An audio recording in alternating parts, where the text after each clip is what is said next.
Robertson. I'm here with Hall of Famers Grant Hill and Doris Burke, our reporter, Allie LaForce. A look at the opening lineup for the Oklahoma City Thunder. Inside, we got Williams and Holmgren. Gilgeous-Alexander runs the point with Dort at the 2. And it's Caruso in at the small forward position. Doris, when you look at the numbers for both of these teams, you have to be impressed with their assist totals. Oh, my goodness, yes. No hero ball in this one. These are two groups that are focused on moving the ball and getting as many high percentage looks as they possibly can. He gets it in there. Boy, you respect the shot selection from Shai Gilgeous-Alexander, just taking what the defense gives him.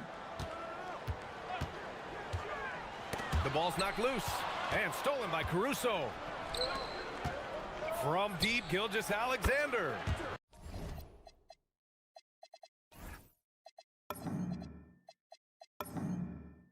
The long-distance three is buried.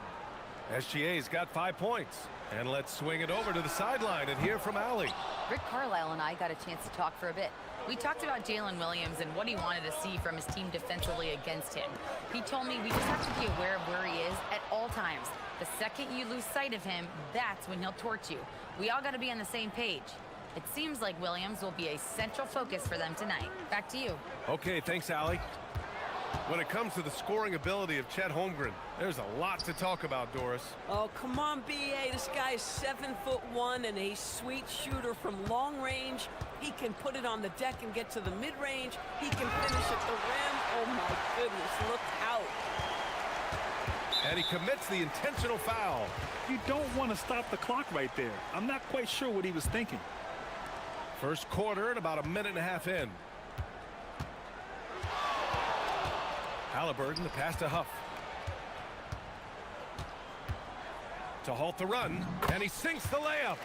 And setting the tempo with an assertive move. Like, where was the defense on that play? To me, that's a complete lack of communication on that side of the ball. These guys need to be talking to each other. Gilgeous-Alexander. Oh, a special move before that shot. He's got 7. Yeah, teams will try to get physical with SGA, but make sure you understand that wiry frame is big-time strong. Pass to Huff. And that one is hammered home. And just a lack of fight right now on the defensive end. Right? At least on that slam it was. That's one way to let a team back in the game. Right, you can see on that possession, one side playing with a little desperation, the other side losing focus. Here's Williams. The Pacers making their last shot. To the paint. Clock at 2. Holmgren finds SGA. Shot from the top of the key. It's rebounded by Pascal Siakam. Listen, that's a good shot for him. He just couldn't connect. Halliburton with the ball. And it's Dort picking him up. Halliburton against Dort. Shakes him. Halliburton on the attack. And the dunk by Halliburton. How about that take from Halliburton? That's a big-time finish on the drive. Thunder leading by 3. And how about the Thunder? Doris last season bringing home the first major professional sports title in the state of Oklahoma. And what a fan base they have celebrating this historic achievement. And you think about the way this roster was built. Through smart draft choices, through player development, and through a young, brilliant basketball coach, this team remains young, they're united, they're together, and it could be the first of many. And the call will be against Andrew Nembhard. That's his first foul.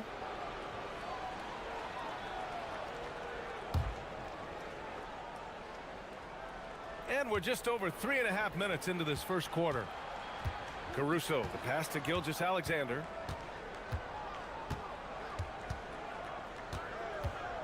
Shot clock at 5. Oh, a terrific swat. And they recover it. Fade away.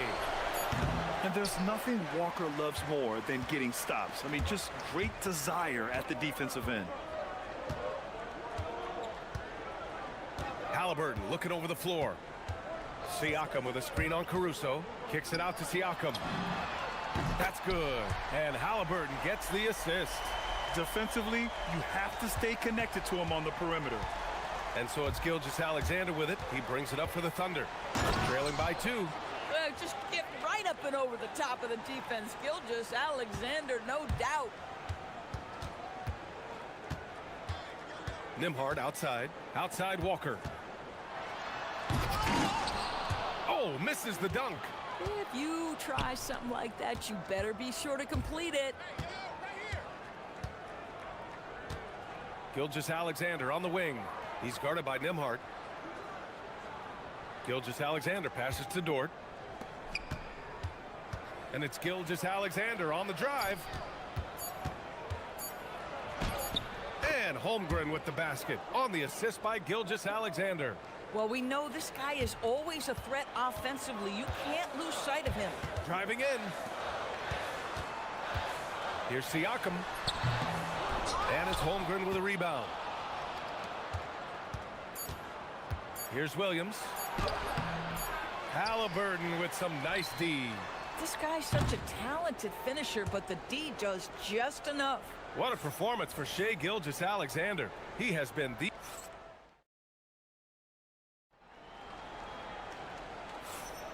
And it's been a pretty even game here after one quarter of play. And a chance for just a second to check out the scoring breakdown for the Thunder. They've done a great job facilitating shooters. Their early game has seen a lot of hot passes and has kept the defense guessing as well. I think the other thing they've done a great job of is making their presence felt inside, converting tons of paint opportunities. On the floor for Oklahoma City, getting going in the second. Inside, we got... Wow, that's a big-time finish from Tyrese Halliburton. Take off. Let him hear you, Tyrese. And Oklahoma City shooting 46%, a decent average so far. Now here's Gilgeous-Alexander. He's got 9. Chalk up 2 there. Not sure why they sagged off him in that distance. He is very good in the mid-range. Well, Doris, when it comes to the mid-range game, is anyone better than SGA? Boy, when you think of the all-time efficient greats, Kevin Durant comes to mind. But SGA is carving out that kind of career. You can post him from the mid-range. His handle gets him to the spots on the floor he wants. He wears that area of the floor out. And it's the Thunder with the ball. After the basket by Indiana on the other end. The shot's good from SGA. Indiana trailing here. Halliburton with the ball. He has 6. Pass to Huff. Unloads. Holmgren with the block. Wow, I mean, the 7'6" wingspan coming in handy. Holmgren loves swatting away shots just like this. We're about a minute and a half into the second quarter. And there's the slam dunk to finish it off. Boy, something so good about a perfectly placed lead pass. That is nice. The Thunder have got 2 of 3 shots to go in the second. Williams from long range gets his second attempt to go. Now he's 1 for 2. A shot that Williams continues to work on. You love seeing these type of results. Halliburton against Caruso. Now Halliburton. Here's Walker into the lane. And the jam by Walker. Nice slam by the big man Walker, making his presence felt there inside. Oklahoma City has gone 1 of 2 from deep in the second quarter. From deep, SGA. Oh, the confidence from SGA on that 3. Gotta fight harder to get over those screens. You know, we see this all the time. You're basically, as a defender, hoping the man misses rather than putting in the work to get over screens. Here's Halliburton, and it's going to be a 3-second call. Well, when we talk about what it takes to win a championship, star power is often the first thing mentioned, Doris. Well, B.A., we know that talent is what wins basketball games at any level. There's no question. You need one star, and more often than that, at least another. But really, overall roster construction is critical. Gilgeous-Alexander against Nimhard. And the sweet roll that time on the rim. That one falls. Now it's a 6-point Thunder lead. They can see the ball handling ability of Shai Gilgeous-Alexander. Moves with precision, creates opportunities in pick and roll action. That's nice. 3 minutes of action thus far in the second. Man, showing some terrific range. Halliburton's got 9. Oklahoma City leading by 3. Gilgeous-Alexander with the ball. He's picked up by Nimhard. Gilgeous-Alexander passes to Holmgren. And that one goes in as he's fouled. It'll be 3 points if he converts the free throw. Oklahoma City shooting their first free throw in this game. And what you immediately notice about Chet Holmgren is his uniqueness. He's got size, but also tremendous agility. He can hit outside shots or battle down low. And here's Siakam for three. That's good. And Halliburton gets the assist. Oh, beautiful pass. My goodness. And for head coach Rick Carlisle, this is the third stint with the Indiana Pacers. He begins as an assistant coach with them back in 1997, leaves the organization, but returns as the head coach in 2003, leaves after 2007, and then back in 2021, and now, of course, the winningest coach in franchise history. On the wing, Nembhard. Williams against Siakam. Back to Nembhard. Outside Walker. 4 on the clock. Indiana needs to get off a shot here. And the shot clock expires. 24-second violation.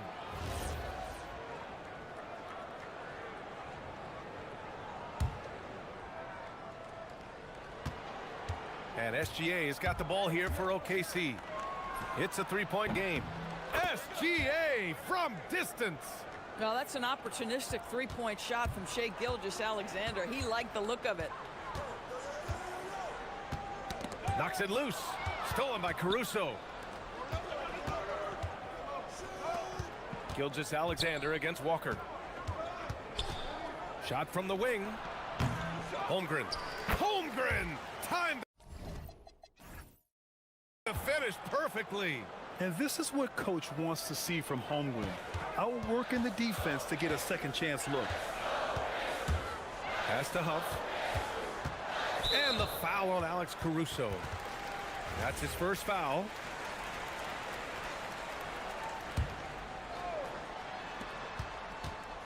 Here's Halliburton. The finish inside from Halliburton. Yeah, give Halliburton credit for staying with the play. You've got to be able to fend off that defense and still finish. Gilgeous-Alexander surveying the D. Oh, it's stolen by Siakam. 4 seconds left. And the jam by Walker.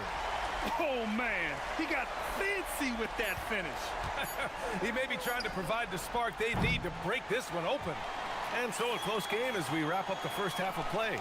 Oklahoma City ahead. Thank you, Allie. Good stuff. We will be right back after this break for the beginning of the third quarter.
Discussed during halftime.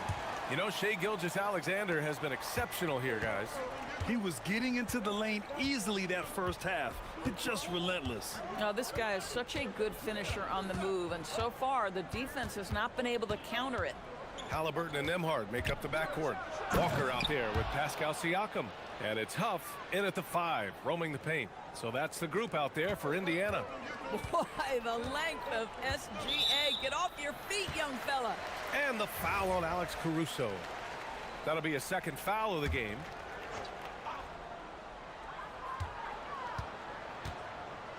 Now here's Halliburton. Halliburton punching in. And the dunk by Halliburton. Tyrese Tyrese Halliburton has it cooking, guys. He's created good offensive momentum, and he's keeping his foot on the gas pedal. And few players are more valuable to their teams than Tyrese Halliburton, Grant. Yeah, he leads the way for them, B.A. An efficient scorer, elite playmaking, and disruptive defensively. And, of course, he makes clutch plays at both ends. Boy, that was his shot to miss. This guy's a terrific mid-range shooter.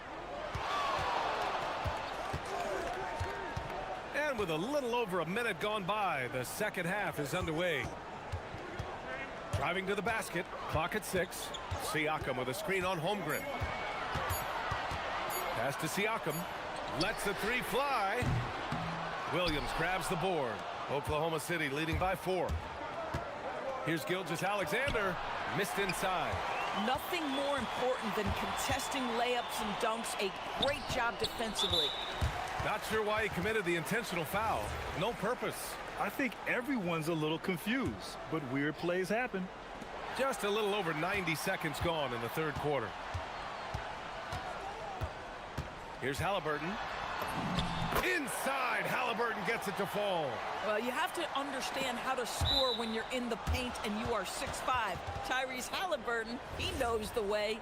He clipped the ball there, but not enough to nab the steal. But a really good read on his part, being disruptive at the defensive end right now. Holmgren with a screen on Nembhard. Here's SGA. And another miss by Oklahoma City. The Pacers have got 2 of 3 from the floor in this third quarter. Halliburton outside. Halliburton draws the double. Pass to Huff. And the officials call goaltending, so they'll award the basket. Well, at least the D was going for it, but he got to the ball just a moment late. The Thunder have gotten only 1 of 4 shots to fall in the second half. Ooh, strong finish, SGA. Well, that's SGA in a nutshell right there. Quickness, length, guile, finishing on the interior. And Grant, while most didn't expect it, last season the Pacers made the second NBA Finals appearance in their franchise's history. Yeah, B.A., there's so much belief right now in that locker room. They never feel like they're out of a game, and that makes them dangerous. Pass to Huff. Nembhard outside. Just 5 to shoot. Misses the 3. Thunder with a lead. Here's Williams. Now Holmgren. Chet not messing around inside. And before he even leaves the floor, Holmgren has the ball at rim level. Here's Walker. Back to Halliburton.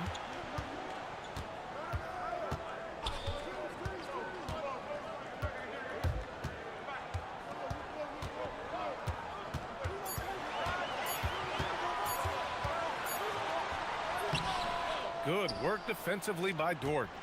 And so it's Gilgeous-Alexander with it. He brings it up for the Thunder. 3-point lead. Here's Holmgren. Huff pulls it in. The Pacers have gotten 3 of 6 shots to fall so far in the third. And the foul on Alex Caruso. That'll get him his 4th foul of the game. He didn't have his feet planted. And here comes the coach's challenge. He disagrees with the foul. He does not hesitate to ask for a second look.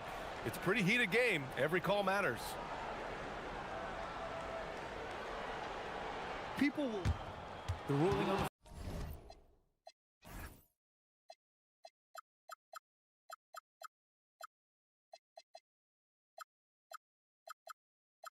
the is confirmed. many close calls in every game. The NBA was smart to adopt this challenge policy in 2019. You know, one thing this does for a coach is let his players know he's got their back.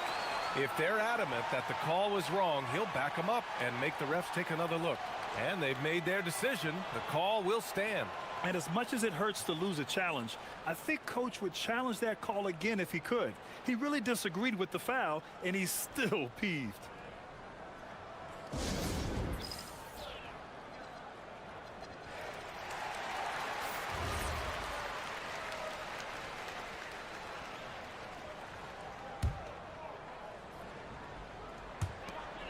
And we've got 1:18 left in the third quarter.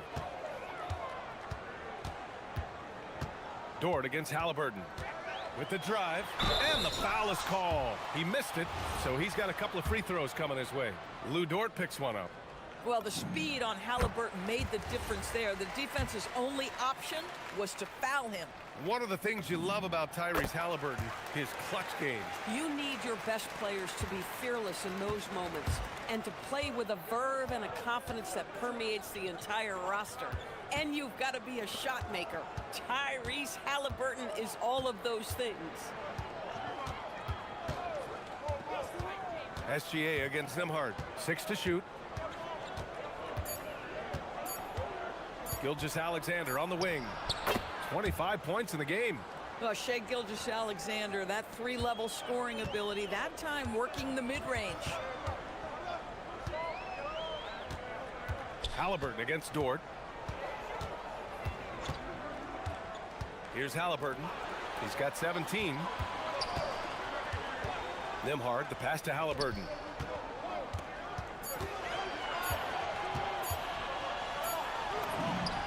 Oh, with the finesse. Halliburton.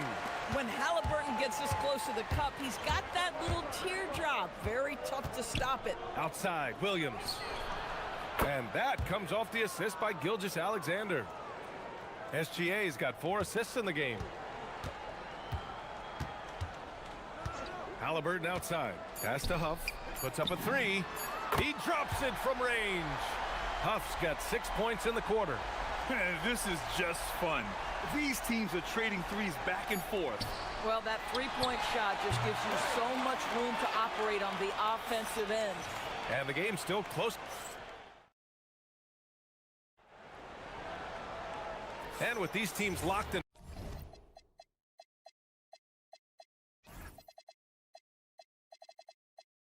a very close contest, this fourth quarter promises to be a good one. Taking a look at the Thunder. Inside, we got Williams and Holmgren. Gilgeous-Alexander runs the point with Dort at the 2. And it's Caruso in at the 3. Nimhard outside to take the lead. 2 points. That one goes. And the Pacers lead by 1. Neither team able to take a hold of this game. Yeah, it's been a tight one. Numerous lead changes, very competitive. And that one's good. SGA. And you want him taking good shots at this point in the game. And that one was easy. Boy, when it's this close, you try not to give up these kinds of buckets. Boy, you got to do better defensively. Halliburton, the pass to Huff. And the dunk to finish it off. A beauty. Oh, what ferocity on the throwdown. I just love when he goes up with purpose. Where was the D right there? The effort lacking big time. Yeah, and give him credit for... Oh! And we see the speed and power. And then Williams shows off on that one. Halliburton draws the double. Nimhard outside. Caruso against Siakam. Halliburton outside. Halliburton finishes strong. Tyrese Halliburton saying, I'm not just a pure shooter, folks. I've got a little ups in my game. Oklahoma City has got 5 of 7 threes to drop here tonight. Outside for Dort.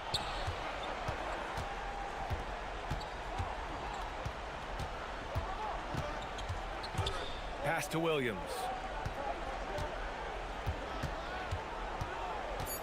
Oklahoma City. Oh, Holmgren with an acrobatic jam. Okay, might be young, but that's a grown man finish from Mr. Holmgren. Right on the defense. 2 minutes gone by here in the fourth. Halliburton against Dort.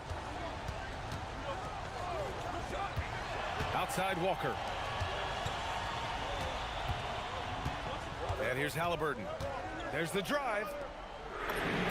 The free ball is down. Coming down the stretch. It's still anyone's game. Incredible effort and energy on both sides. These guys must be gassed. Now put your head down and go to work. That's what they need to do. Boy, the tide is running one way and then shifts back in the other direction. I've lost count of how many lead changes we've had here tonight. They're going at it on offense. Neither team backing down. I'll tell you, we have seen great execution from both teams. Neither one giving an inch here. SGA, that's Shea Gilgeous-Alexander to you. Big-time clutch delivery. For three. Yes, sir, with the three. Cool, calm, and collected at a critical juncture in this game. And so it's Gilgeous-Alexander with it. He brings it up for the Thunder. Trailing by 2. 1:52 left in the fourth quarter. Nifty move. Shea all the way to the cup. Such a smoothness and ease to the way Shea Gilgeous-Alexander plays. What a pretty drive. Makes it look easy. Lays it in easily. Halliburton has the kind of personality that keeps him steady in big-time moments. How about that? Unfazed. Here's Holmgren. Holmgren off the bounce. No good. Halliburton outside.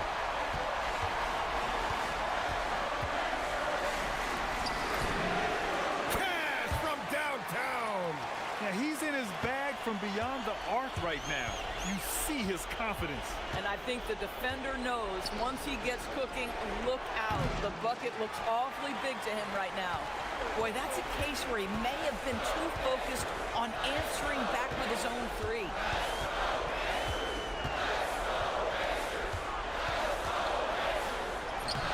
Oh, no good on the layup. He's got a great defensive mind. He gets good position and affects the release. And he did it without fouling, and that's become an art, changing shots without making contact. So it's the Pacers now.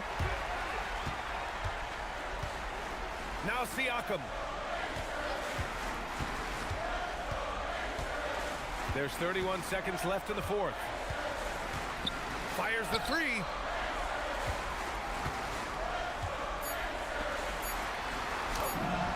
Ready off the pass. He lays it in. Well, this to me is where he can be a force. Siakam, a three-level scorer in the painted area, very dangerous. SGA. It's tipped. Goes again.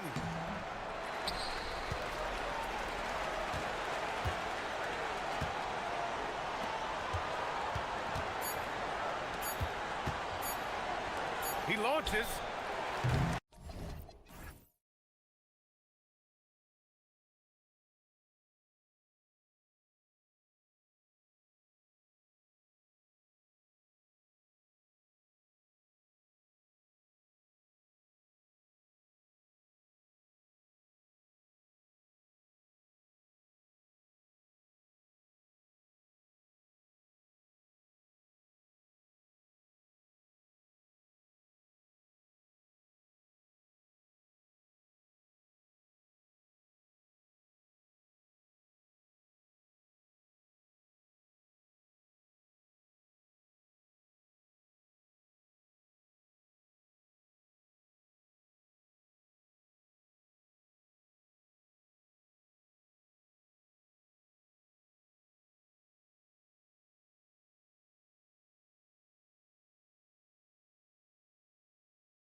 end. Yeah, so let's give credit to their coaches that they prepare their teams well, motivating their guys to give that consistent effort. And now the opening lineup for Boston. Down on the block, it's Tatum with Kata. The wing pairing, it's White and Brown. And it's Walsh in at the point. And a wide open look for Mathurin. Cans it from downtown. And with each made three, Mathurin's confidence rises, an encouraging sign. Tatum deciding where to go with it. And slam dunk by Tatum.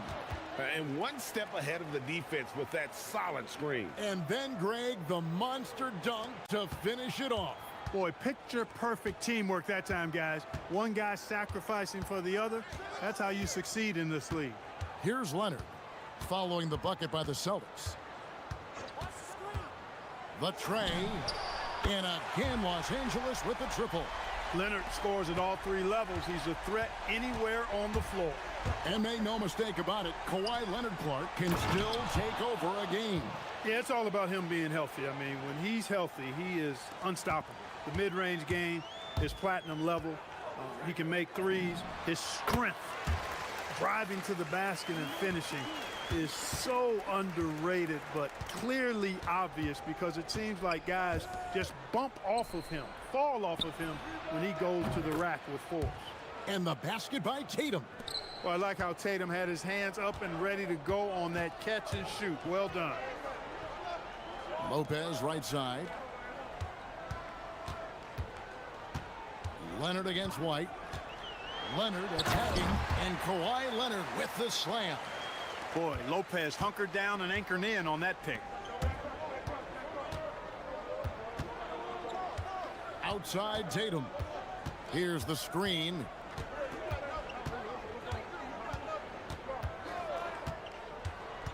Shoots the three. And Lopez pulls it down. And the great shooters know when they've got enough opening to go for the three. I didn't think it was a bad choice on that possession. Now here's Jones. No good with the triple. And it's out of bounds. Last touch by Jones. And now Allie LaForce has something for us from the sideline.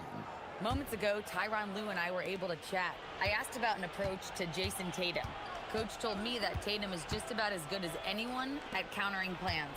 So he just asked his players to play to their strengths, saying if they need to make switches, that's almost a better option because the more looks we throw him, the less he can consistently play the same way.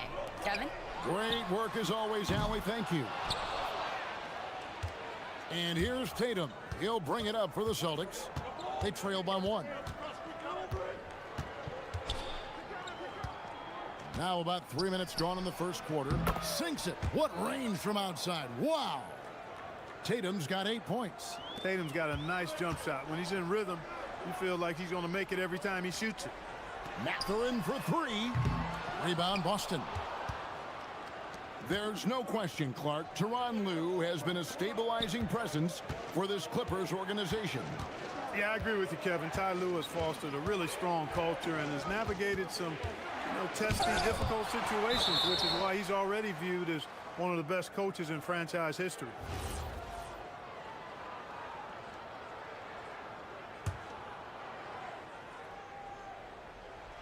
And Boston has possession. Tatum's shot is off. Hard to figure out how he doesn't knock that one down. No defender in sight. Pass to Brown. Got a piece of it. It's stolen by Mathurin. And pushing it up, here's the Clippers. That's in, coming off an assist from Jones. 6 points here for Benedict Mathurin. Boston trailing. Outside Tatum. Puts up a three. That's in, and that's his 4th basket of the night. He's taken 7 shots, a solid 57%. A three of his own for Tatum. That is how you respond. Yeah, way to get there first and be willing to absorb the contact. No question about it. No flop there. That was a direct shot to the chest. Fires the three. And again, Boston with the triple. And this is the game plan for him. He's a big part of their floor spacing. And you know what? It's all about the long-distance game for him tonight. He's getting it done from out there. Here's White, and White with the stuff. Outstanding play by White that time. He just took off and got up and down in a heartbeat. Can they get it? Got a piece of it. And pushing it up, here's Boston. 6-second difference between shot and game play. Brown, good. Yeah, they've built up this lead 3 points at a time. And I like the strategy. It's a great strategy. Bury those threes early, and it'll open up the inside for him later on. Yeah, he just punched the ticket on that one. That'll get the job done. Powerful two-hand jam. I tell you what, if he's got a few more of those in him, this lead will really start shrinking. There's the pick. Tatum, that's for 2. And there are the Celtics with another basket. Yeah, they have gone full throttle from the opening tip, showing no signs of letting up. And, you know, when you've got a chance to put a team away early, you got to take it.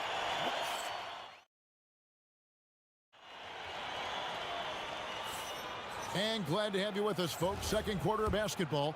This game has not exactly been neck and neck, but plenty of time left in this one. And a chance now to catch up on some numbers here. The hustle stats for the Celtics. They've really been disruptive on the defensive end, forcing turnovers and turning those turnovers into points at the other end. On top of that, they're creating turnovers and taking advantage by converting on the offensive end. On the court right now for the Celtics. The wing pairing, it's White and Brown. Down on the block, it's Tatum with Kata. And it's Walsh in at the point guard. From deep, the Clippers grab the miss. Lopez has got 4 rebounds in this game. Leonard with the ball. He's picked up by White. The 3. That's in, and the Celtic lead is cut down now to just 8 points with the basket from Kawhi Leonard. And one thing that makes Leonard's shot so effective is the backspin. Gives him that magic touch. They set the pick. Here's Brown.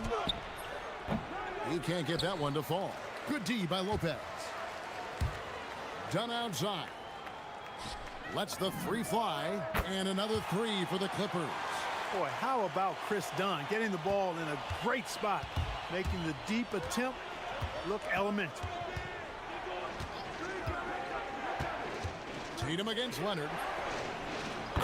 There's Tatum's range on display.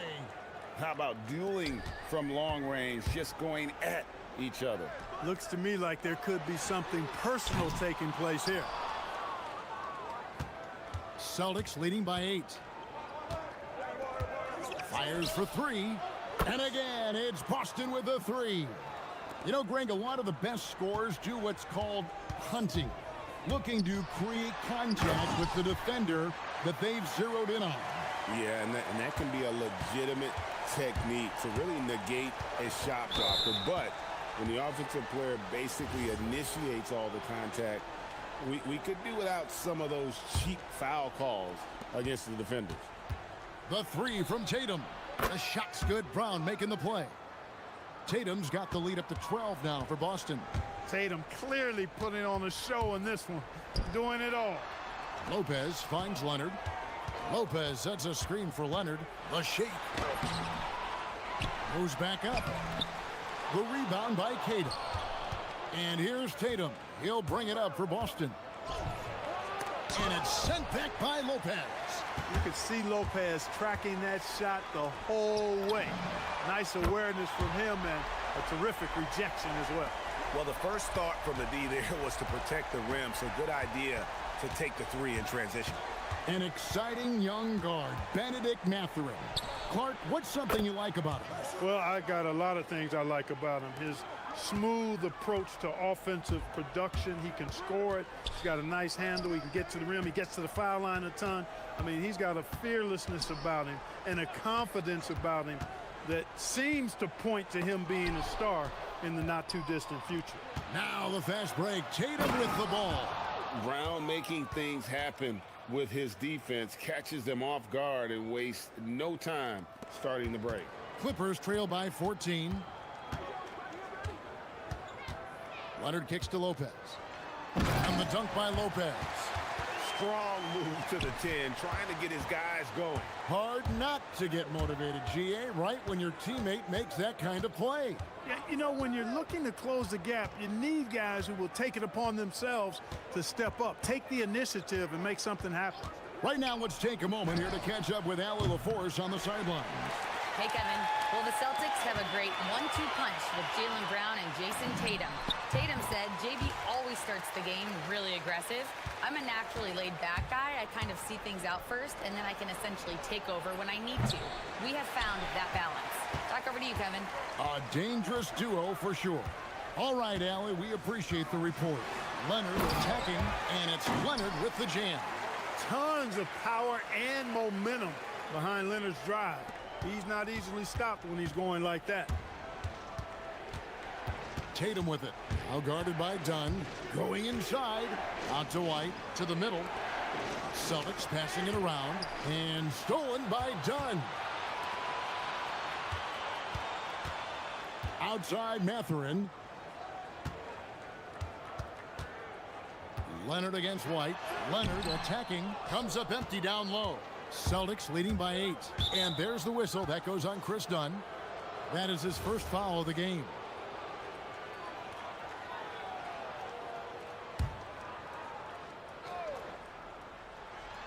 Here's Tatum. And stolen by Dunn. And great job preventing that ball from coming into the post. Might have been an easy 2 if the defense wasn't there. Boy, it has been a huge night for Leonard. The skill is obvious, but his strength is what makes him hard to defend.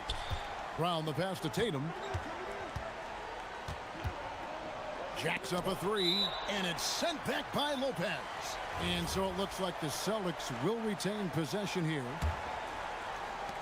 8 seconds left to play in the first half. Here's Brown. And so it's the Boston Celtics with a 6-point lead at the end of the quarter.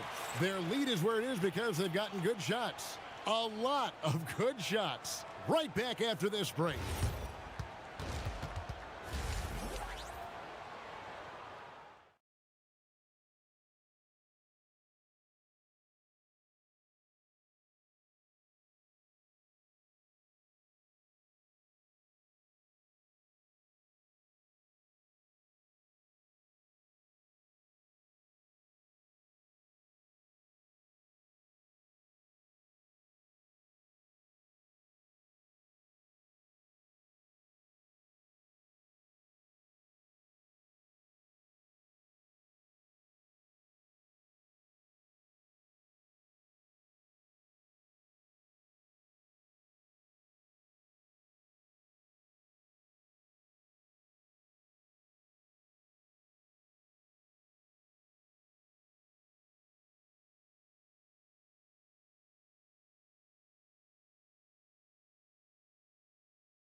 Game.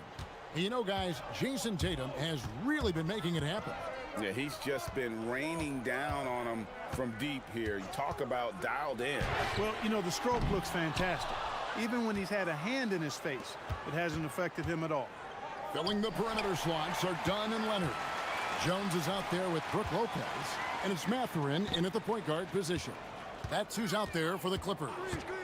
A 3 from Leonard. Leonard lets it rip from 3. Hey, it's typically a positive for this offense when he's assertive and looking to score. They set the pick.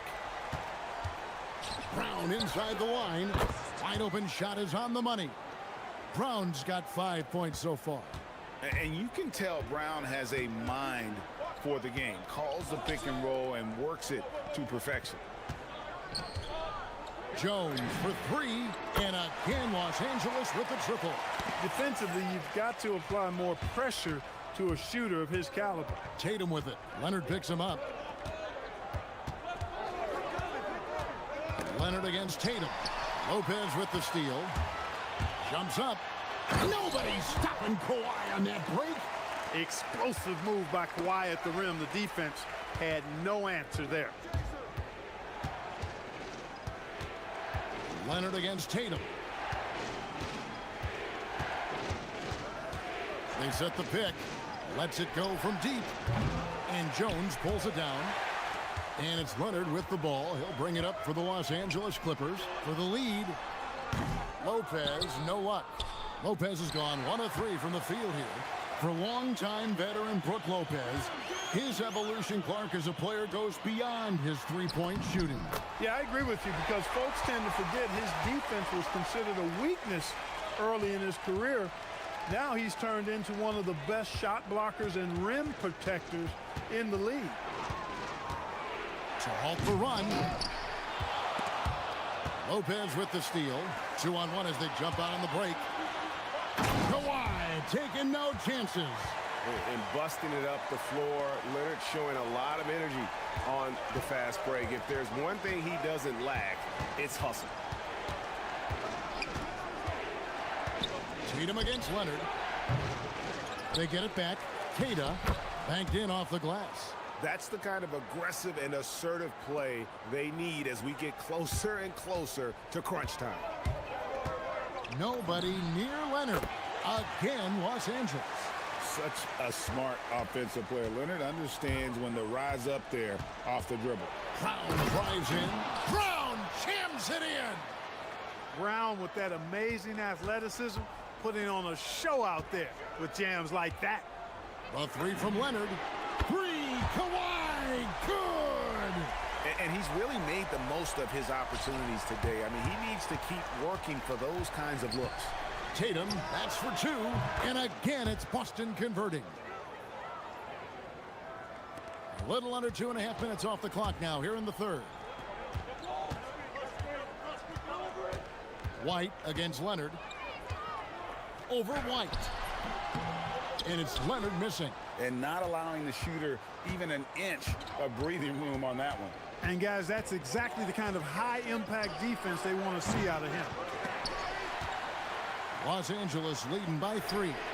A rebound by the Celtics. Tatum's got 4 rebounds now tonight. 3-pointer. The kick out to Brown. The flush by Tatum. And it's going to take more than that to stop Tatum, a wing who can score in so many different ways.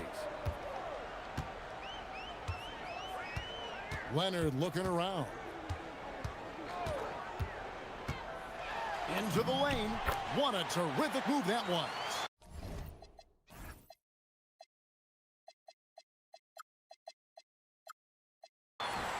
Leonard's got 32 points. And that's what he does. I mean, he is a bucket getter. The 3 from Tatum. Drops in the tray. Tatum's got the game tied up here for the Celtics. You got to D-up Tatum from deep. He's got that kind of range. Here's Leonard, and it's Leonard with the jam.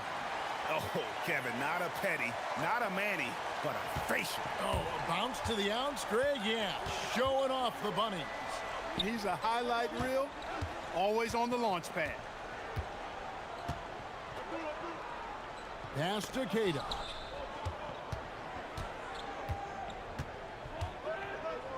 And he elevates for the slam dunk. Chris Dunn did not like that. Oh, he got fancy with that one. Yeah, maybe trying to give them the momentum boost they need to break this game open. And I like it. I mean, some coaches might want to see just a sure-handed lay-in there, but for me, I don't mind a little extra. Leonard with the steal. It'll count. And no good on the last-second attempt this time. Kawhi Leonard has been on display for the Clippers. What a quarter that saw them generate a great comeback effort and are now up. And let's go back to a terrific pass that we're calling tonight our State Farm assist of the game. Just true artistry right there. I mean, great decision on where to go with the ball, and how about the perfect delivery? And they'd love to see every possession end this way. True team basketball. Well, what a terrific game it's been so far, with this fourth quarter sure to bring more pressure-packed basketball. And a look at the 5 for the Celtics to start the fourth quarter. Dynamic duo of Brown and Tatum at the 3 and the 4.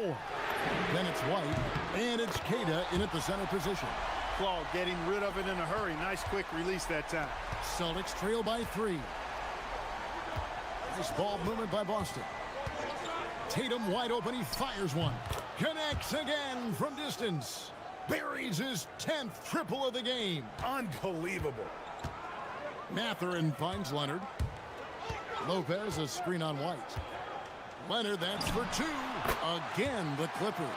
Well, the pick gives Leonard some space, and he wisely calls his own number. And the foul is called. He intentionally grabbed him there for some reason. I don't know. Kevin, all I can think of is that he's trying to slow the game down a little bit. Right. That's a stretch, though. Definitely a strange move on his part. Total mix-up right there. They need to get on the same page, in fact. About a minute played here in the 4th quarter. And here's Leonard. In the paint, Kawhi gets it done. Such a strong wing. Kawhi can more than handle his own down low. There's the pick. Launches it from deep. Shot is good, and the Los Angeles leads. Cut down to 1 on the bucket from Brown. Oh, beautiful looking shot. I mean, when you can hit it from that deep, wow. Wing shot on the way, and the Clippers getting another bucket right there. I like Leonard's shot right there. He's very comfortable from that distance. And the foul called on Kawhi Leonard. That'll be his 2nd foul of the game.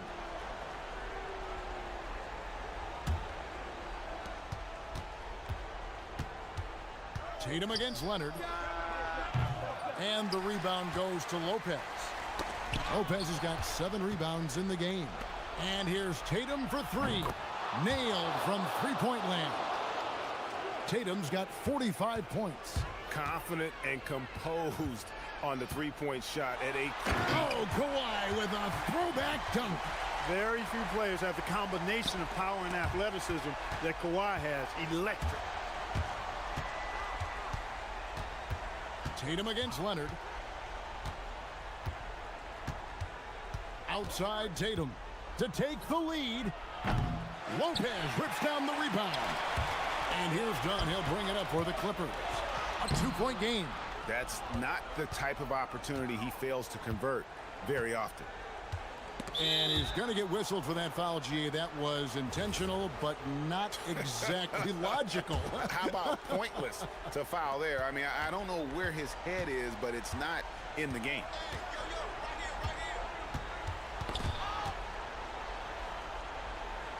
Here's Tatum. There's a screen. Shot clock at 6. 3. Good. Oh, he is just so clutch, saving his best for when the pressure is at its highest. Lopez sets a screen for Leonard. Sweet move. Oh, down it goes. Can't get it to go. He's hard to stop once he gets to the rim. That's great defense right there. Another bucket. Wow. That gives him 51.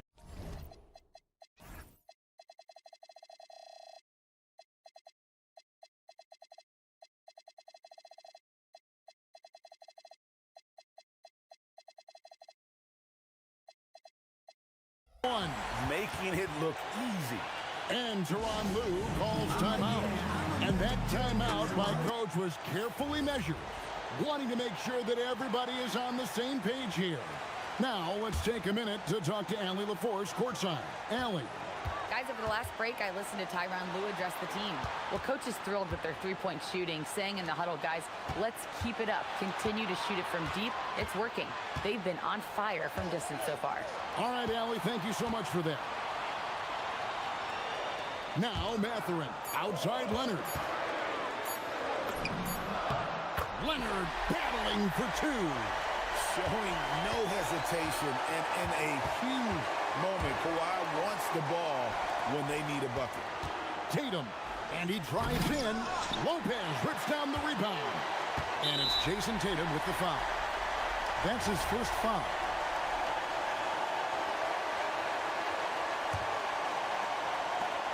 The Clippers trail. Leonard inside. White on him. Boy, a quick defender like White, who's aggressive and strong, man, that's a nightmare for you if you're on offense. Oh, you just love seeing a player with absolutely no fear. Cool, calm, collected, and confident in the biggest moment of the game? Yes. Here's Lopez. Knocks down the three. And what about the composure of Lopez? Fantastic.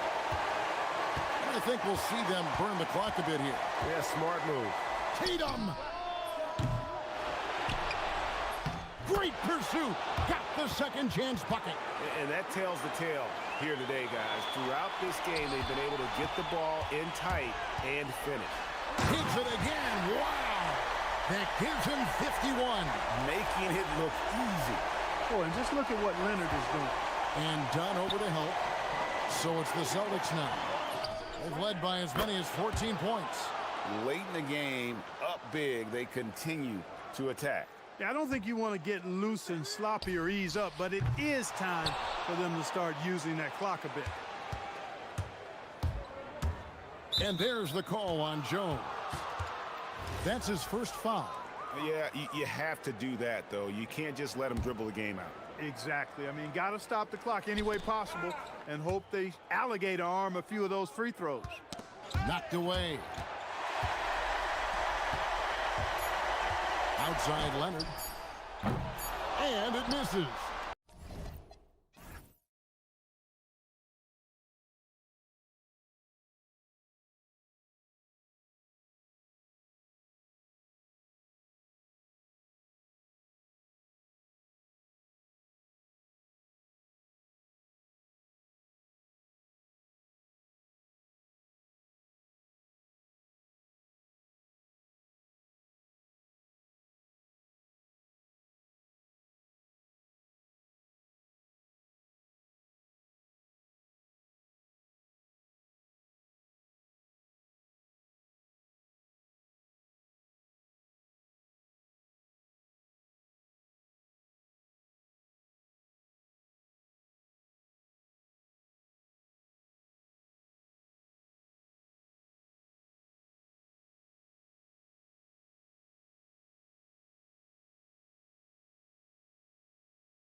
Certainly there's less wrestling going on down on the block. More of these post players now want to step out and face up. But as far as I'm concerned, I'm a fan of either style. A lot of space on the floor, that's for sure. There's no doubt much more difficult to defend these post players with all this versatility. And to look at the starters for the Knicks. Karl Anthony Towns is out there with Josh Hart. Then there's Jalen Brunson. Then it's Mikal Bridges. And it's Anunoby in at the 3 slot. Now here's Brunson.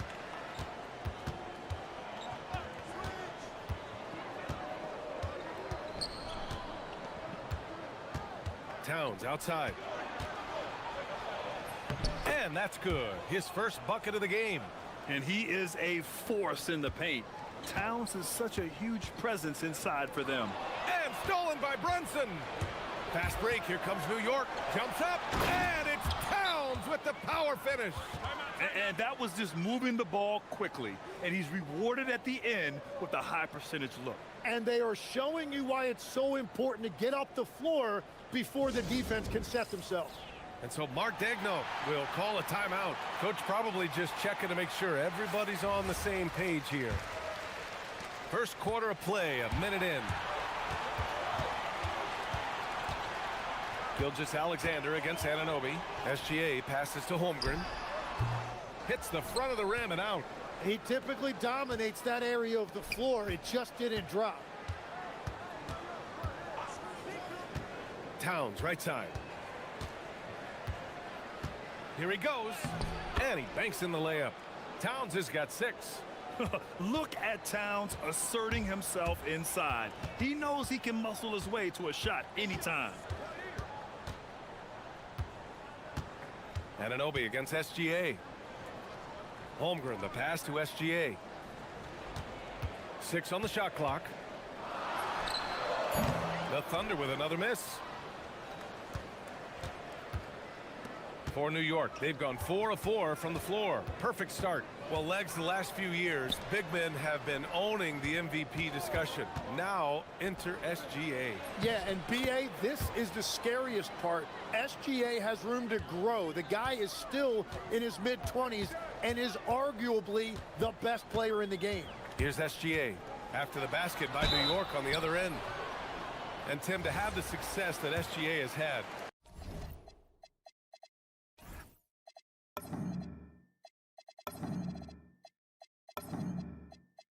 is there something different to his approach? Well, BA, I just think he's so shifty, so quick in changing directions, and he can decelerate once he gets into the paint. That change of pace makes it very difficult to stop, and it's the reason he's the perennial league leader in drives to the rim. Shout out Canada too, eh? Of the North. Screen by Hart. Inside. Crafty move. Yes. And a nice assist from Brunson. Brunson's got his 4th assist in this one. They've played with fantastic energy from the opening tip. Yeah, they've just been the better team. They've been more aggressive, which is why they hold a double-digit lead. What a critical bucket. This game could have gotten out of hand early if they allowed that run to go much longer. Brunson against Caruso. Towns a screen on Caruso. And Brunson, here we go. And it's good for 2. Brunson's got 5. So far, they're owning both ends of the floor. We'll see if they can keep this going. Well, the score reflects it. They've just been the better team all the way around. And Brunson's got the ball here for the Knicks. Here's Towns. Oh, and he blocks it off the glass. Wow.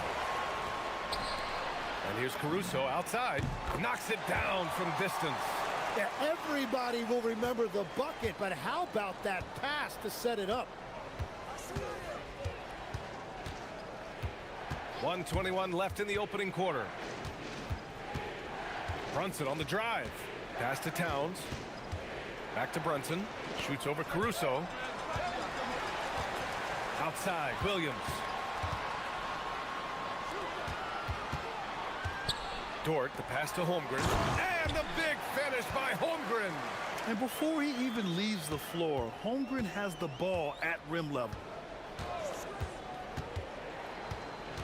Brunson surveys. To the middle. Here's Towns. And it's Towns with the power finish. You gotta love his unselfishness, and you know his coach does as well. His willingness to share the ball elevates this offense. Down low. Oh, it's stolen by Towns. Right side, Anunoby. There's 31 seconds left in the first quarter. Good. Boy, I like their energy coming in. Terrific execution so far. And from the opening tip, they've been locked in. Just look at the score. That tells you all you need to know. From deep, Holmgren. That one's good. And so Gilgeous-Alexander with the assist. Holmgren's got his second basket of the game. Now here's Brunson. He's got 5. To the inside. Towns. No good with a layup. No shortage of scoring here at the end of the first quarter. New York out in front. They lead by 7.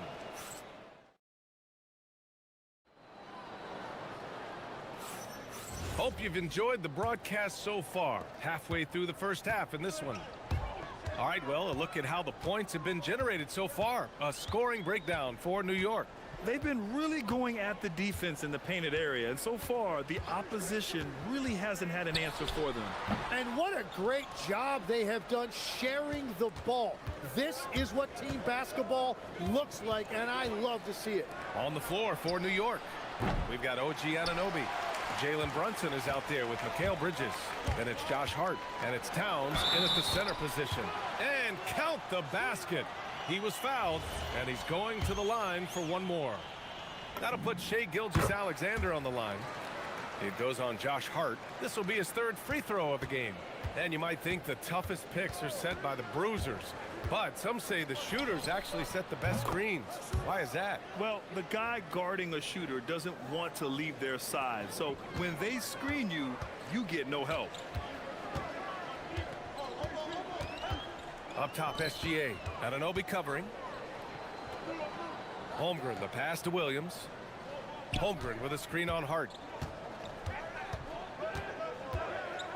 Williams against Hart. Oklahoma City needs to get off a shot. Here's Holmgren.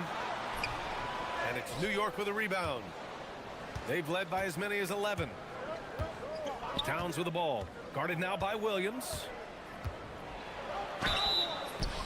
And he's going to the line for 2. The official saw contact while he was going up. It's going to be on Alex Caruso. For a big, Towns is an effective free throw shooter. You really can't give him too many looks from the line. He's making the most of every trip to the line, providing for his team. Holmgren with a screen on Anunoby. Look at Shai playing big inside. And the D can't allow Gilgeous-Alexander to get this positioning, because once he does, he makes you pay. Bridges against Gilgeous-Alexander. Towns. Ooh, good finish at the rack off the slick feed. 14 points for Karl-Anthony Towns.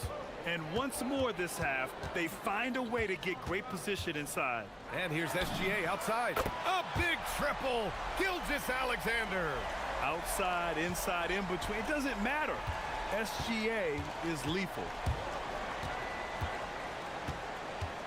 Towns a screen on Caruso. And there's a 3-second call. This one on the defense. New York shooting their 3rd free throw shot of the game. And he shows the focus there. Nails the tee. And at nearly 7 feet tall, you don't expect Towns to do some of the things he does, like drain threes and make savvy passes. But he's a modern big man. Anunoby a screen on Holmgren. And they blow the whistle just as he gets it off. That's 2 points with a chance at another one at the stripe. He's officially taken over this first half, making all the right reads. This will be his 3rd trip to the free throw line. Thunder trail by 10. SGA surveying the D. Pass to Dort. Williams a screen on Bridges. Here's Dort. Jalen Brunson grabs a miss. New York has gone 1 of 2 from deep in the second quarter.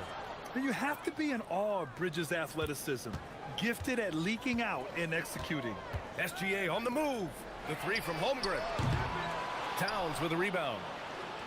Towns has got rebound number 5 here tonight. Tim, watching Chet Holmgren, he brings a lot to the table. Well, absolutely, Brian. He's got a wingspan of 7.5 feet, but still has touch from deep. It's really something to marvel at. Chet is redefining what a stretch big can be in the NBA. A chance here to catch up with Ali from the sideline. Hey, it's important to focus on what matters. All-star and multiple champion Draymond Green said winning has taken a back seat nowadays with a lot of these kids. They care about all the wrong things. I hope they understand that this league is about winning games at the end of the day. Back to you. It's all about results. Okay, Ali, good stuff. That one goes. Count it. I'll tell you, that jumper from Gilgeous-Alexander is smooth and under control. Knicks leading by 12. Brunson with it. Caruso covers. Caruso against Brunson.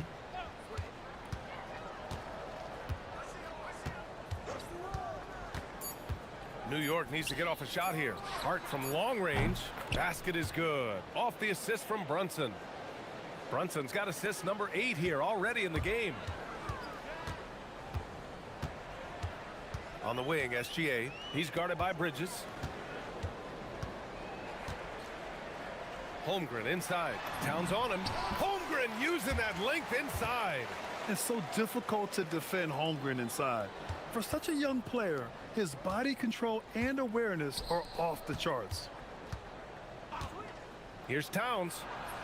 That one falls. 8 of 10 and scoring with confidence. Like a matador. Olay! There was no defense. That has to be one of the easier shots I've seen tonight. And they are just breaking the will of their opponent. And here's SGA outside. Towns with a rebound. Towns has got his 7th rebound of the game with that last one. Anunoby can't get it to go. Thunder trail by 15. Dort outside. Holmgren, the pass to Gilgeous-Alexander. And so they choose to intentionally foul. You don't want to stop the clock right there. I'm not quite sure what he was thinking. 9 seconds left in the half. Here's Gilgeous-Alexander. And that one's good. SGA's got 16 points now. Good execution. They're getting some short-range looks here. SGA with a steal. He's off on that one. It's been all about Karl Anthony Towns for the Knicks. He had solid production this quarter with scoring and rebounding. We'll be right back.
The first two. So far, it's been a runaway.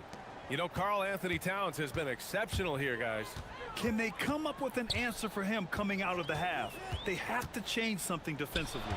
And that will be the biggest adjustment. They have to force the ball out of his hands, but that's a difficult challenge. Inside, we got Williams and Holmgren. Gilgeous-Alexander runs the point with Dort at the 2. And it's Caruso in at the 3. That's the group for Mark Daigneault starting the second half. Brunson with it. Caruso covers. Oh, a clear foul there on the missed shot. So he'll get... And coach doesn't like the call at all. He's opting to use his challenge. He wants the officials to look at the replay.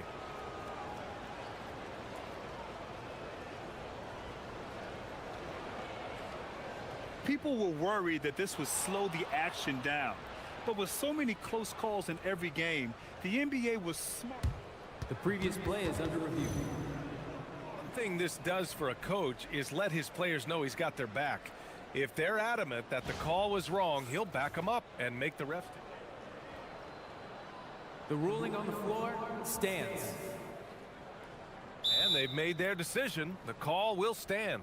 And as much as it hurts to lose a challenge, I think Coach would challenge that call again if he could. He really disagreed with the foul, and he's still peeved.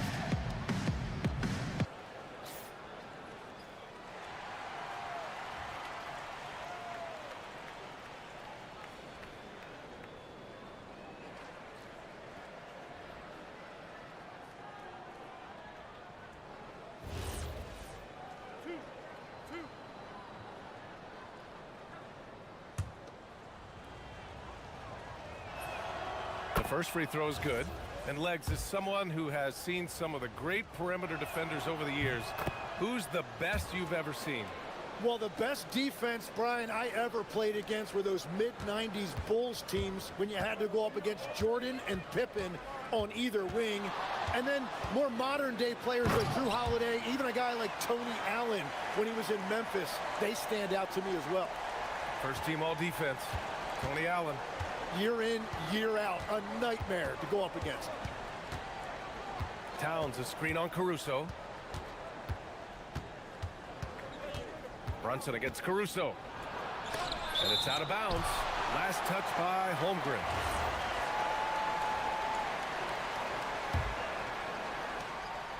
Shot clock at 6. Here's Brunson. Jalen Brunson playing big right now. Inside Brunson is pretty deadly, just dropping his shot in. Anunoby against SGA. Holmgren right side. And the big finish by Holmgren. Just great offense. The screen freeing him up for the slam. Hey, without that screen, he doesn't get a clean look at the rim. Yeah, it's the power of the two-man game. After all these years, it's still the most difficult set to defend. Bridges feeling it out a little bit. Over Dort. And it's Holmgren with a rebound. Holmgren's got 4 rebounds now. Williams passes to SGA. Holmgren with a big reach. Oh, so much size. Holmgren barely has to jump. New York leading by 11. Here's Brunson. He's got 10. And that's an intentional foul.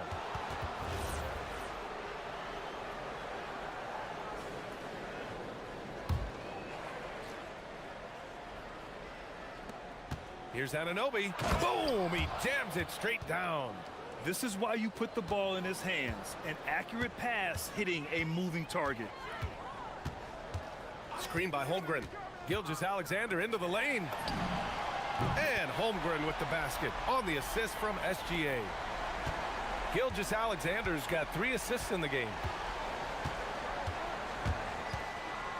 Outside Brunson.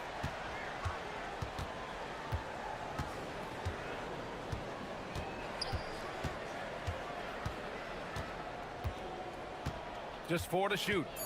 13 feet out. Oklahoma City grabs a miss. Holmgren's got a rebound number 5 here tonight. SGA against Towns. The shot's good from SGA. Gilgeous-Alexander's gotten 4 this quarter. And so Mike Brown decides to call a timeout. Coach taking this moment to speak to his guys. Maybe alter some of the game plan.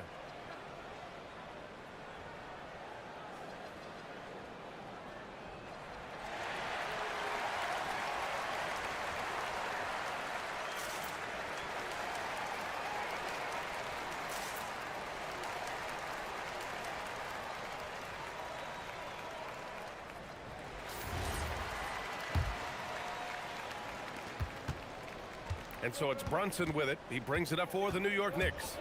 The biggest lead of the game, 15 points. On the take, Brunson, and he was fouled in the act of shooting. Opportunity for a 3-point play here. And I like it. I mean, using the strong frame, Brunson pushes through the foul and sinks the shot. New York shooting their 7th free throw attempt here. Outside, SGA kicks it out to Holmgren. Anunoby against SGA.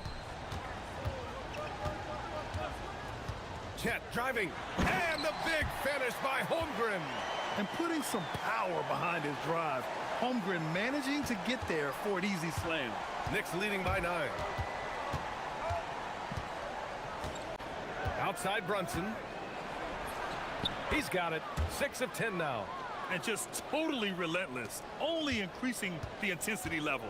Yeah, he can taste a win right now. He's just trying to close it out. Here's SGA. SGA explodes to the rim. Gilgeous-Alexander lifting off and hammering it down with all he's got. Brunson against Caruso. Outside Brunson. Rejected by Holmgren. And it's out of bounds. The Knicks able to retain possession here.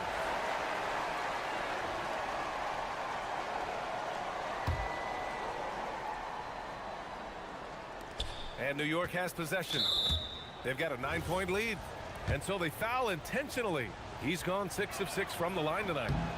And the first one at the line is good.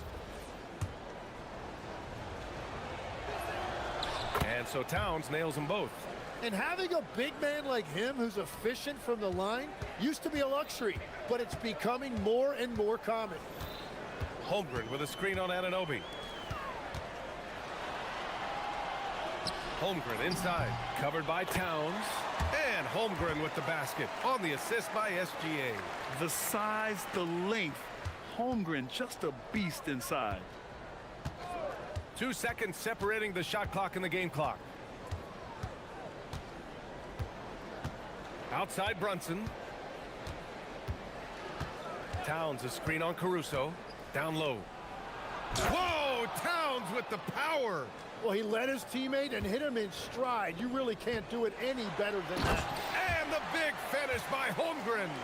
He's scoring the rock at will, but he needs more help from his teammates. And stolen by Williams. Can't hit that one. And so it's New York with a 9-point cushion at the end of the quarter. Getting lots of great looks, shooting it well. And now we have a moment to reveal our State Farm assist of the game. And I'll tell you what, this was a no-brainer tonight. Take a look at the precision on this feed. Couldn't place it any better. Yeah, playing for one another. That's the definition of teamwork. With 3 quarters behind us, let's see what this 4th period holds in store. And on the floor for New York here in the 4th. They've got Josh Hart. Mikal Bridges is out there with Jalen Brunson. Then it's OG Anunoby. And it's Towns in at the center position, locking down the middle. And this is why so many are high on Holmgren. His ability to dominate games with his scoring. Brunson with it. Towns a screen on Caruso. Clock at 6. Brunson passes to Towns. And it's Towns with the power finish. And it's always great to see Towns in the zone, bringing a ton of energy to his offensive game. Holmgren left side.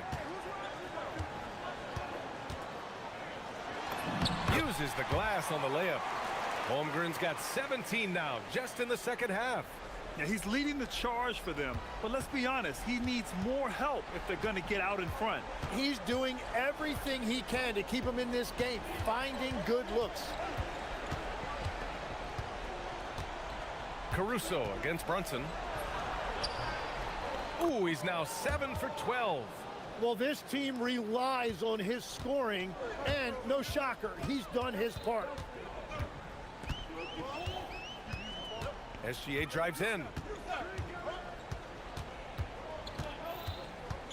Holmgren with a screen on Anunoby. Inside. Oh, it's stolen by Towns. Brunson passes to Towns. Towns owning it inside. All right, let's get your take, guys, on the hustle stats for New York. You have to be a fan of the energy they've played with on the defensive end. Active hands and feet, and it's come up big a few times for them. Well, one thing that has stood out to me, and it's been a major difference maker, is they're playing with great pace, getting out on the break every chance they get. Knicks leading by 9.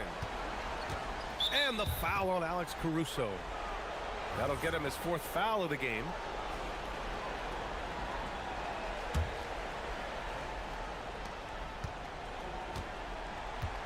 Brunson against Caruso. Now Towns. Ooh, a matching slam. Back and forth they go. Yeah, strong flush from Towns. I like whenever he plays with an edge inside. Bucket is good. He's an absolute beast to deal with for the defense. Sometimes he can even leave you feeling helpless. The Knicks have gotten 4 of 5 attempts to fall so far in the 4th. SGA against Bridges. Here's Towns. 6 on the shot clock. Now Hart. Oh, the drop pass, and he dunks it down.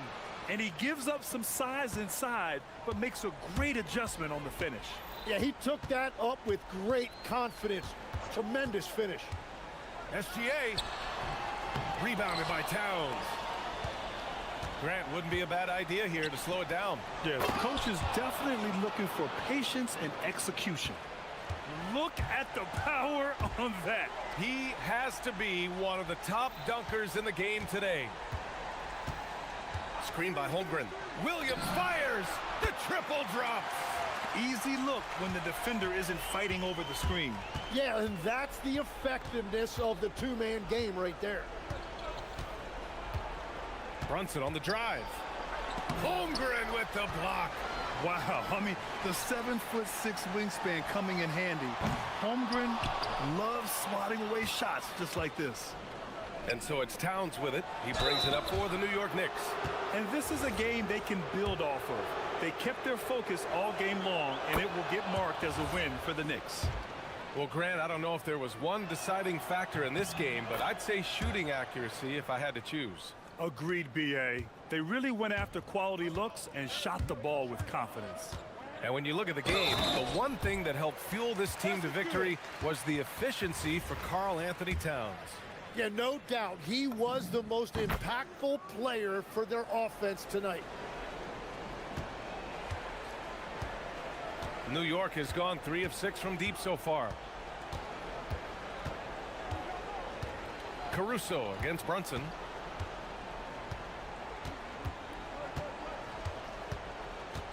Driving inside. Hard against Williams. Cleared away by Dort. At this point, it just feels like it's over. Yeah, anything they do at this point is going to be futile. Too little, too late. Here's Holmgren. From about 19. Yes, it's good. A 6'6" playmaker, SGA has a great view of the floor. Boy, this offense has been dynamic and diversified. Just everyone sharing the ball and sharing the load makes you difficult to defend. Towns! Oh, missed on the tray.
Two outstanding offensive teams.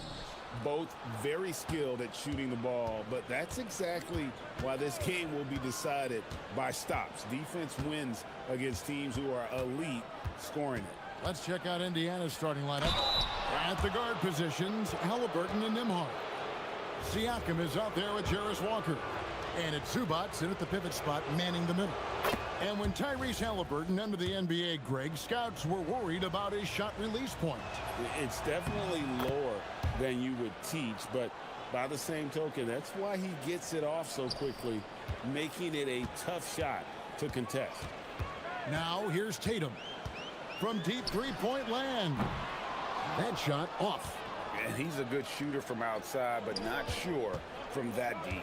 Yeah, it seems like everybody's jacking them up from way out there these days. You want guys to stay within themselves. Here's Brown. That one's in, his first shot this game. That's just Jaylen Brown putting in the work in close. Halliburton against White. And it's Halliburton penetrating to the paint. Here's Zubac, and the dunk by Zubac. Okay, two hands for safety. That's what they say, right? That's right. He was ultra safe with that dunk, no question. Queta, the pass to Tatum. Beyond the arc. And that one is stuffed right through. Passing out of the pick and roll. Tatum's such a good decision maker. You want the ball in his hands. Now, here's Halliburton. Pass to Zubac. Plays it up and banks it in. Zubac has got his second bucket. And once he got to the 10, I think he was surprised to find himself that wide open. Once he gets in deep on the defense, there is no way he's missing a layup like that. Playing with high energy, outworking the defense up the floor. Yeah, the commitment to run is paying great dividends on the break. And here's Tatum for three. That one's in, his first bucket of the game. He's 1 for 2. Oh, boy. Tatum has ways to hurt you from every area on the floor. And finished off by Halliburton. Never a bad idea to run the old pick play. You're right. And if it produces a slam like that, we'll probably see more of them. Yeah, defensive breakdown there. Gotta communicate and switch that screen. Tatum kicks to Brown. Driving in. Offensive rebound, Celtics.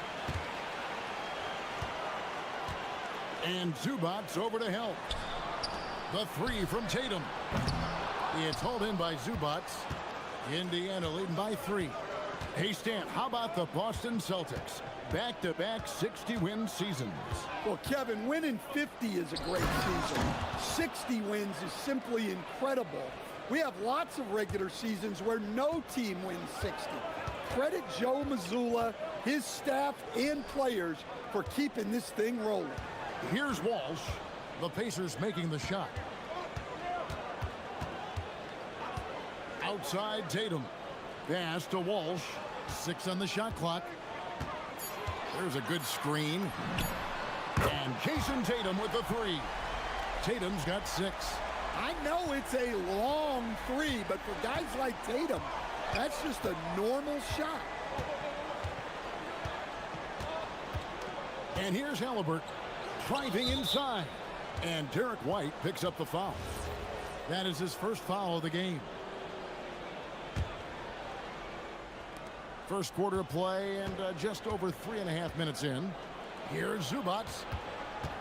Back to Nembhard. Just 5 on the clock. Siakam a screen on Brown. Here's Nembhard. And that's a special play coming from the one spot. You know, his passing can take a backseat for that dunk. Wow. Wow, that is an impressive vertical for a point guard. My goodness. And the basket by Tatum. Tatum has the skill offensively to pull up whenever he sees fit. Halliburton passes to Zubac. And the dunk by Zubac. Pushing the action, getting others involved. He does it time and time again. Yeah, when you're moving the ball like that, it just keeps everyone engaged in the game. Queta. Tatum against Nembhard. outside Tatum. The Celtics get it back in a new 14. It's one up. 2 free throws coming up, and they call the and yep, we thought we might see it. And the coach's challenge. After the review, the ruling on the floor is overturned. Now, where the officials can review in closer detail what constituted the original personal foul. Getting a different angle can sometimes make it a lot easier to determine. Indeed, and the one thing with replay review is that when you see the slow motion replays, you really get a new appreciation for just the immense speed at which these players are moving and how fast the action really is and how hard it can be sometimes, you know, Greg, to make the right call. And the announcement on the review is that the foul was called in error. So they have determined to overrule the original call. And guys, this is what it's all about, getting the call right. And I think in this case, the video review showed that while it was a tough call to make on the floor, they got it right with the review. And that concludes a back-and-forth, high-scoring first quarter of play. It's the Pacers up 3. And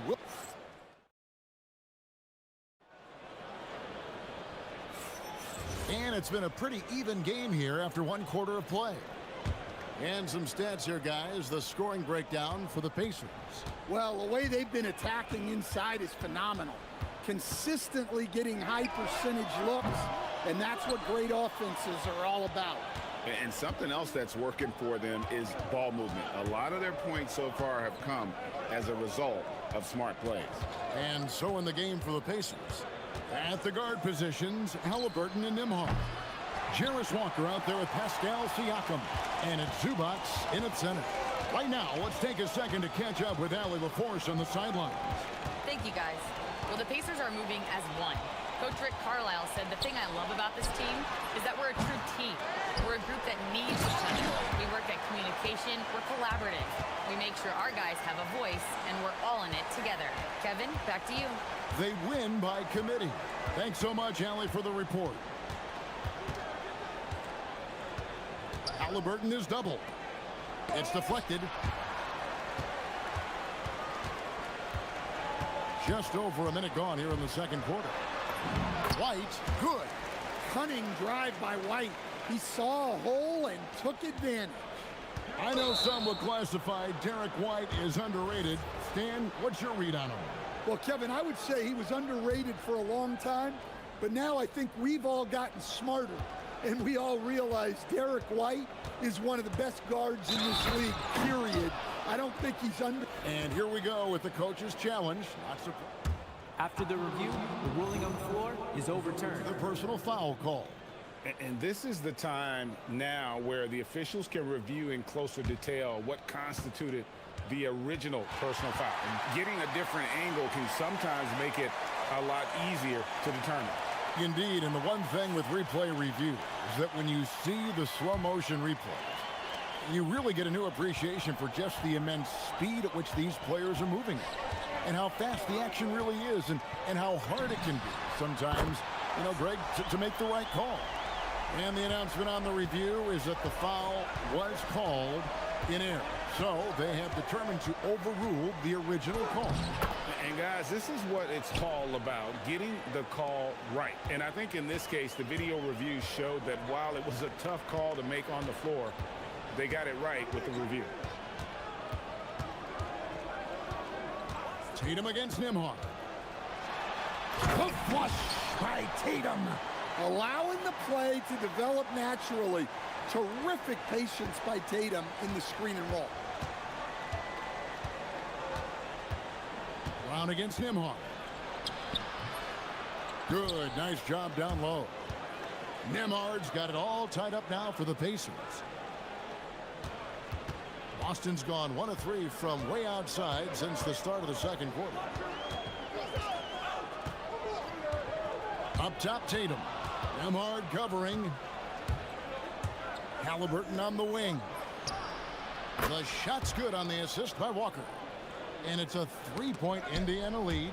You watch Halliburton shoot. The release is a little low, but it's quick and it's deadly. You know what? Tried to step in and cut him off, but just didn't get there quick enough.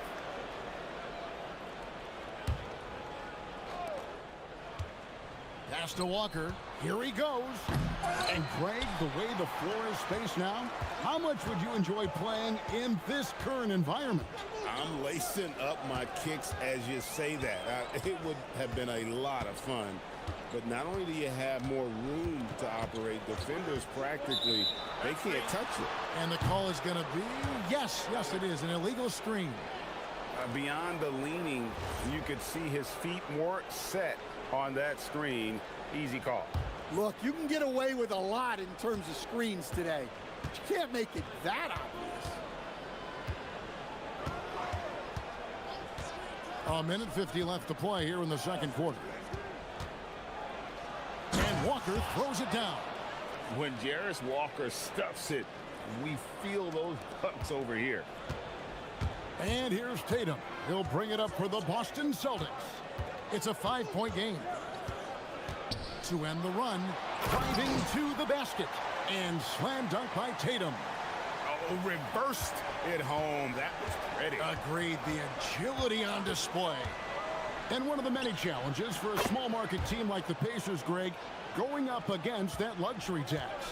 And they've avoided carrying a payroll that would incur the tax. But right when they said they were planning to do just that, the Bucks stunned everyone with the maneuver to secure Pacers center Miles Turner and perhaps let him off the hook. Tatum with it. He's picked up by Walker.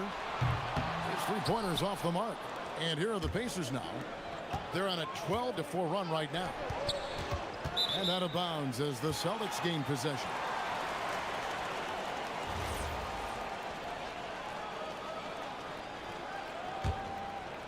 Celtics trail by 6. Launches it. The kick out to Tatum.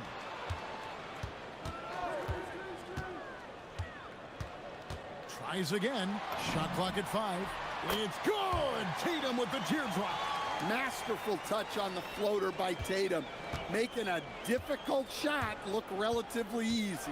5-second differential between the shot clock and the game clock. And it's sent back by White. And that's out of bounds. It was last touched by Halliburton.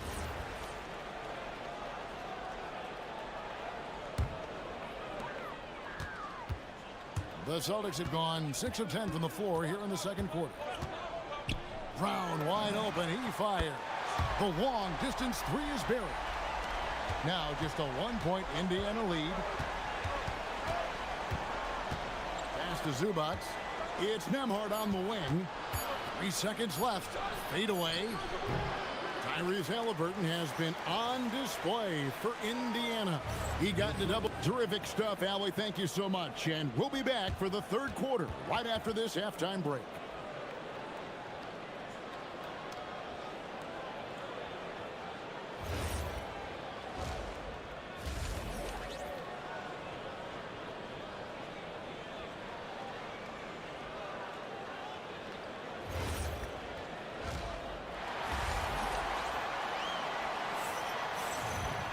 And as we get into this third quarter, as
yeah. And you know, guys, Jason Tatum has really been making it happen.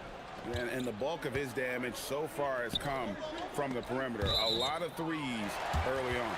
And defensively, they're giving him too many good looks out there. They need to start running him off the line. The wing pairing, it's White and Brown. Down on the block, it's Tatum with Tatum. And it's Walsh in at the point guard. And that's the group for Joe Mazzulla as we begin the second half. It's blocked. And so it looks like the Pacers will retain possession here.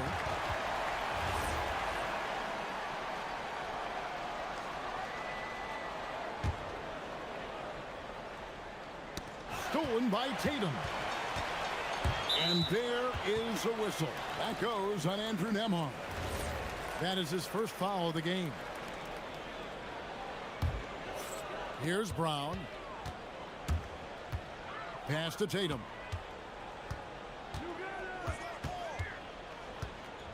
From the arc. And the rebound goes to the Pacers. And sometimes Stan, lost in everything he has done for his team, Jason Tatum is one heck of a playmaker. Yeah, Kevin, I think what happens to guys like Tatum when they come into the league is because he can score the ball, and that's such an important skill, we tend to focus on the scoring. But Jason Tatum has become a better playmaker in his time in the league. He's become a better defender and a better rebounder. This guy excels at everything. Let's check in now with our Allie LaForce, who's got a story for us. Allie? Thanks a lot, Kevin. Pascal Siakam's veteran presence is hugely valuable to this Pacers team.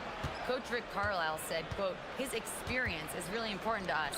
He doesn't get rattled, his personality stays consistent, but things get frantic in games. He is a calming influence on our young players. Kevin, back to you.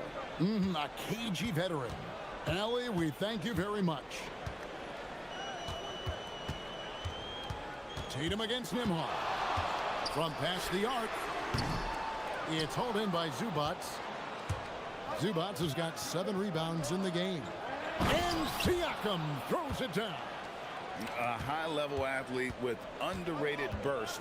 Siakam continues to impress with his ability to finish. Hits the three-point bomb. Well, when you have a scorer as skilled as he is, you do everything you can to get him the looks he needs. Yes, and the foul. It goes on Jason Tatum.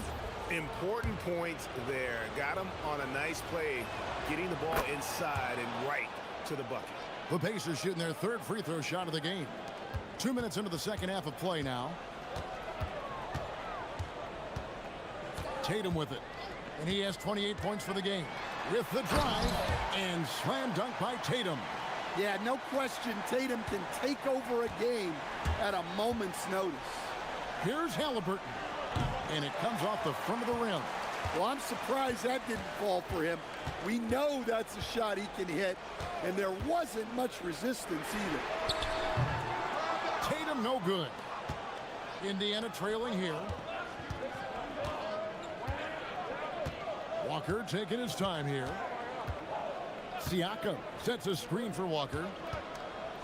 Here's Nembhard. The shot's good on the assist by Walker. Walker's got 3 assists in the game. Terrific ball movement leading to the basket. You love to see it. Brown against Siakam. And Brown throws it down. Terrific finish there from Brown. He goes up strong and absorbs the contact. And it just seems like the Pacers have really shaken up the league, Greg, with their fast-paced, aggressive style. Well, Tyrese Halliburton and Pascal Siakam, 2 star players who thrive in this up-tempo style. And if you look at the roster around them, the pieces fit. Tatum with a screen on Siakam. Brown. And there are the Celtics with another basket. And there's the foul. It'll go on Tyrese Halliburton. That is his first foul of the game. Oh, great defense there. Anticipated the play and got there first. Boston's gone 2 of 5 with the 3-point shot since coming out of the break. Their ability, again, to stretch the floor, particularly in this second half. Yeah, and where has the defense been? They've been content to let them fire away. They've got to close out to the arc.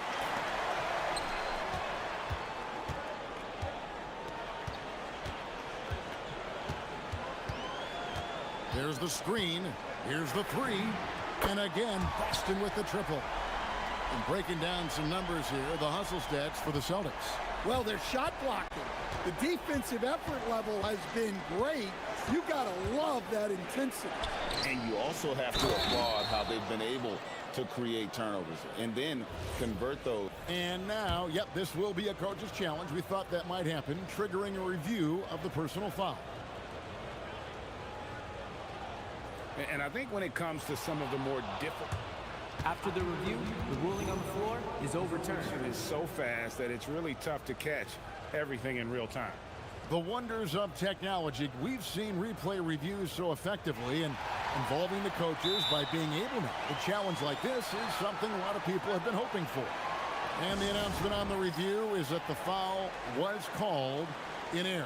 So they have determined to overrule the original call. And guys, this is what it's all about, getting the call right. And I think in this case, the video review showed that while it was a tough call to make on the floor, they got it right with the review. Pacers trail by 6. Inside. Deflects the pass. It's stolen by White. About 3 seconds between shot and game clock. In the corner. Tatum with it. Off target with his 3. And it's Walker penetrating.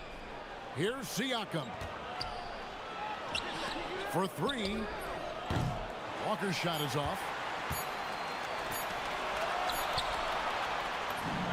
And the ruling on the floor is confirmed. Not sure the ball was out of his hand in time. Well, we thought the third quarter was over, but it turns out the officials are going to review the play to see if he released the ball before the buzzer. And even though, you know, you think it may... And so it's Boston, with their lead standing at 6 points here at the end of the quarter. Their shooting has been the big key. Their percentage from the field so far has been terrific. And don't go away. We'll be right back. Well, this has been a great contest so far, and I imagine the fourth quarter could have even more action in store for us. And a look at the 5 for the Pacers to start the fourth quarter. At the guard positions, Halliburton and Nembhard. Siakam is out there with Ivica Zubac. And it's Walker in at the small forward. And I'll give this to Halliburton. He's been in attack mode all night. White finds Tatum.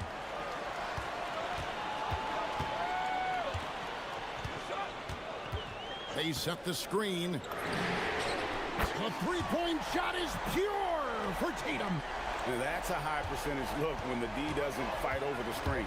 Yeah, it's certainly worth it to disrupt the offense. Coaches notice that extra effort. An effortless finish from Halliburton. The defense has to be more aware down low. Tatum passes to White. Good, and it's Tatum picking up the assist. And the Celtics lead by 8. If you came to watch a scoring battle, you're in the right place. Yeah, and how great have these offenses been for these teams tonight? Just fantastic execution. Pass to Nembhard. Back to Halliburton. Clock at 6. Here's Halliburton, and Halliburton slams it in. On the drive, Halliburton keeps his options open. If the defense doesn't commit, he just takes it to the rim. Celtics leading by 6. Here's Tatum. The 3. It's hauled in by Zubac. Zubac has got rebound number 9 now. What an effort here tonight. Halliburton kicks to Zubac. No good on the shot. Well, the defense just dared him to take that one. Poor execution on their part, but they got lucky.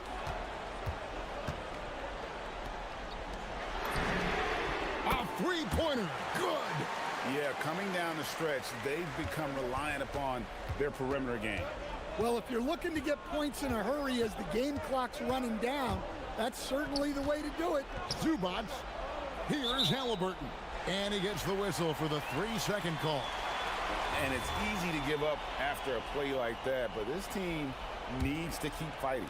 Yeah, it's definitely a momentum shifter, but it's time to refocus, make smart decisions, and start fighting their way back. Outside Tatum. Outside Brown. Here's the screen. Fires the 3. Cash money, Brown with the tray. Well, you know, when Brown's hitting the three, it really opens up this offense. Now Zubats, and he jams it in. Well, that's what you want. Get him the ball and see if he can close the gap. They can burn some clock if they want to. And get a little breather as well. Tatum, and there's the drive. And that's on the defense there. You can't give Tatum those lanes and launching pads to the rim. Here's Halliburton. Now Zubats. And the ball's tied up, so we'll have a jump ball.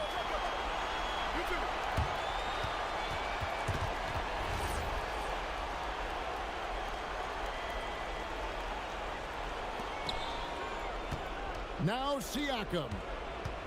Zubats with the screen for Siakam. Down to 5 on the shot clock. A putback. Ah, he parachutes in for the putback. And watch Siakam just spring up for those offensive boards. Athletic ability gets him to the ball so fast. Brown outside. An absolute bomb from Brown. Late reaction defensively. He quickly takes advantage, grows their lead. Yeah, look, the truth is, he doesn't need much space anyway. But that one was too easy. And so only one team answered the bell tonight, guys. Not a monster blowout by any means, but still a double-digit victory for Boston. It was like watching a three-point shooting contest tonight here. And they just didn't seem to let up, whether the last several shots went down or not. 3 after 3, it just seemed to pay off for them. The one player that really stands out, of course, in this one, it was a dazzling game for Jason Tatum. Well, he was the reliable option for them on just about every possession. So dependable, always making the right decision. So valuable to this team. Halliburton gives them whatever they need when they need it. This guy is both patient and prolific. Poked away. A solo fast break. Nimhard fires. And the 3 misses. White with it. Halliburton picks him up. 6-second difference between shot and game clock.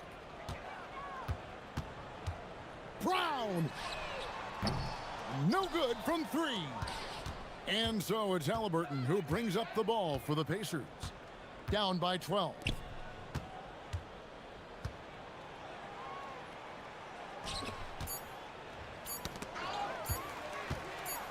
Tatum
And so off the tip, it is New York.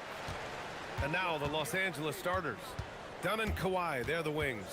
Brooke Lopez is out there with Derek Jones. And it's Matherin in at the point. Boy, when these bigs like Karl Anthony Towns show off that power, you've got to love it. And you look at Brunson, listed at 6'2". You wouldn't think he'd be such a handful inside doors. Handful might be an understatement, B.A. He is a nightmare, free throw line and down. Why? Because he has moves and then counter moves. His footwork is exceptional, and I don't care what kind of defense you play, the guy will be able to get off a shot, and most often it's going to go in.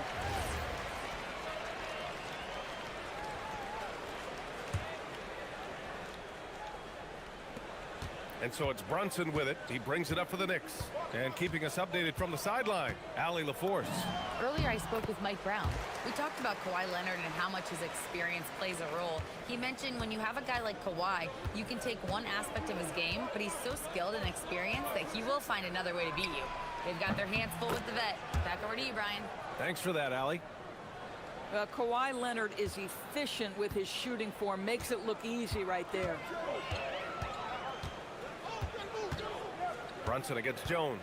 Brunson passes to Towns. And it's powered home by Towns. Man, you lay that pass out there just like a great quarterback. Let your teammate run to it. Lopez, the screen on Anunoby. Leonard on the wing. Anunoby covering. Leonard passes to Dunn. 6 to shoot. Lopez, the screen on Anunoby. Pass to Lopez. Always a nice way to start. Makes his first one. Well, Lopez so comfortable down inside. This is where he makes his living. The Knicks have gone 3 of 3 so far from the floor. Now here's Towns. Outside Anunoby. Drills it from deep. And that's what they want to do. Get him open looks early. Matherin finds Leonard. Over Anunoby. From 7. And it's Lopez. That time on the assist by Leonard. Boy, how about the timing, the delivery? That is exactly how you set a teammate up. To the middle. Here's Towns. And it's Towns with the power finish. Boy, you have to love how Jalen Brunson orchestrates this offense. So good at getting the ball where it needs to be. Anunoby against Leonard. Here's the 3. It's hauled in by Jalen Brunson. The Knicks have gone 5 of 5 in this quarter. Solid. In transition, here come the Clippers. Got a piece of it. The Knicks with the lead. One of the most exciting teams in the league, Doris, the New York Knicks. BA, there's a saying that the NBA is better when the New York Knicks are in the house, and they are good. How about the resurgence over the last 5 years? They want to win now, and that rabid fan base is eating up all this success. Kawhi Leonard, the size, the strength, the ability to put the ball on the floor. I mean, trying to deal with this guy off a drive is so tough. Now here's Brunson. Pass to Towns. Yes, and a nice assist from Brunson. Brunson's got 4 assists in the game. Just owning the painted area. If it's working, no need to change. Leonard with the ball. Anunoby covering. Leonard, that one's good. Leonard's got 10. And he's a selective three-point shooter. Kawhi only takes them if he feels he has a good look. Brunson looks it over. Towns on a screen. Brunson passes to Towns. New York working the ball around now. Just 5 on the clock. New York needs to get one up quick. The timer ticks. Yep, that one goes. Yeah, that's Karl Anthony Towns at his absolute best. The shot making incredible from every spot on the floor. Matherin passes to Leonard. Ooh, and Leonard throws it down. And boy, has this been a competitive matchup thus far. These teams have swapped leads 7 times already, and we're not even in the second half. Towns on a screen. Brunson passes to Towns. Right side, Anunoby. Now Los Angeles moving it up. Leonard inside. Anunoby covering. Fades. Shot by Leonard, no good.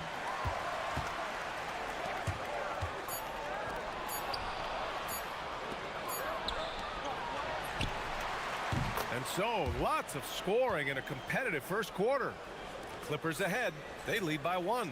And we'll be back right after this.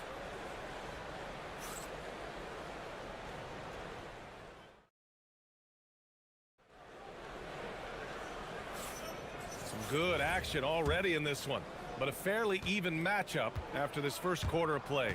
And let's quickly break down the game we've seen from the Clippers guys. Defensively, their gambles are paying off, jumping passing lanes and pressuring ball handlers. And a few of those led to quick scores at the other end. Really active first quarter for them. So here are the 5 for the Clippers to start the second.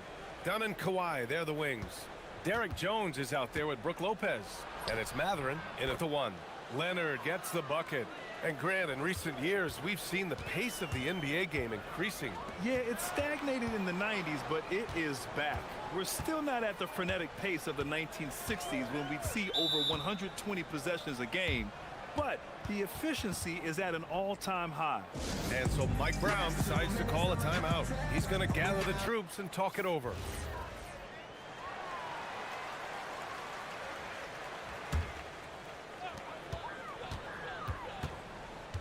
And here's Brunson. To the paint. Towns throws it down. Karl Anthony Towns putting on a show on the offensive end of the floor. Legit 3-level score, and he's got it all working. Leonard passes to Jones. Back to Leonard. Oh, it's stolen by Towns. To the middle. Here's Anunoby. And he takes that one up and powers it through. Another lead change. Give these teams credit. They're really fighting it out. Neither team willing to give an inch, and neither able to seize the momentum. This has been a fascinating one to watch. And here's New York now. Ooh, great D that time from Dunn. Oh, that's a chippy. Point-blank range. He'd like that one back. And Doris, when you have a veteran roster with some of the injury history of these Clippers, load management becomes a big consideration. And B.A., how impressive is the resiliency of this team in the face of all that injury history they have? Credit the front office for the depth they have developed and the coaching staff for their incredible adaptability. It is nothing short of remarkable. Clock at 6. Here's Lopez. Yes, and it's Leonard with the assist that time. Leonard's got 3 assists in the game. Boy, when asked to take on this role, guys, Kawhi Leonard has proven to be a reliable facilitator. Towns drops in the layup for 2. Towns has got 4 points this quarter. Oh, man, this has been an absolute battle in the first half. Each team trying to establish itself. The lead just keeps going back and forth. And it's Lopez with the jam. Well, one aspect that makes Lopez dangerous, his size. At 7 foot, he doesn't have to go far to slam it home. Outside Brunson. Towns. Rejected by Lopez. Out to Leonard. Over Brunson. And it's Leonard. That time on the assist from Jones. Leonard's got 16 points. Jones against Brunson. Towns a screen on Jones. Brunson passes to Towns. Pass to Anunoby.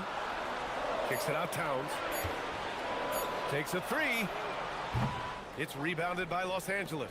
Well, that's surprising. This guy is a good mid-range shooter, just can't get it to go. Oh, stolen by Anunoby. Towns with the ball. He's picked up by Jones. Anunoby passes to Towns. And it's Towns with the power finish. And that's gotta hurt. A turnover for a free run at the rim. And now we know who has the momentum. It's still close, though. These teams have been neck and neck. Let's see the response here. Boy, remarkable how efficient he's been scoring the ball. He feels good right now. To the inside, Hart. And Hart throws it down. Josh Hart hammering it down. That's a message right there. Jones finds Leonard. Lopez, the screen. Leonard can't get it to go. For New York, they've gotten 5 of 7 shots to fall in the second. Towns against Lopez. Towns, right side. Hart passes to Towns. Towns in his comfort zone. Good passing to set that up. Teamwork on display. Leonard outside. Lopez, the screen on Anunoby. Leonard passes to Lopez. Leonard looking around. Jacks up a 3. And Los Angeles another 3. But Kawhi Leonard right now is cooking, folks. This guy has got a rhythm, and you better watch out. And here's Brunson from the arc. The three-pointer is down. Jalen Brunson. And that's how you up the ante. Come right back at him. And you would expect nothing less from these two, taking pride and making plays. Again, the miss by Leonard.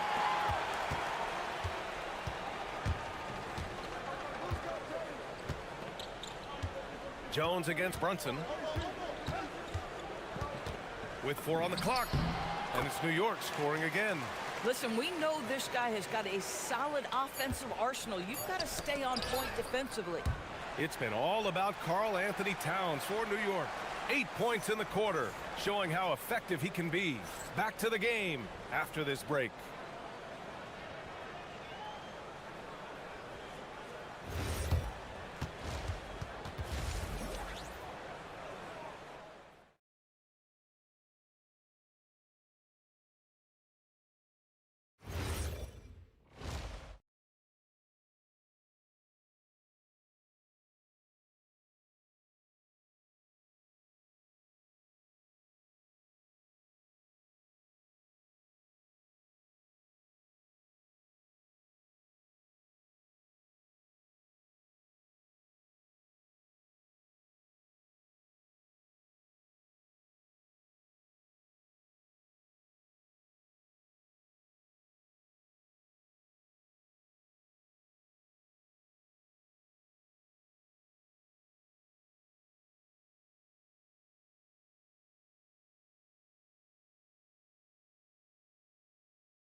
Los Angeles has gone 4 of 8 from 3, a nice percentage.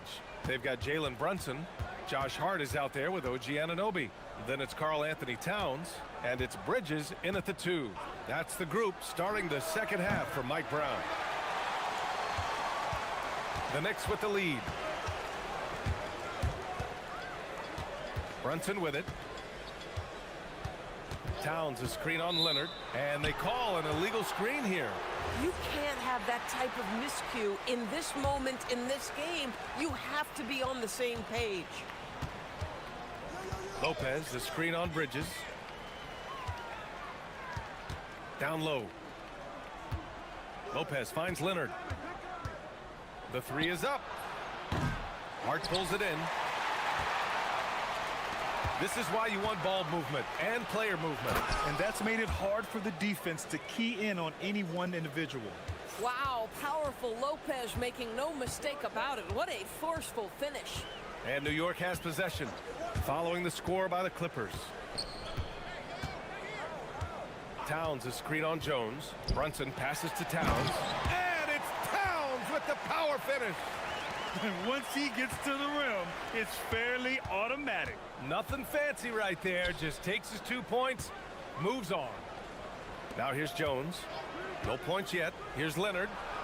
And that's good for 2. Oh, he's putting on a scoring clinic, guys. If it wasn't for him, they would not be in this game. Towns a screen on Jones. Brunson passes to Towns. And And it's powered home by Towns.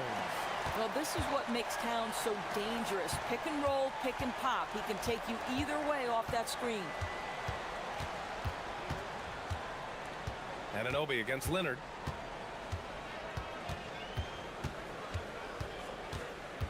Six on the shot clock. Inside. Towns with a rebound. Towns has got 4 rebounds in the game. Hart with a screen on Lopez. Here's Towns. Oh, it's blocked. It deflects off the backboard. Oh, the long arms of Brook Lopez effortlessly sends that back. And now they decide to foul intentionally. You don't want to stop the clock right there. I'm not quite sure what he was thinking. Just under 2.5 minutes into this third quarter now. Lopez, the screen on Anunoby. Oh, it's stolen by Towns. This is what superb defense is all about, guys. He read that all the way. And Anunoby gets it to go. I'll tell you, it's 6'8" with elite athleticism. Good luck checking OG Anunoby on the interior. Matherin finds Lopez. Nice ball movement by Los Angeles. Anunoby against Leonard.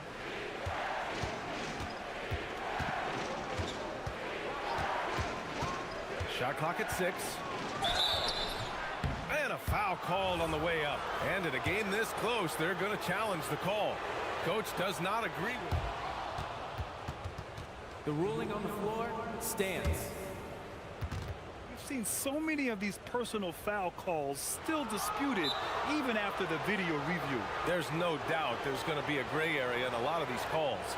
But at least we have the option to take a second look, so the officials can be sure they get it right. And they've made their decision. The call will stand.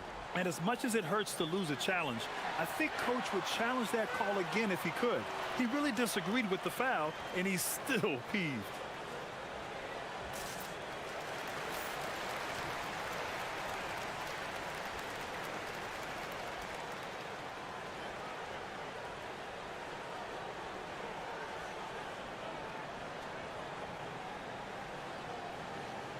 Take a break. Take a break. 2 shots.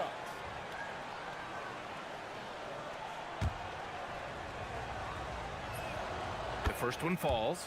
Boy, Kawhi Leonard lets his game do the talking. Yes, he's soft-spoken and quiet, but boy, he's a big-time player. And Leonard drops them both.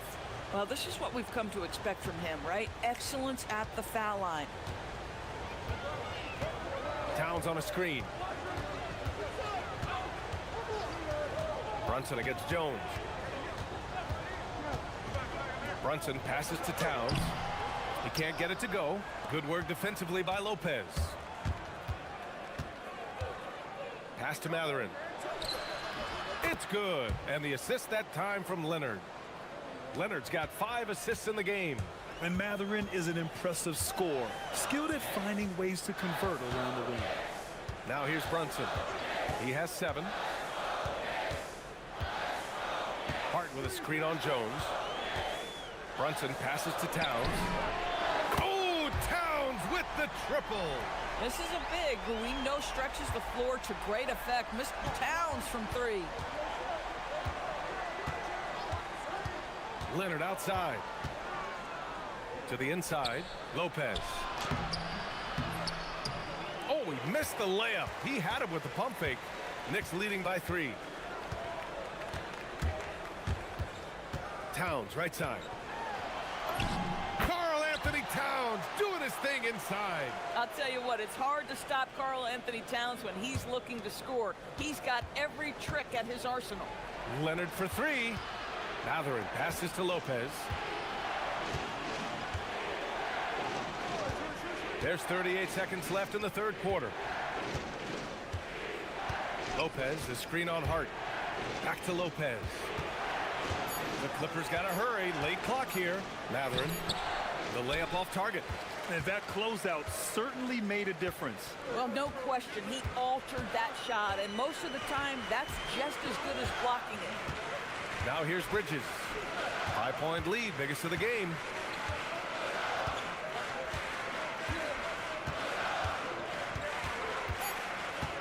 To the paint.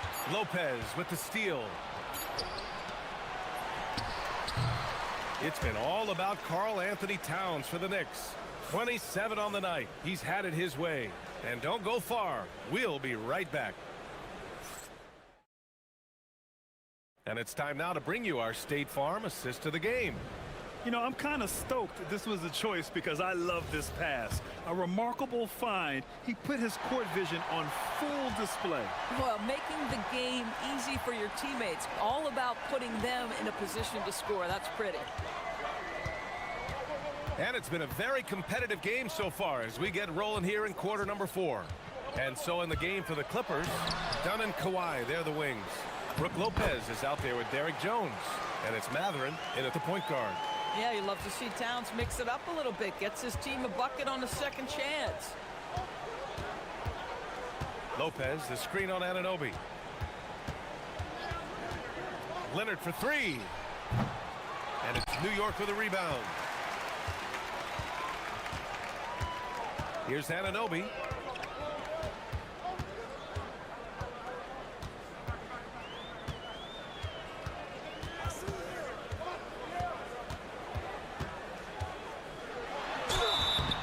Oh, and there's the whistle on the shot.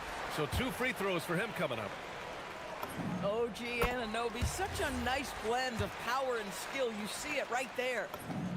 That's also good. So he hits both free throws. 60 ticks off the clock here in the 4th. Lopez, the screen on Anunoby. Leonard on the wing. Anunoby covering. Anunoby against Leonard. Shoots over Anunoby. Shot by Leonard, no good. And Towns has got the ball here for the Knicks. Pass to Hart. And Hart throws it down. Oh, not the defensive effort they need to cut into the lead. Boy, good call. You have to at least try to protect the rim. They're just too slow to react. You can't afford to sleepwalk through possessions. What's going on out there? Here's Matherin. The Knicks making their last shot. And they're ahead right now because they're working so hard on the glass. And bottom line, more boards means more possessions. That's how you build a lead. Now here's Anunoby. Down low. Here's Towns. And we'll have a timeout called by Mike Brown. He is not messing around. Calling them into the huddle.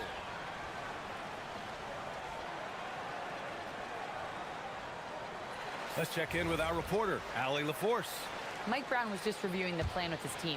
He said, keep it going, guys. Ride this wave of momentum. We're playing great right now, but we can't let up. Guys, back to you. Appreciate the report, Allie. Yes! Using that window! Their offense has been unstoppable, just firing on all cylinders.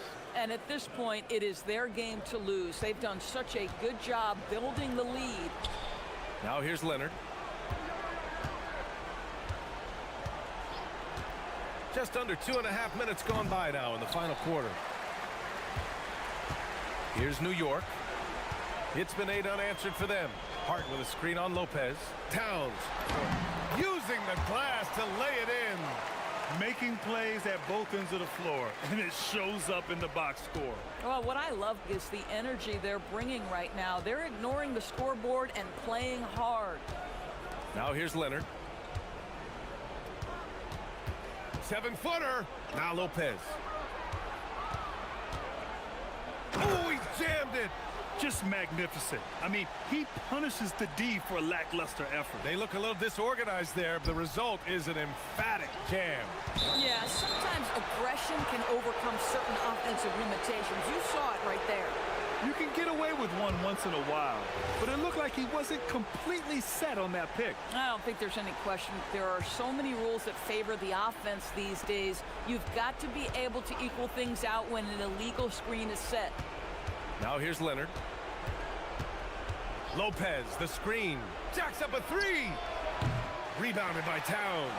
I'll tell you, that's one he typically will make. The defense gets away with one. Now here's Brunson, defended by Dunn. Right side, Brunson. Clock at 6.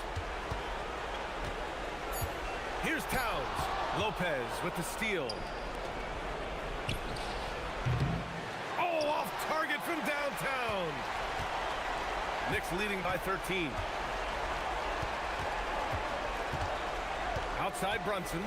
Lopez with the steal. Well, with a comeback out of range, we can put a bow on this one. Oh, Leonard with the highlight reel dunk. Well, Kawhi Leonard might be quiet off the court, but on the court, he makes a lot of noise. And so it's Brunson who brings up the ball for the Knicks. Here in the fourth, they've allowed just 4 points. There's 47 seconds left in the fourth quarter of this one. Towns, left side. Anunoby, a screen on Lopez. Towns. Off on the layup. So it's Los Angeles now. 11-point game. Lopez, a screen on Anunoby. Leonard knocks down the trifecta.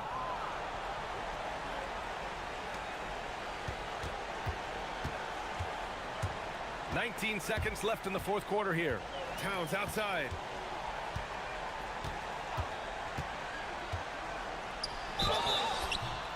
This guy is just such a load to handle. Karl Anthony Towns spends a lot of time shooting free throws.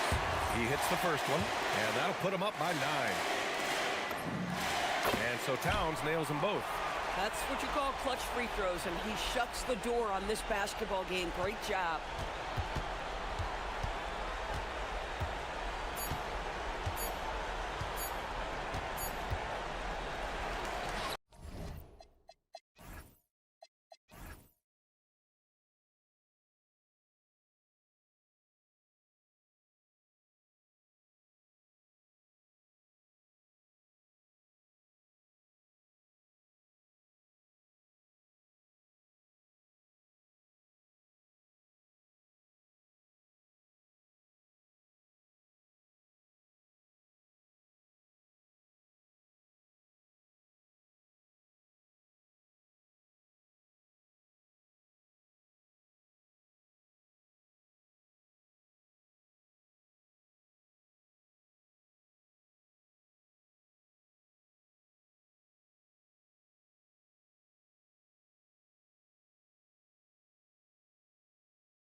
cannot wait.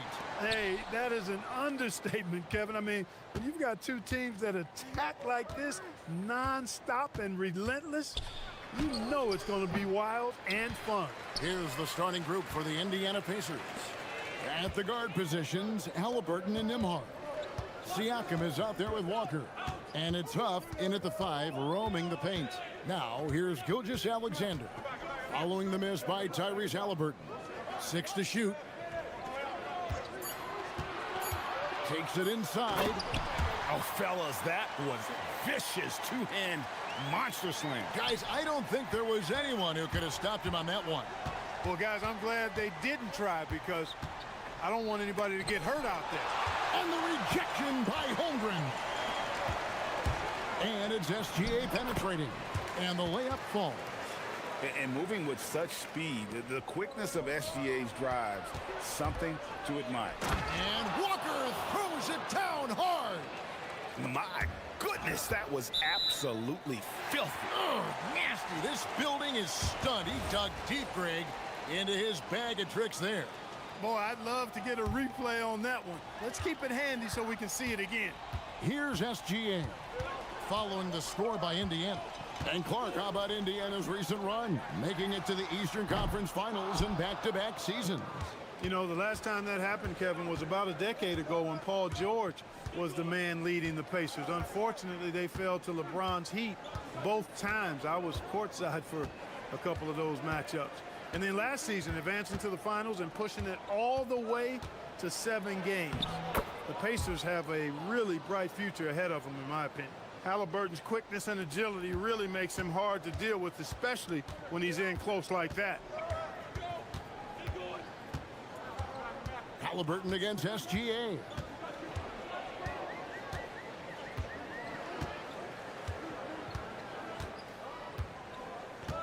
For the 3. And the rebound goes to the Pacers. And I thought that was going to drop. It looked good from here. Nembhard, the pass to Walker. Siakam outside. Back to Walker. Siakam against Holmgren. And Siakam throws it down. And those are 2 loud points. Siakam flushes it without much effort. That's tipped. Walker against Gilgeous-Alexander. And they call over the back here. Too much contact. And he drew that call by establishing his base early and then doing a great job with the box out. Yeah, there are a lot of things that go into rebounding, guys. You need strength, you need positioning, but I think timing and a nose for the ball, most important. And I think you're right. That's what got him that call, his physicality and strength. And let's go to the sideline. Here's Allie. Thanks, guys. Tyrese Halliburton is so key for this team. He said, quote, "I think the biggest pressure I've ever had in my entire life is from myself. When I'm at my best is when I'm having fun and really competing on a nightly basis. I have to show up every day with a smile on my face and bring my infectious personality." Back to you. He sets the tone. Okay, Allie, thanks. And Greg, on a team as stacked as OKC, you can almost forget about Chet Holmgren, who is the number 2 overall pick back in 2022. And let's give him his flowers, right? The portrait of a modern big man. Shot blocking, shooting range, and plays with an edge. Now, here is Halliburton. And Halliburton slams it in. Driving lanes are created because they have to respect Halliburton's perimeter shot. SGA against Nembhard. Gilgeous-Alexander kicks to Holmgren. Offline with his 3. And Siakam has got the ball here for the Pacers. Huff passes to Siakam. And finished off by Siakam. One of his specialties on display there, a nifty lead pass. Oklahoma City's gone 0-3 from three-point land. Nothing yet going outside. Got that bucket in no time at all. And when you have Dort on your side, this is what he brings on the offensive end. Great off the catch and fire. And here's Halliburton. Following Lou Dort's 3, Huff, and the powerful one-handed slam. Guys back and forth this first half. And this could continue to go back and forth the entire way. Gilgeous-Alexander with the bucket. And good work inside. SGA will make more room for himself on the perimeter when he can be effective down low. Now, here is Halliburton. Score the basket is third after 5 shots. And they've repeatedly probed inside in the first half, guys, and it's paid off. 2 seconds separating the shot clock and game clock. Gilgeous-Alexander deciding where to go with it.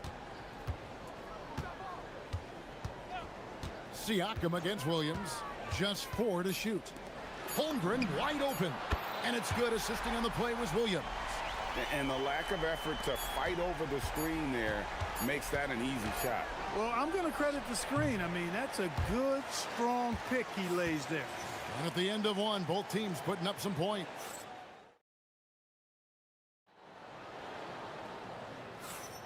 Some good action already in this one, but a fairly even matchup after the first quarter of play.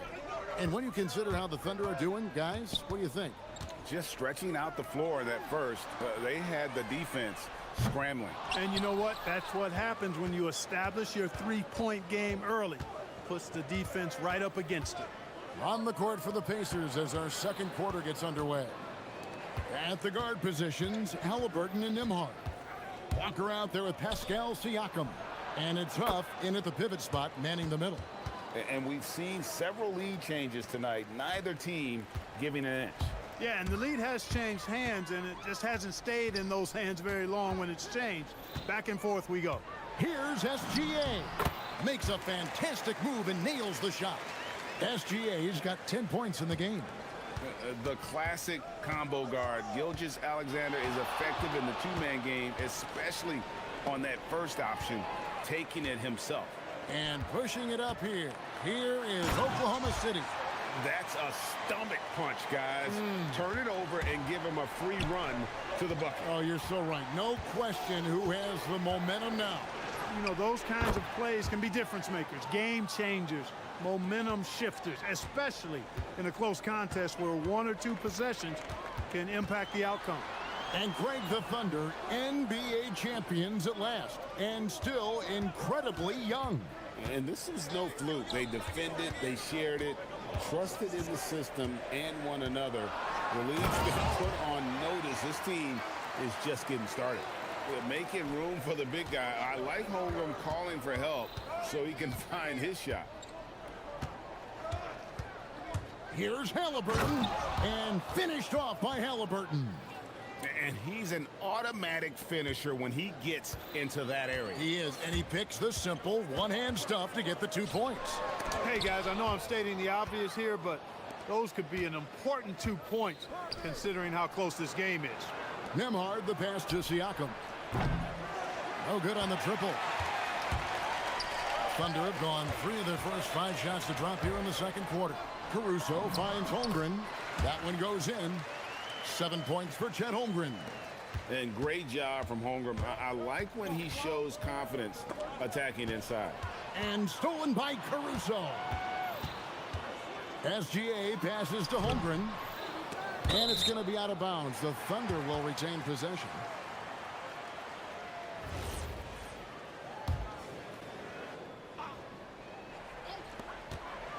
And we're now a little over 2.5 minutes into the second quarter. 5 to shoot. Oklahoma City needs to get off a shot. Offensive rebound. And finally they hit one. Holmgren's got the lead up to 5 now for the Thunder. I mean, length and skill. And Holmgren has a lot of both. And finished off by Halliburton. Fundamentals, guys, using the one-hand slam. Well, he makes the basics look pretty exceptional. I'd suggest that he stay with those basics because we've got a tight one here tonight.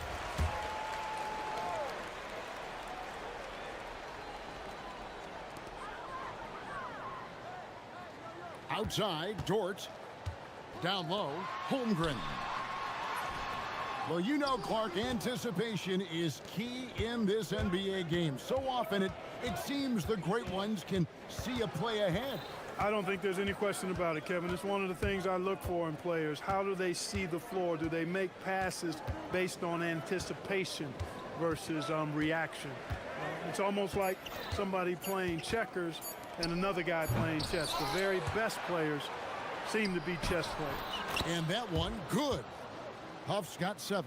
Now that's how you pick up second chance points. Stay active and be ready as soon as the shot goes up. And the basket by SGA. And this is SGA's role. He's out here to score and score often. Here's Siakam. Halliburton outside. Pass to Nembhard. There's the killer two-handed slam. Taking matters into his own hands. Yeah, we didn't expect to see that kind of finish. And you know, guys, when your point guard is making explosive plays at the rim, I really do think it sets the tone for the rest of the team. And that one drops. He's got 11. And we know Chet can shoot the ball, but I like him the most when he's near the basket. Halliburton against Caruso. Nembhard for 3. And Holmgren pulls it down. Oklahoma City leading by 3. Here's Williams. Oh, and the jam by Williams. Attacking in transition, the most consistent way to generate easy looks. Yep, exactly. And if there's any opportunity for early offense, you've got to push it and push it every time.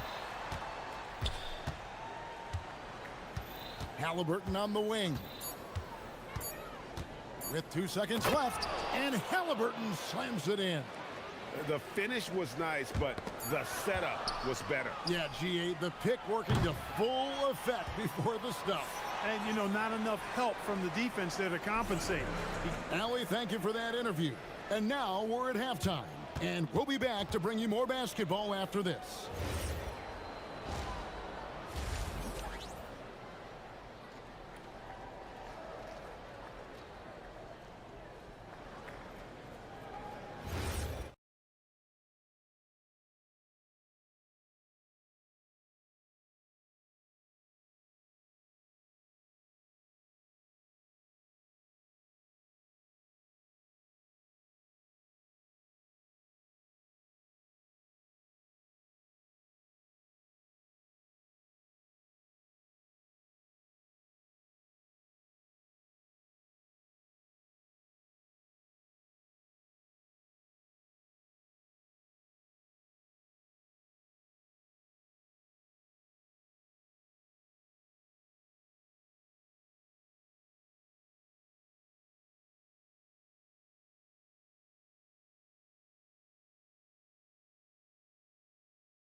You know, Shai Gilgeous-Alexander has been exceptional here tonight, guys. Man, he's been running wild on him through that first half. Absolute dynamite on offense. And you know what? I'll be interested to see just how much he's got left in the tank. That first half had to take a lot out of it. The post pair for him will be Williams and Holmgren. Gilgeous-Alexander runs things with Dort to his side. And it's Caruso in at the 3 slot. And that's who Mark Daigneault starts the second half. Halliburton with it. He's picked up by Holmgren. Here's Huff. And he drops in the layup off the glass. Huff's got 9. It's a great move, and he catches the defense completely off guard. Yeah, if that's a harbinger of things to come, he's looking at having a very big second half. Holmgren sets the screen for Williams. Back to Holmgren. Outside, Gilgeous-Alexander. 4 on the shot clock. And Holmgren possesses sky-high potential. His length and versatility making him such an intriguing prospect. Oh, stops the dunk there. The best outcome in a bad situation. You know, you don't like the foul, but if the alternative is giving up a dunk, it's an easy choice to make. I think it sets a tone for your defense around the rim. Make them earn it. Halliburton drives in and blocked. That one goes careening off the glass. And now a fast break for the Thunder. Some physicality there from Lou, pushing past the contact and into the shot. Pacers trail by 6. Here's Halliburton. Here's Siakam. And finished off by Siakam. Oh, an aggressive move and fantastic finish. Trying to send a message with that slam, I think. That's exactly how you send it. 2 hands and down. And not the most common call you'll see in the NBA, but hard to argue that pick wasn't illegal. Yeah, you know, the officials aren't nearly as lenient as they used to be on that call. As a matter of fact, I know I got away with a lot of those in my playing days, but that was 40 years ago.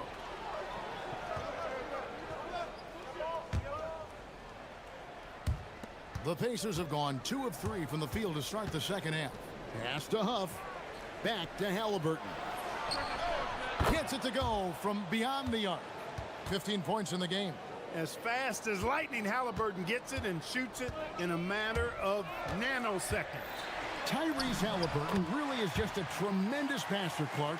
He loves setting guys up. Yeah, he really does. I mean, that's where he's at his most effective and happiest as a player, it seems. He takes great pride and joy in distributing the ball and running the show for his team. And some might even criticize him for being too selfish at times for the ability he has to score the ball himself. Holmgren gets the bucket. And I know everyone's thrilled to see Holmgren scoring so well. And this is the kind of effort that could carry on well throughout the year. Halliburton looking around. Up top, Nembhard. He's guarded by Williams. Halliburton against Holmgren. Down low, Halliburton puts it in. Tyrese Halliburton, take a bow, young fella. You deserve it. You have been outstanding. Great instincts from him to get a hand on that pass and tip it out. And, you know, even though they didn't come up with the steal, that's still a nice defensive play. To the inside. And that one is hammered home. The D just kind of stepping aside and letting him get to the rim. There's a reason, GA, the lead is what it is right now. You know, you look at it, the communication is lacking, as is the trust. They can ill afford those types of breakdowns. It won't work. You can't win with those kind of breakdowns. Into the timeout here taken by Rick Carlisle. He's ready to talk things through with them.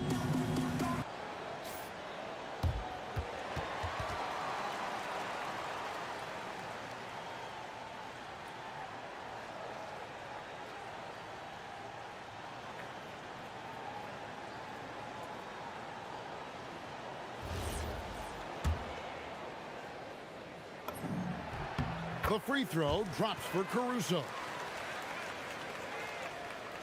Pacers trail by 6. Halliburton outside. Halliburton muscles through the contact. That shot by Halliburton, not easy. Taking the hit and still finishing the play. Nembhard against SGA. To the middle. Holmgren outside.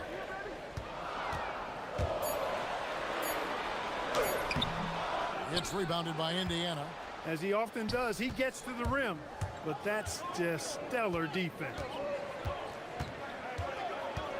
Halliburton passes to Huff, and the dunk to finish it off. A beauty. Halliburton all about getting his teammates open looks. Does such a great job with his unselfishness making the pass. We're now joined by our sideline reporter, Allie LaForce. Allie, it's all yours. Thanks. The Pacers have shown that they can be a threat in the East. Coach Rick Carlisle said, there's nothing wrong with high expectations. What you don't want is a situation of apathy, where expectations are low and all you're ever doing is selling hope. That's not why I came here. Kevin? They're for real. All right, Allie, we appreciate the report. Siakam kicks to Halliburton. There's the pick. It's good. This game is all even. Halliburton's got 9 points now in the quarter. And guys, the D has to show a little more fight on the interior than they did on that trip. And his stroke has been dead on from the outside. I mean, inside, outside, it just doesn't matter. 2 seconds separating the shot clock and game clock. Siakam passes to Halliburton. Ball's knocked loose.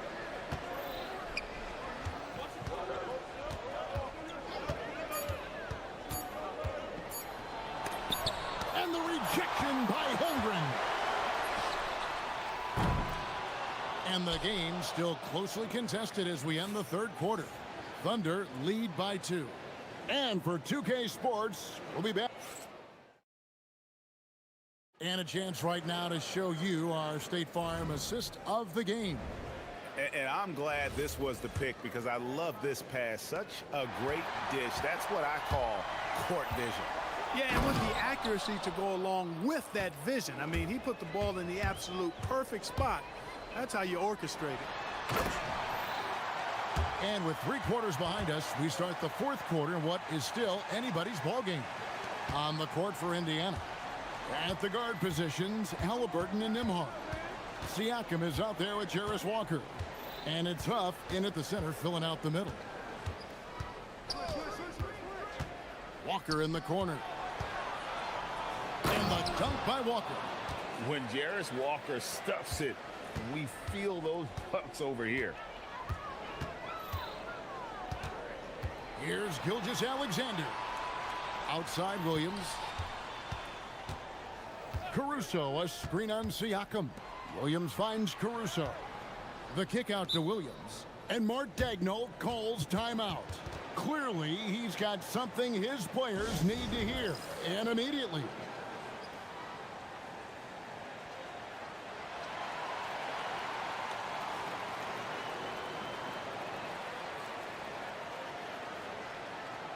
Hartenstein, he's checked in for Williams. Let's go to the sideline and see what Allie LaForce has dug up for us. Allie, take it away. Thanks, guys. Mark Daigneault had some words for his team over the last break. Coach was blunt with his assessment. He said to throw out everything that happened until now. It is a brand new game, and it's only a few minutes. Leave it out on the floor. Back to you guys. Okay, Allie, thank you. Halliburton against Caruso. And it's Halliburton penetrating, and Halliburton slams it in. Tremendous explosion on that launch by Halliburton, throwing it down. Screen by Hartenstein. Here's SGA. Holmgren outside.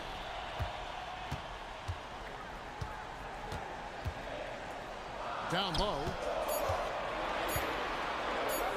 And the dunk by Hartenstein. Vital basket there. This is just the time and really just the situation when he looks to take over. And you know that's right. I mean, he's looking to put his stamp all over this game. Now Halliburton. He takes it in. Off the glass. And you want him taking big shots for you in big moments. That one was as easy as it gets. Well, you don't want to give him any open shots at this stage, never mind a layup. Come on now, my goodness. And watch out for SGA going to the basket. He will put it on your head if you're not watching. To take the lead, he drills the 3. And guys, here in the fourth quarter, still a close game. Instant classic, fellas. This one could come right down to the last shot. SGA with the ball. Now guarded by Siakam. The basket is good. Oh, that's too smooth. I mean, Gilgeous-Alexander with some clever playmaking there.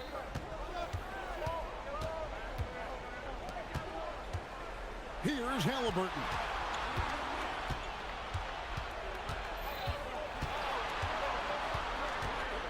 And there's the foul. We'll go on Alex Caruso. That's his 3rd foul of the game. Yeah, clearly he had an established position there. Yeah, and I like this call because you want the refs in that situation. If there's any doubt, err on the side of giving the benefit of the doubt to the offensive player. That should have been a block, and it was. And down goes the 3. Defensively, you can't back off him that much. And you don't want to give up easy threes at this stage of the game. Gilgeous-Alexander.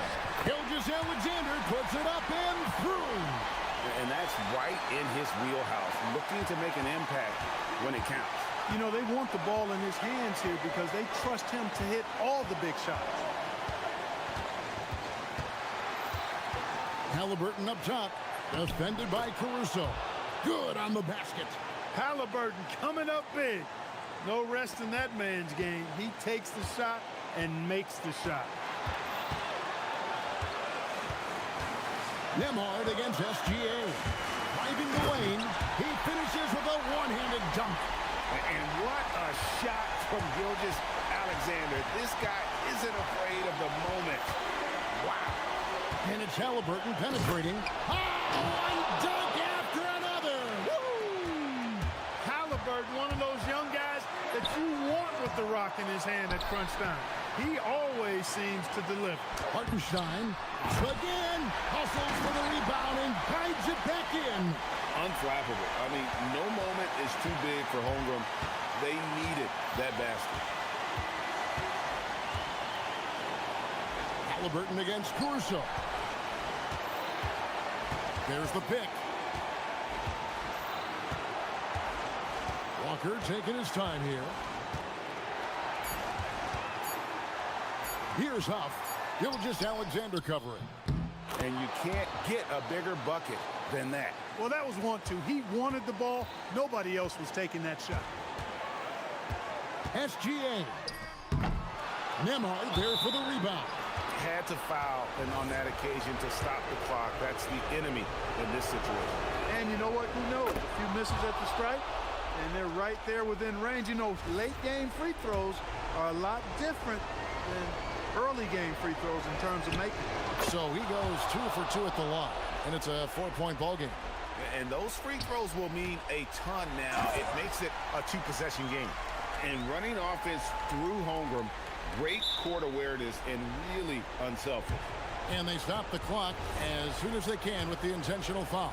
No choice but to foul there, but he's probably the last guy you want to see on the line.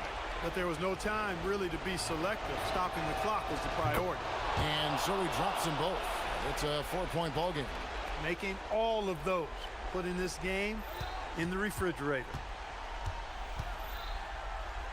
Here's Holmgren, takes the 3. It's tipped. Here's Huff.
Sports as we get set to bring you exciting NBA action. And on tap tonight, it's the Los Angeles Clippers going up against the Boston Celtics here in Boston. This is Brian Anderson. Joining me, analysts Richard Jefferson and Grant Hill, and reporter Allie LaForce. And now the Los Angeles starters. Dunn and Kawhi, they're the wings. Brooke Lopez is out there with Derek Jones. And it's Matherin in at the point. Now here's Matherin. Leonard up top. He's guarded by White. Leonard can't get it to go. Good shot, gone bad. You gotta finish there. Jones against Tatum. You know, something that makes this matchup interesting, Richard. Both of these teams execute at a high level on defense. Yeah, the scoreboard could be looking underfed by the end of the game. The NBA is trying to tilt things towards offense, but these two say, not on my watch. Now here's Brown. To the middle. And he jams it home with authority. Proving he's more than just a go-to scorer. Brown also loves swinging the ball to open teammates. Leonard looking over the floor.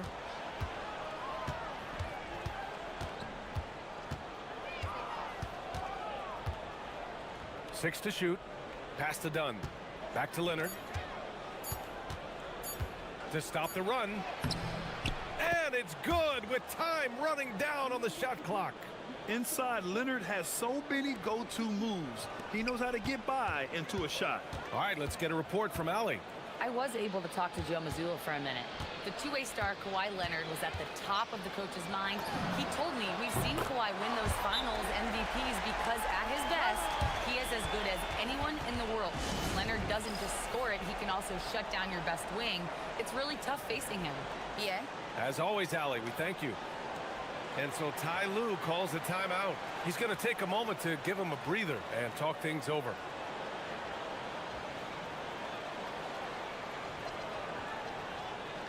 Bogdan Bogdanovic checked in for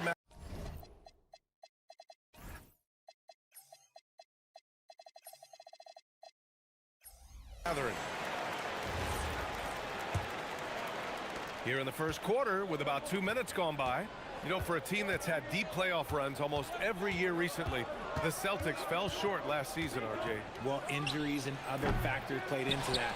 But there's so much parity in the NBA right now. There is no team invincible come playoff time. Now here's Tatum. He's got 5, and there's a pick.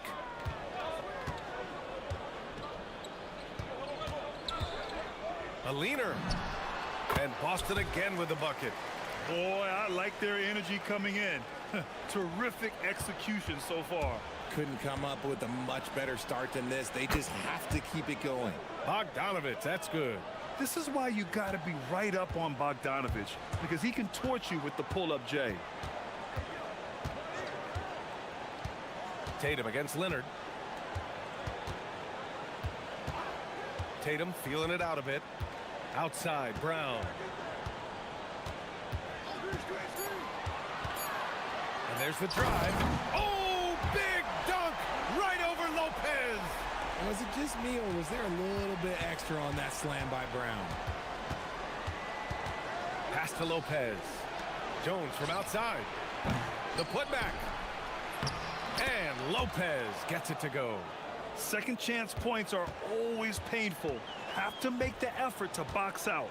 Yeah, I'm going to go out on a limb here and say they need to emphasize rebounding going forward. Now here's Brown.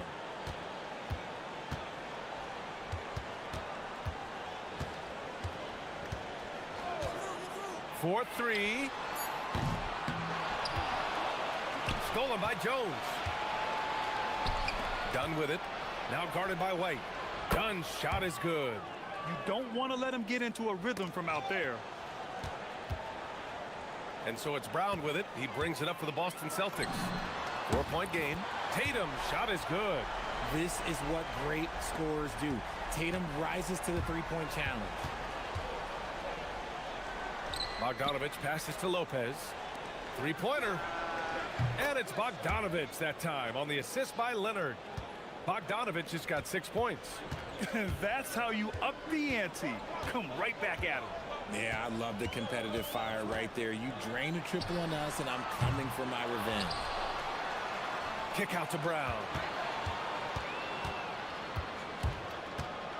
6 on the shot clock. Lopez with the steal. On the break. 6-second difference between the shot clock and game clock. The putback. Back to Leonard. And so Ty Lue calls a timeout. He'll take the opportunity to regroup.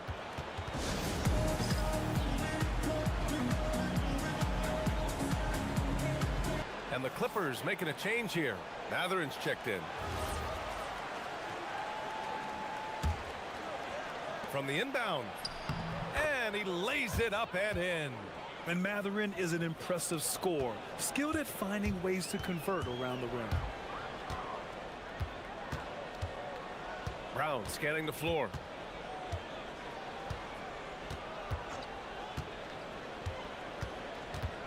Takes it inside. Oh, my goodness! This guy is putting on a clinic for the people. Yeah, I'm shocked. I can't believe he pulled that off in a real game. And we talk about the importance of versatility. He's really got it all on the offensive end. You know, not the smartest play a defender can make there. Los Angeles shooting their first shots from the stripe in this game. The free throw drops for Leonard. And he sinks the second.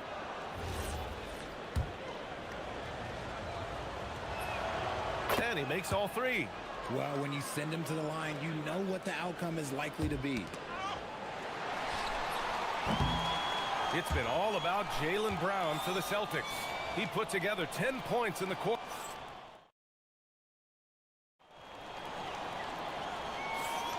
And thanks again for tuning in. If you're just joining us, we've played through 1 quarter of action so far. And let's quickly check out the scoring breakdown here for the Celtics. Well, so far, their long-range shooting has been the story, doing damage from deep.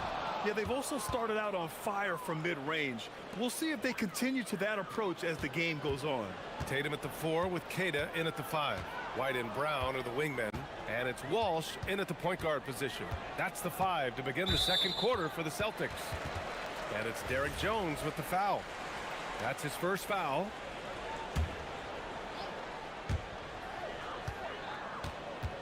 There's Tatum with the 3. Rebounded by Lopez. Tipped. And so Joe Mazzulla calls the timeout. And we might see some changes. Coach potentially looking to adjust.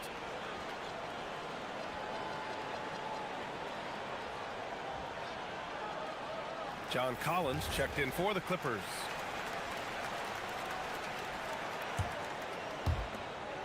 A 3 off the inbound. Tatum rips the 3.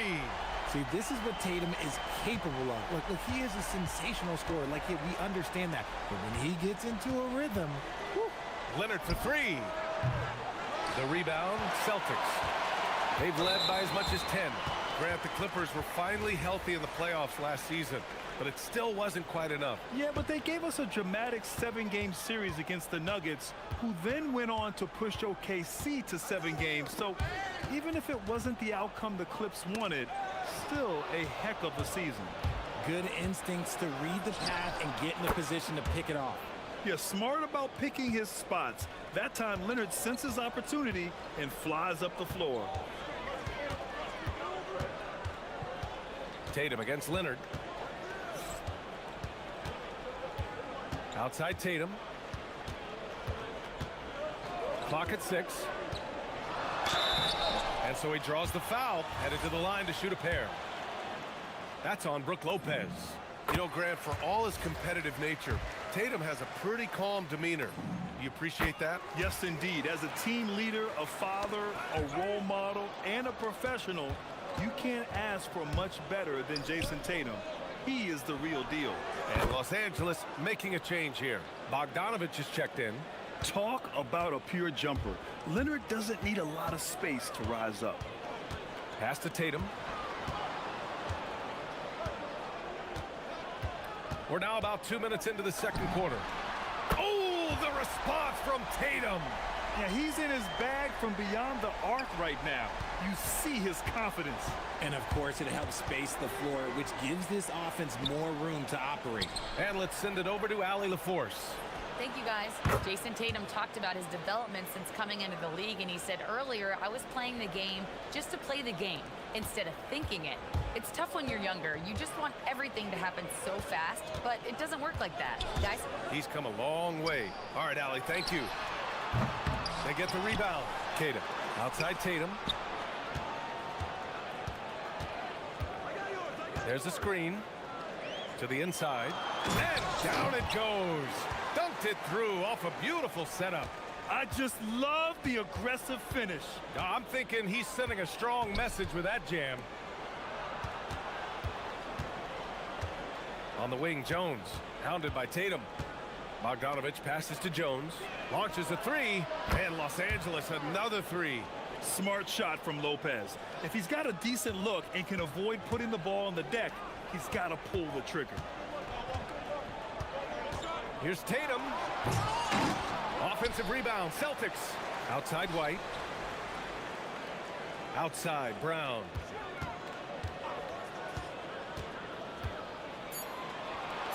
Over Jones. Brown can't hit. Los Angeles has gone 6 of 9 from three-point range. Lopez finds Bogdanovich. Back to Lopez. Perfect pass to set up the lay-in. Lopez has got 7 points. And using that size to his advantage. I mean, I like it when Lopez establishes himself inside and looks to capitalize. And that's gotta hurt. A turnover for a free run at the rim. And now we know who has the momentum. That's the last thing you need to happen down the stretch. Let's see how they respond to the devastating punch. And he's good on the second. Now look, from the moment he stepped into this league, Jason Tatum has been a difference maker. Every team in the league is looking for guys like him. Long, athletic, and most importantly, winners. Now here's Bogdanovich. He has 6. Jones sets a screen. And Bogdanovich is good for 3. He's got 9. Gotta fight harder to get over those screens. Yeah, as soon as these guys feel contact, they are just disappearing like they're not even there. You gotta show some fire and keep defending. You love to see the competitive fire, but he couldn't sink that revenge triple. Lets it go from deep. Boston pulls it in. Oh, deflected. Cato, pass to White. 34 seconds left in the first half of this one. No luck on that one. Pass to Bogdanovich. And it's off from three-point range. That was a good possession. They got a clean look. The shot just didn't fall. Tatum from long range. Oh, that bucket gives him his 7th field goal in 12 tries. With his touch, Tatum's a threat from anywhere. Lopez, the screen on Brown. Bogdanovich from long range. And it's Lopez with the jam. And plays like that one can make the difference in a close game. And it definitely got the bench on their feet, too. And you can feel the jolt of energy that he sent through his team. That is a huge boost in a tight game like this. And so it's Kawhi Leonard making highlights for Los Angeles. 8 points in the quarter, showing how effective he can be. All right, stick around. We'll be right back after this.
Half could turn out to be a great one as both teams trying to gain an edge. And you know, Jason Tatum, he's been really making it happen, guys. Yeah, he's showing off how skilled he is at attacking the defense and converting at the line. He knows that that's a strength for him. If they're going to keep fouling, he has no problem taking that. And so in the game for Los Angeles, Dunn and Kawhi, they're the wings. Derek Jones is out there with Brook Lopez. And it's Bogdanovich in at the point. Pass to Brown from behind the arc. They get it back. Here's Walsh. It's stolen by Bogdanovich. And it's the Clippers on the break.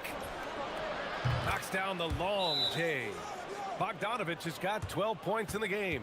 You can really feel the momentum swinging in their direction. Yeah, but they can't relax. They've got to keep building on this lead because it is not safe. And so Joe Mazzulla calls the timeout. A moment to rest and confer on the game plan. Well, most NBA teams run their offense through their star player. But, Grant, that can leave a team vulnerable when that player has an off night. You know, in a strange way, it's almost better if your star is out of the game. I know that sounds weird, but those Oh, throw it down! Wow! One of the craziest dunks we've seen. Tatum with the bounce. Here's Brown. Pass to Walsh. The three. Keeps it alive. Oh, he hangs in there and cashes in on the second chance points. He's got 6. He's so strong when he goes to work on the glass. One opening is all he'll need to finish the play, even if it's just a tip-in. The Clippers lead by 3. Bogdanovich from long range. Count that one. He's now 5 for 8. And this is why Bogdanovich is a vital cog in this offense. It's his ability to stretch the floor like that. Tatum from long range. Rejected by Lopez. Down low. Here's Tatum. And he dunks it down. He finds a shooter in motion and is confident he can threat him with the lead pass. Well done. Here's Bogdanovich. And good as it rattles through the hoop. Bogdanovich has got 8 here in this quarter. You can tell Bogdanovich is in an attacking mindset right now, being aggressive and getting rewarded for it. Tatum can't hit. Los Angeles has gone 2 for 2 from deep here in the third. And last season, Grant, the sale of the Celtics franchise for $6.1 billion. It seemed like a lot at the time. Well, yeah, that was until the Lakers sale hit 11 digits last summer, BA. But in both cases, basketball decision-making doesn't change right away. In the case of the Celtics, the governorship doesn't transfer until 2028. 2 on the clock. And it's the Clippers with the rebound. To the wing, right side. Bogdanovich against Brown. Jones sets a screen. Outside Bogdanovich. From 9 feet. That's good from Jones. And the assist by Bogdanovich. And now it's an 8-point Clipper lead. And it's Tatum with the ball for Boston. There's a screen. Beyond the arc. On target from range. Tatum's got 29. That was a beautiful screen set there. And look, Tatum, he'll take care of the rest. And Jaylen Brown gets a whistle that time. That's his first foul of the game.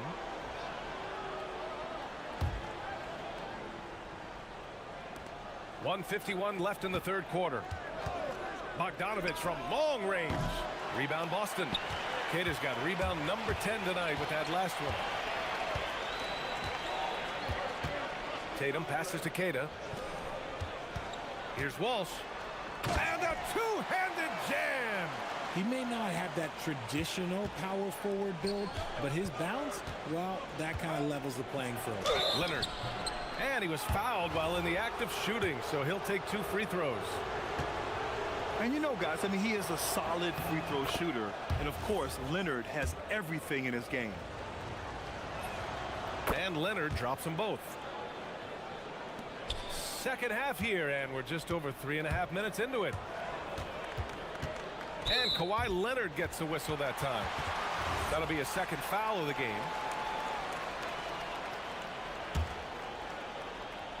And stolen by Leonard. Now Los Angeles moving it up. Here's Dunn. Clippers miss again. And the shooter had very little space on that attempt. I'm sure they'll think twice about shooting against him next time. There's Tatum with the three. Tatum connects on the corner three. You can't give up these corner three balls to Tatum. That is a recipe for disaster. White against Leonard. Outside Bogdanovich.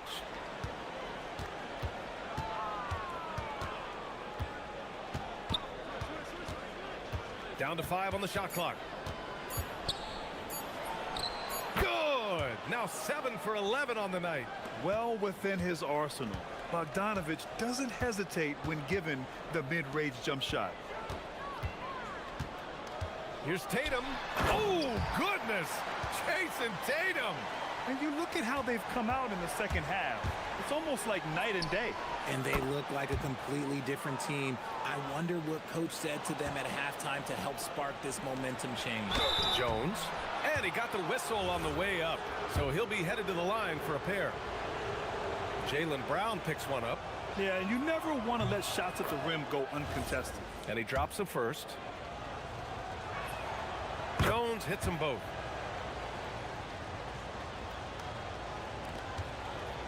Celtics trail by 7. There's Tatum with the three. Connects from downtown. Tatum's got 13 points here in the second half alone. And that bucket from beyond the arc puts them within reach. He's really been putting that shot to work. And I bet he's thinking that he could close the gap completely if he can keep those threes coming. These are his first free throws of the game. And so Bogdanovich nails them both. Brown with it. On the wing, Tatum. 1 second left. Tatum showing off the strength. When guys are moving the ball, sharing it, it makes the game so much more fun, both as a player and as a fan. And so it's Bogdan Bogdanovich making things happen for Los Angeles. He's found his range, hitting 3 triples in the quarter. We're coming right back. Don't go anywhere.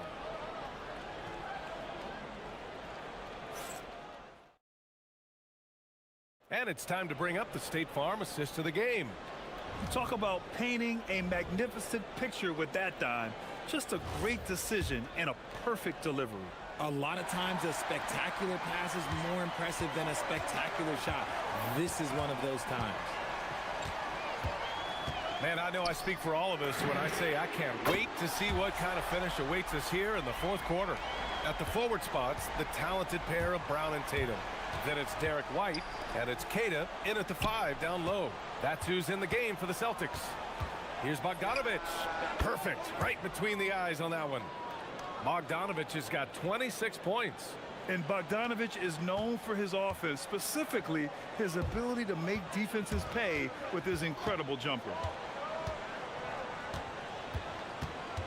Tatum against Leonard. Right side Tatum. Here's Keita. And he goes in for the dunk. Great game for him. Double-double now. This has been the story of the game. A battle fought on offense. Yeah, but I think it's going to come down to who can get the stops down the stretch, because that's who's going to come away with this win. Back to the basics. Unleashing the one-hand flush. Boy, he makes the basics look pretty outstanding, though, huh? That's true. Tatum against Leonard to tie it up. Offensive rebound. Here's Keita, and he makes no mistake. Slam dunk.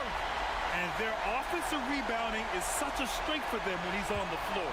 Yeah, he really helps them extend possessions, doesn't he? Yeah, you can feel Coach smiling on the sidelines with every offensive board.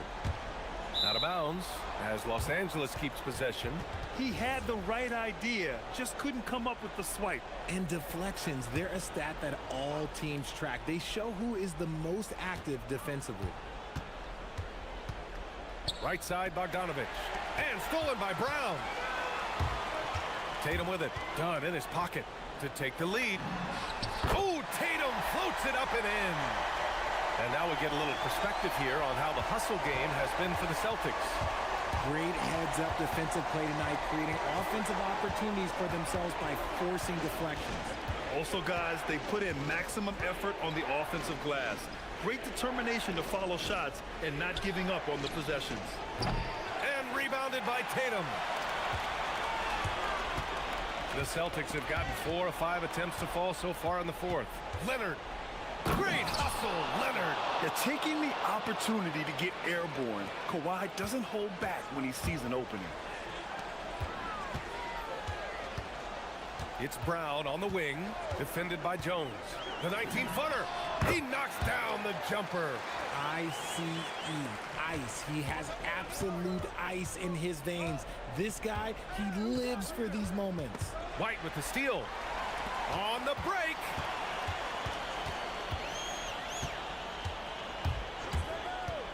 Tatum. Brown outside. It's stolen by Leonard.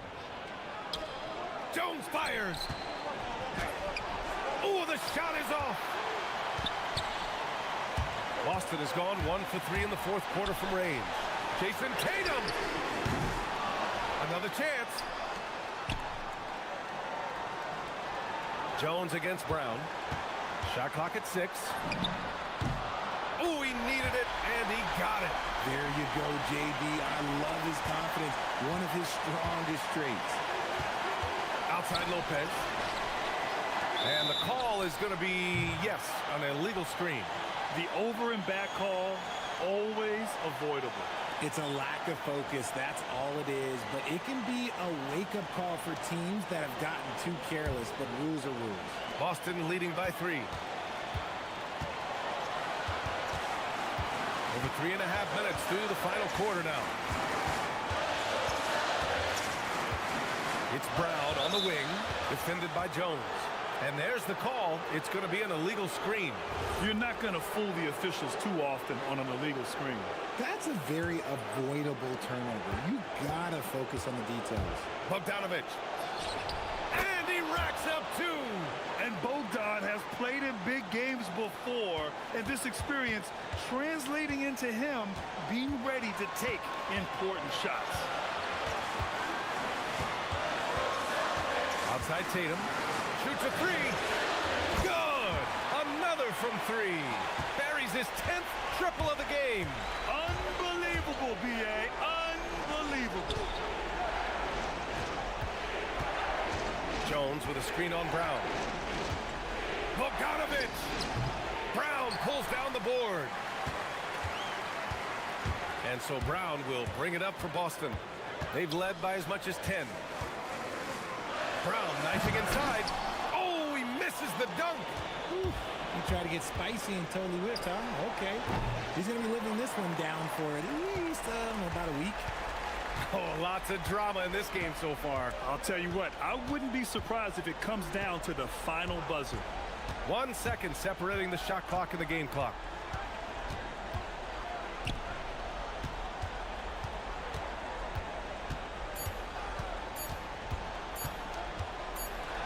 Oh, it's blocked by Lopez. Oh, wow. Unable to get off a shot. They'll turn it over. Very unfortunate time there to pick up a shot clock violation. Time called here. Los Angeles decides to talk it over. 1 second left in the final quarter. All right, guys, what do you think? And time's running short. They just couldn't get over that hump. And I'm sure coach is encouraging them to play to the final whistle. Then they can get out of here. Nice little draw up.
Best going head-to-head. And when I think basketball, I envision guards pushing the tempo, taking threes.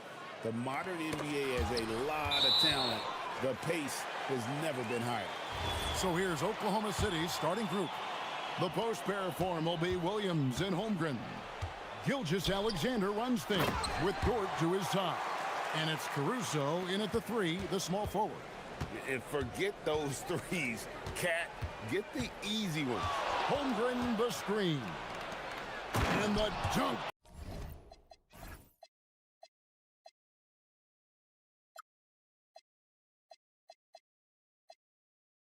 By Holmgren. That's a great look. His teammate was on the move, but he put it right where it needed to be. Pass to Bridges.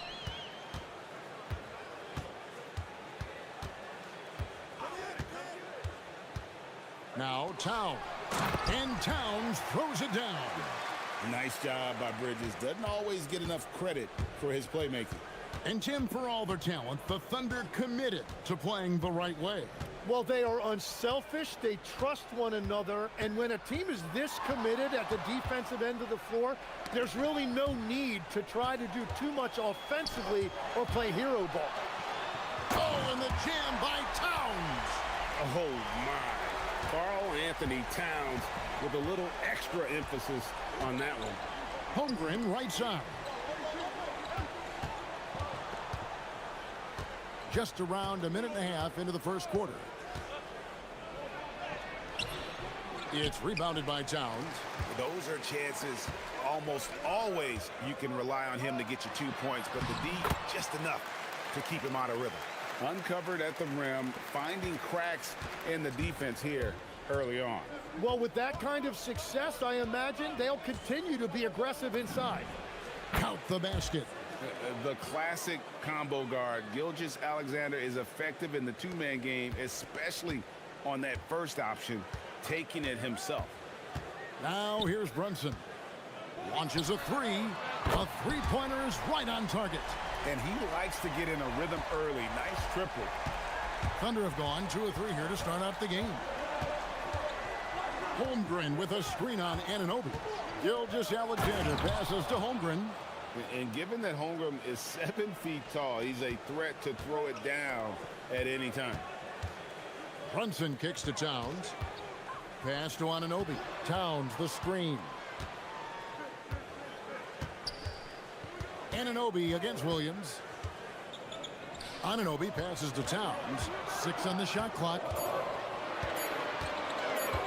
Back to Anunoby. It's going to be a 24-second shot clock violation. They turn it over.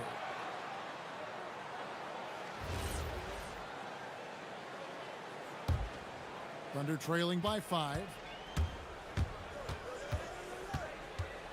Gilgeous-Alexander surveying the D. Pass to Holmgren. It drops for his 3rd basket. He's missed only 1 shot. And looking to get stronger, Holmgren fights through the bump. Tons of time for him to grow into that frame. And Tim, the quintessential unstoppable force, Shai Gilgeous-Alexander, taking his offensive game to a level rarely matched in league history. Well, Kevin, I'm running out of superlatives. The ability to score at every level. He gets to the foul line. He makes guys better. I just marvel at the totality of it. Here's SGA. Jalen Brunson picking up that last basket. And it's SGA missing. He got the space he wanted for his mid-range. He just wasn't able to convert. Towns, a screen on Caruso. Brunson finds Towns, and the dunk by Towns. And how about the agility of Towns? Cutting with purpose there after setting the screen. Great display of his basketball IQ. Now here's SGA. And the foul called on OG Anunoby. That's his first foul. I mean, that's a tough break for the D. I mean, he took the hit and drew the whistle. Holmgren sets the screen for SGA. And the dunk by Gilgeous-Alexander. And watch out for SGA going to the basket. He will put it on your head if you're not watching. Brunson against Caruso. Brunson scanning the floor. Great open look there. Brunson's got 7 points. Well, that's one way he can finish, but far from the only way he gets it done. He's got all kinds of tricks up his sleeve. Holmgren sets the screen for SGA. From down in the low post, it goes. 6 points for him. And good work inside. SGA will make more room for himself on the perimeter when he can be effective down low. And there's the foul. We'll go on Alex Caruso. That is his first foul of the game. Anunoby a screen on Holmgren. And so Mike Brown calls a timeout. He made the decision to huddle up with his guys and talk about strategy.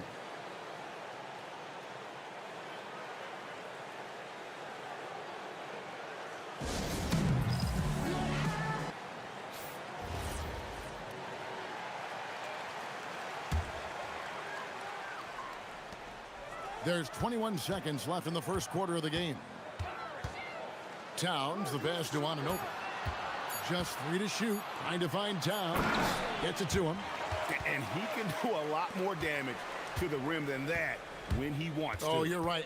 And with the lead they're enjoying, I'm surprised he didn't put a little something extra on that one. And so Mike Brown calls a timeout.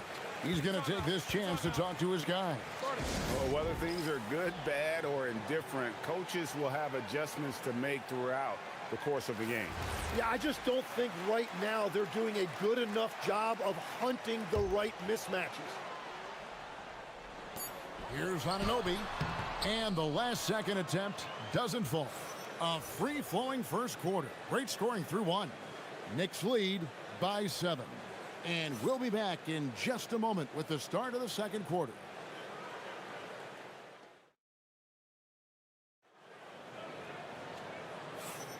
And for those of you just tuning in, the second quarter of action is where we're at right now. And a moment here to take a look at the scoring breakdown for the Knicks. How about the ball movement so far? I mean, the unselfishness, everyone here just playing for one another, and that can be infectious. And you can't overlook what they've done in the paint as well. A huge part of their success in this one. They've got Karl Anthony Towns. Hart is out there with OG Anunoby. Then it's Jalen Brunson. And it looks like, yep, it's a coach's challenge on the personal foul. That triggers a replay review by the official. And I think when it comes to some of the more... After review, the ruling on the floor stands. Tough to catch everything in real time. The wonders of technology. We've seen replay reviews so effectively, and involving the coaches by being able to. A challenge like this is something a lot of people have been hoping for. And so the word is in. They've decided that the call stands as it was made on the floor. And, you know, even if a coach still feels this wasn't the right call, you got to acknowledge the effort being put in to reviewing it. The double checking, and the game continues on. Reset.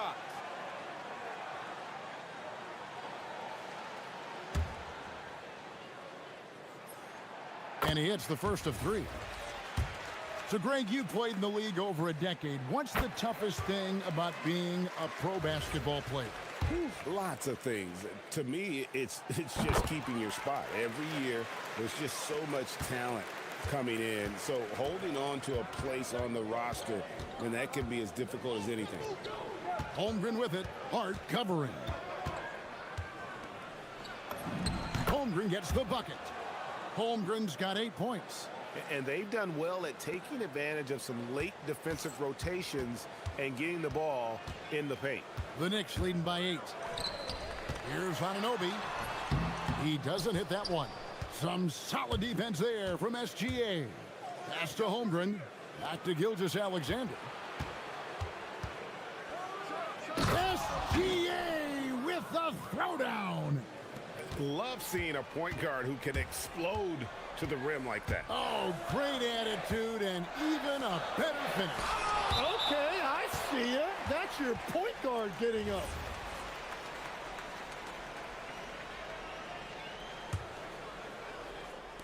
And so it's New York with it. They've led by as much as 10. Brunson against Caruso. 5 on the clock. Towns. That length of Holmgren is such a tool on defense. Good D by Holmgren. The offensive skill set for Karl Anthony Towns, Greg is a 7-footer, is very special, to say the least. The outstanding shooting, the post play, and he's worked on his defense. He may never be elite at that end, but he ignites in offense. Kicks it out to Holmgren. That's good, and SGA with the assist. Gilgeous-Alexander's got 4 assists in the game.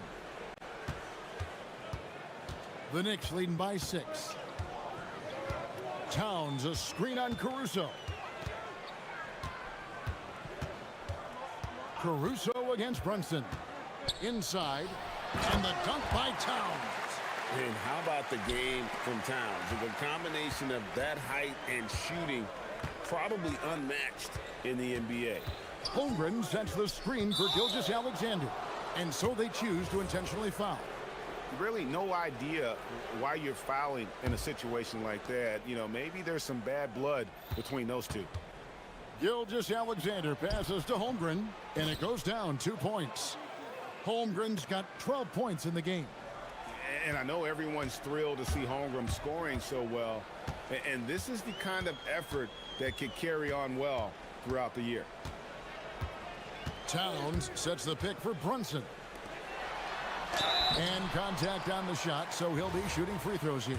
And a hard-nosed defensive identity for this Knicks. But, GA, there's been some slippage. Well, the challenge has been their 2 best offensive players get targeted at the other end. The adage, you're only as strong as your weakest link, it has some truth to it. SGA, no good. And even though he didn't get a piece of that shot, you love the pressure he puts on the shooter. And sometimes that's all you need to do to force that miss. And that's a foul called on Shai Gilgeous-Alexander. That is his first foul of the game. Left side, Towns.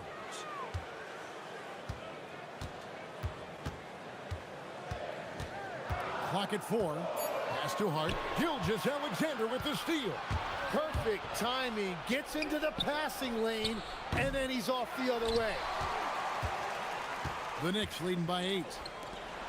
And the dunk by Towns. Oh, taking it to the rack with power. Hammering down the two-hand slam. Yeah, he just punched the ticket on that one. That'll get the job done. Powerful two-hand jam. For New York, they've gone 3 of 7 shooting the ball here in the second quarter. Here's Towns. He's got 18. To the paint, just 5 to shoot. He muscles it in through the contact, and they call the foul. And he's on his way to the free throw line. And they keep hammering away at him inside, forcing the ball into the paint. New York shooting the 6th attempt at the free throw line tonight. And GA, you started your career with the Knicks. What memories do you have from your time in New York? Well, after winning a championship in college, it was great to play for a team in the NBA that had similar aspirations. So many great veterans to learn from, and a Hall of Fame coach. And that's not nearly the kind of defense that's going to prevent a player of his ability from scoring. For New York, they've gone 4 of 8 so far here in the second quarter. Inside, Towns. A shot's good on the assist by Brunson. Towns has got the lead up to 11 now for the Knicks. And you see Big Cat has the size and coordination. Hard to bump him out of his rhythm. SGA kicks to Holmgren. The turnaround jumper. Again, the Thunder score. Playing from behind right here. Not easy, but he is answering the bell. He's doing everything he can to keep him in this game, finding good looks. Now, Brunson. He's got 10. Brunson with a head of steam. Anunoby has the open look. Sinks the triple. Anunoby's got himself on the board with 3 there. Give them credit. Offensively, they've been the more efficient team. Yeah, they have just found the better looks, and they are capitalizing. Here's Gilgeous-Alexander. No good on the last second attempt there. And so we conclude the first half. Knicks out front, up by 12. Well, we've got a moment now. All right, Allie, thank you for that interview. And we'll be back with more basketball in just a moment.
An impressive effort here.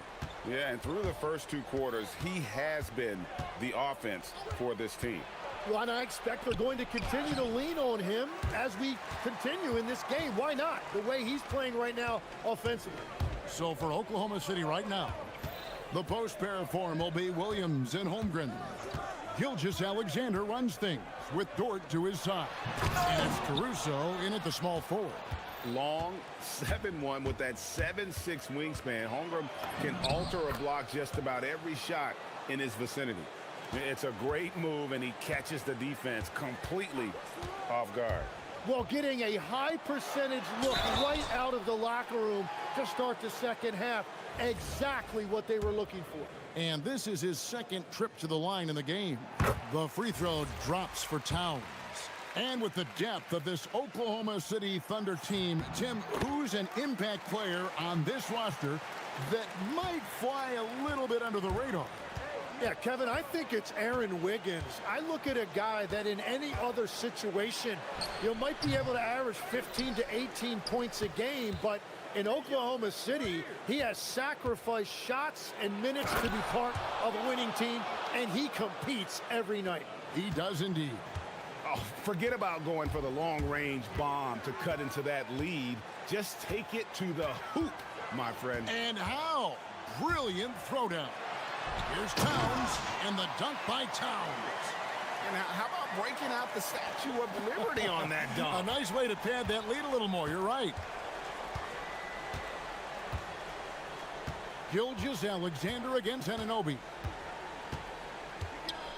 Pass to Dort. Bridges with the steal. Anunoby with it. Now SGA defending. On the wing, Anunoby. And he makes good on the layup. Anunoby's got 5. And how about Anunoby using all that momentum to finish past the defense? Refused to be denied. And now let's send it over to our courtside reporter, Allie LaForce. Thanks a lot. The Thunder are a powerhouse without possessing a bunch of big-name stars. Shai Gilgeous-Alexander said the front office does a good job of picking players to be a part of the organization, and Coach Mark Daigneault said our job as a team is for the whole to be better than the sum of the parts. Kevin? Okay, Allie, thanks. Towns, a screen on Caruso. Brunson. Pretty bucket inside by Brunson. Amazing floater from Brunson. He continues to show how dangerous he can be.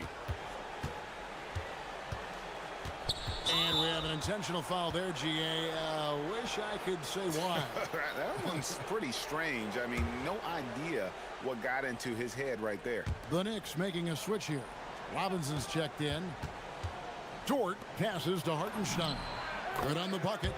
And it's 6 points for Isaiah Hartenstein. Tim, when you think of the players, which players come to mind as setting the bar for a high basketball IQ? LeBron James certainly at the top of the list. Nikola Jokic, I would put Luka Doncic in that category as well.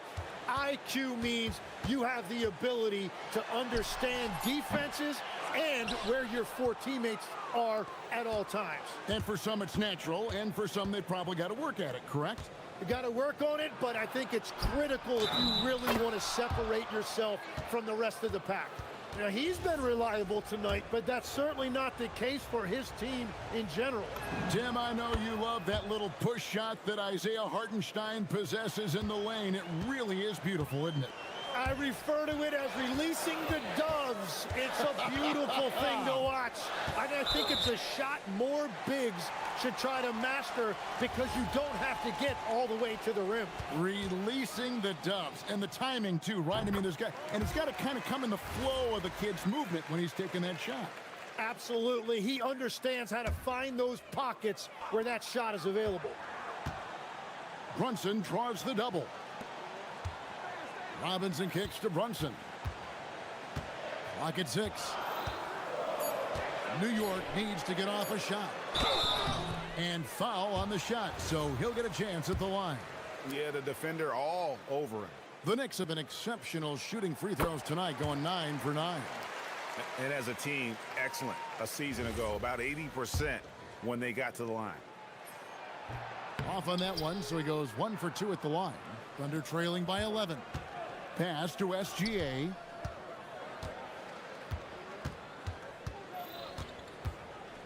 Hartenstein with a screen on Brunson. And the dunk by Hartenstein. And his eyes got wide once he got the ball inside. You just know what he's going to do with the basketball. Robinson a screen on Caruso. Brunson draws the double. And Hart has it in the corner. Robinson finds Hart. Robinson a screen on Gilgeous-Alexander. And finished off by Robinson. Oh, dynamic two-hand jam. And right in the face of the defender. Over to the wing. Hartenstein with it. Hart covering. Williams with a clean look. Off the mark there with the three-point shot. And here's Brunson. He'll bring it up for New York. 2 seconds separating the shot clock and game clock. Hart outside. The three ball. The shot's good on the assist by Brunson. Brunson's got his 8th assist in the game. Gilgeous-Alexander against Anunoby. From downtown. No good. Shot missing. And so it's New York with a 14-point lead as we bring the quarter to a close. They've been putting on a... How about a look at today's State Farm assist of the game? And definitely deserving of the prize tonight. How about the read he made here? Looking like a point guard, putting the pass right on the money. And it's such an advantage to have a big man who can facilitate at a high level like that. And there have been 2 very different performances from these teams today. As we get going in quarter number 4. We've got Jalen Brunson. Karl Anthony Towns is out there with Josh Hart. Then it's OG Anunoby. And it's Bridges in at the 2 guard. That's the 5 for New York right now. Nice move. And there's the nice layup by Hartenstein. Nice job getting inside for the layup. Got the D-thinking jump shot. Gave a little pump fake. And then off to the races. Brunson goes in. And he gets the whistle. 2 free throws coming up. That one on Hartenstein. Second round pick back in 2018. Stardom wasn't expected for Jalen Brunson, but he's always been a winner. You look at his physical attributes, nothing jumps out at you, but it's all between the ears with him. The skill, the footwork, the vision, that's what makes him elite. Tipped away and stolen by Anunoby. Here's Bridges. Good, and the assist goes to Towns. Bridges has got his first 2 points.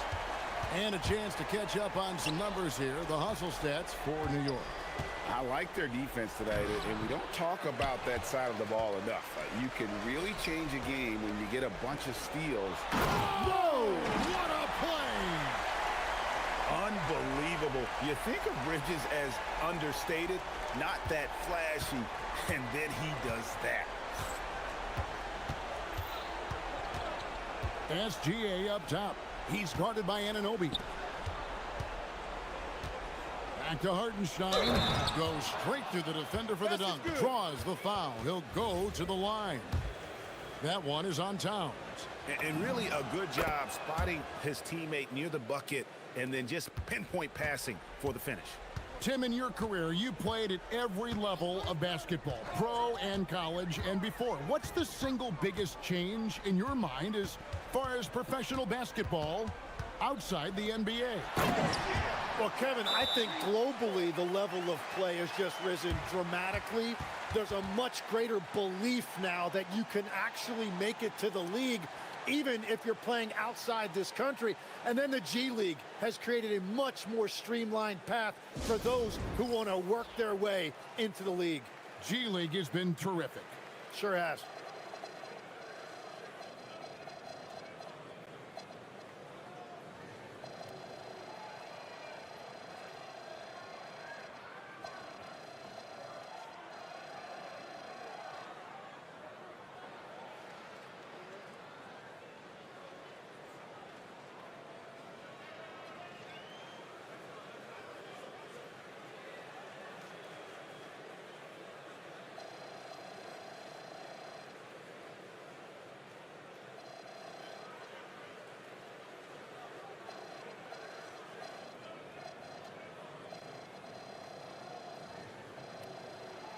Chet Holmgren, he's checked in for Oklahoma City.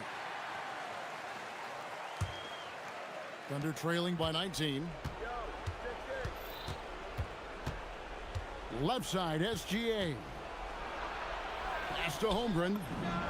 And he hits from 17. And playing up tempo, pro-level ball can be hard for some guys, but Holmgren has easily made the transition. Brunson misses the three. Thunder trailing by 17. Now Holmgren. What a finesse finish on the way-in. And great job from Holmgren. I like when he shows confidence attacking inside. New York's gone 3 of 5 from beyond the arc so far tonight. Towns, a screen on Caruso. Oh, what a finish. I love the unselfishness, and you know coaches do as well. His willingness to share the ball elevates this offense. Cleared away by Hart. And so it's Brunson with it. He brings it up for New York. They led the game at 1 point by 20. And Anunoby slams it in. Oh, what a find. The ball just comes out of Brunson's hands on time. SGA against Anunoby. Here's Holmgren. Back to Gilgeous-Alexander. Holmgren sets the screen for Gilgeous-Alexander. Nice use of the glass on the finish. A point-blank range. That is too easy. Now Towns. Holmgren with the steal. And now a fast break for the Thunder.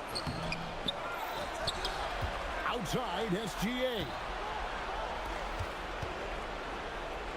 Towns against Holmgren. Stolen by Anunoby. And tonight's battle is going to end with a very clear winner, leaving nothing to chance. Impressive win for the Knicks. Tonight, they did a great job of getting everyone involved. They had the good passing, and that led to some open shots.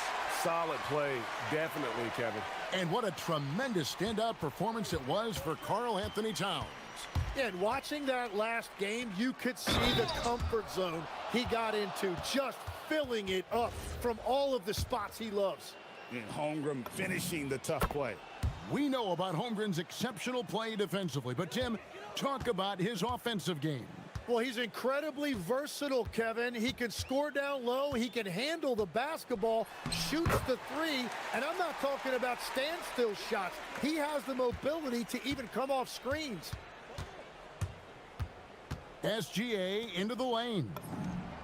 takes advantage. That J is good. 16-point lead. There's 37 seconds left in the fourth quarter. Brunson draws the double. Bridges fires. A shot's good on the assist by Brunson. Finishing strong. This is how you want to close things out. Yeah, any thought of losing this game has been put to bed. SGA passes to Holmgren.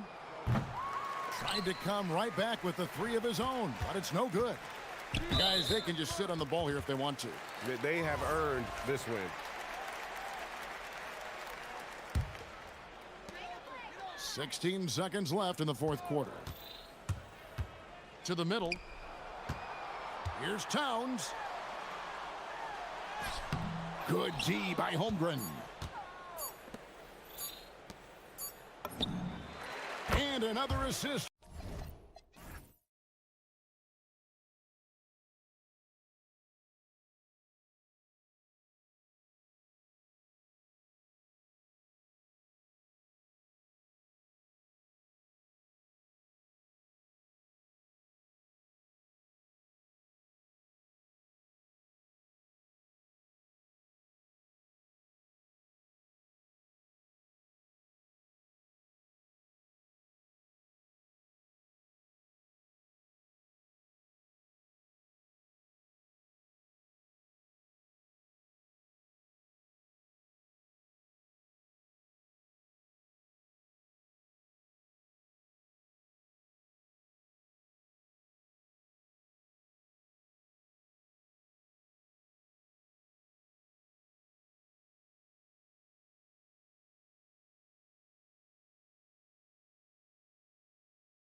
here. Yeah, I think that's right, B.A. It should be an old-fashioned battle amongst the bigs.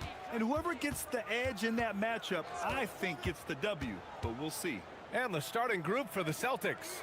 At the forward spots, the talented pair of Brown and Tatum. Then it's Derek White, and it's Walsh in at the 1. 6 to shoot. Tatum against Nimhard. And that one, good. Well, look, Tatum has the length and strength to do damage in there. Halliburton surveys the floor. Hits the target from 18 feet. Rock solid screen right there. The defender got completely lost. Yeah, you've got to lock and trail hard. You can't allow him a clean look from there. Now here's Tatum. There's the triple. Gets the 3 ball to go. Tatum's got 5. Oh, boy. Tatum has ways to hurt you from every area on the floor. Well, Stan, Joe Mazzulla's a young head coach taking over on the Celtics bench in 2022. Well, B.A., he's got a rare intensity about him. Certainly not afraid to think outside the box, and obviously the results speak for themselves. So it's Boston now, after the basket by Indiana on the other end. Here's Tatum. Great start so far, 3 of 3 in this one. Now, you want to get him going as soon as possible. Great way for him to start this game. Yeah, and I'll tell you what, if he gets into a good rhythm early, watch out. And setting the tempo with an assertive move. Like, where was the defense on that play? Well, when you are the aggressor this early, it is intimidating. Well, the league has put an emphasis to crack down on illegal screens. Yeah, and yet, we still see it a lot. It's a tough thing to police. For Indiana, they've gone 3 of 3 so far from the floor. Pass to Siakam. And around 2 minutes played here in the first quarter. Halliburton against White. Oh, and he got fouled on his way up. He'll head to the line to shoot 2. And last season, the Pacers started the playoffs with home court advantage for the first time in over a decade, Grant. Yeah, the 4th seed in the East, BA. And with a blend of youth and experience on the roster, this is a team built to win now and into the future. And Grant, the Achilles tear for Jason Tatum, derailing the Celtics' attempt to defend their 2024 title. Yeah, so hard to overcome losing your best player. Thankfully, this team has the depth to remain competitive in his absence. Look, shooting off the catch is something White's become really good at. Indiana on offense. They trail by 3. Halliburton, the pass to Zubac. And it's slammed in by Zubac. Well, you love the unselfishness. Makes the next pass and enables his team to capitalize on the possession. Now here's Tatum. 7 points in the game. Fires from deep. No, sir. He's now 3 for 5 in this one. The Pacers have gone 4 of 4 from the floor. Perfect start. The kick out to Walker. There's the 3. Boston pulls it in.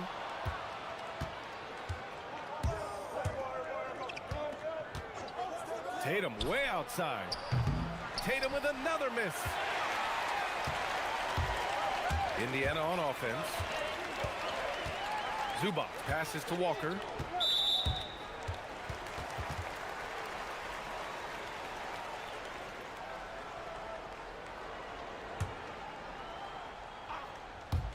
Just under 3.5 minutes elapsed here in the first quarter. White against Halliburton. Good work defensively by White. Excellent coverage defensively, making it hard on him. Drops in the 3. White's got 6. What a confident attack by White, finding his shot on the move. Halliburton against White. Pass to Nimhard from outside the arc. That shot off the mark. Finding space on the perimeter, but he couldn't capitalize. All right, let's check in with Allie LaForce. Thanks a lot, guys. The Pacers are all about winning, and Coach Rick Carlisle said, our young players are having to earn their way. They're not being given anything. It's the only way to do things, in my opinion. If you want to build championship habits, you got to do it on a merit-based, accountability type of basis. Back over to you, Brian. Okay, Ali, thanks for the report. A nice shot by Walsh. And that's what they want to do. Get him open looks early. Pacers trail by 7. Zubac's high post. And he drives in. And it's slammed in by Zubac. Now, B.A., you know they would love for him to get more of those opportunities. Well, that would cut into the deficit quickly if he does. Well, Brown is always looking to score, but he's far from a selfish player, and he will move the ball, too. Halliburton draws the double. Pass to Siakam. Inside. Zubac. And it's slammed in by Zubac. So sick, the vertical ability. That was flat out awesome. He has that effortless knack for getting to the hoop. Nails it from beyond the arc. 10 points for him. We see this every night. He has the skill and versatility to keep a defense guessing. Nembhard, the pass to Walker. 4 seconds left. Back to Nembhard. Up in time.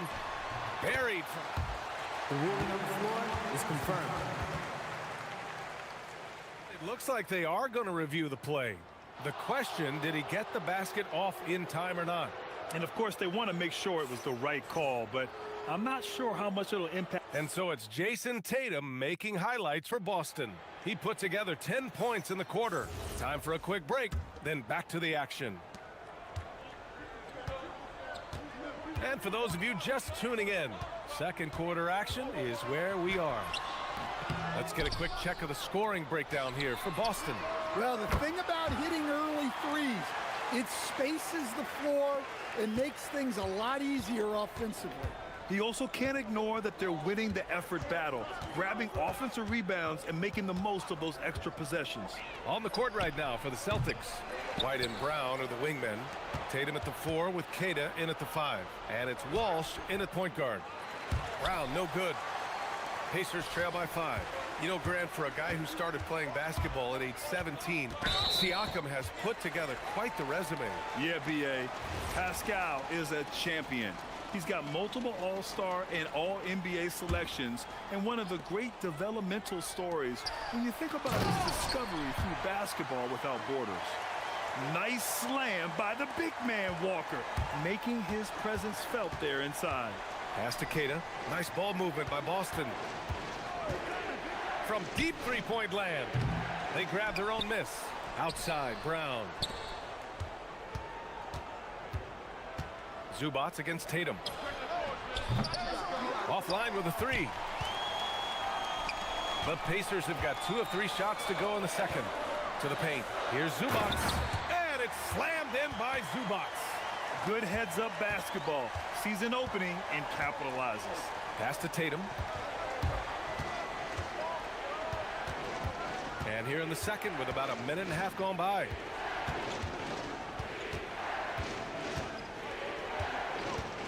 From downtown, and Tatum drills the 3. Yeah, no question, Tatum can take over a game at a moment's notice. Halliburton on the wing. He's got 5, and they pick up 2. Halliburton's got 7 points in the game. Tatum feeling it out a bit. Fires for 3. And again, Boston with the triple. He's been so aggressive on offense, and with the results, you understand why. Well, yeah, and the defense is going to have to respond to that and chase him off the arc. Nembhard, the pass to Zubac. Now here's Walker. Nice move. He takes it in, and the jam by Walker. I mean, what an acrobatic move. Walker just leaving them speechless. Boston leading by 3. Outside Tatum. And, Coach, we see more and more teams looking to push the pace. What took so long? I don't know what took so long, B.A. I think what happens as coaches and as players, you realize that it's tough to score against the best defensive teams in the half court where their defense is set. And so if you can get the ball down the floor quickly and be on the attack before they are locked in, you got a much better chance to generate quality shots. Siakam finds Halliburton. Halliburton draws the double. 5 on the clock. Siakam with it. Picked up by Tatum. And it's slammed in by Zubac. Well, what a half he's had. He has completely warped the shape of this game with his hot shooting. He's getting his first free throw attempt of the game here. A minute 37 left to play in the first half. Tatum against Nembhard. Outside Tatum. Kick out to Brown. Launches it. Downtown, Jaylen Brown.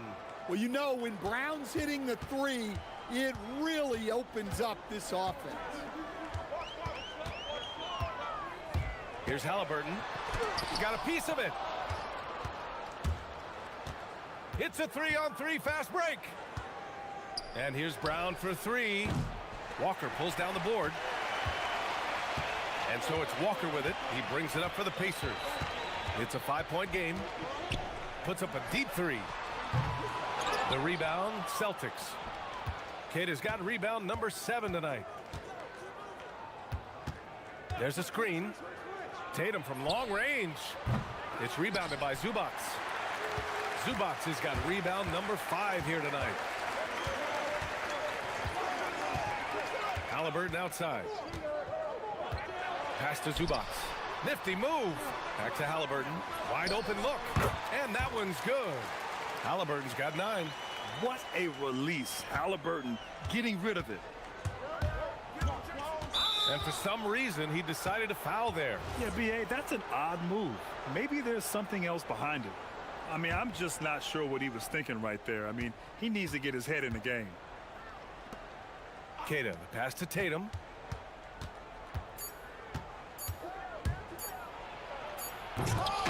And we're through the first half of play here in what's been a good one. It's the Celtics leading by 3. We'll see you after halftime for the beginning of the third quarter.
And you know, Jason Tatum, he's been really making it happen, guys. Can they come up with an answer for him coming out of the half? They have to change something defensively. Yeah, I'd love to see what they drew up in the locker room. Oh, wow! Look out! And they're not happy with the call here. After review, the ruling on Challenge. Probably a good idea in such a close contest. And even with the coach's challenge in place, we've seen so many of these personal foul calls still disputed even after the video review. There's no doubt there's going to be a gray area in a lot of these calls. But at least we have the option to take a second look, so the officials can be sure they get it right. And they've made their decision. The call will stand. And as much as it hurts to lose a challenge, I think Coach would challenge that call again if he could. He really disagreed with the foul, and he's still peeved. And the call will be against Jason Tatum. That's his first foul of the game.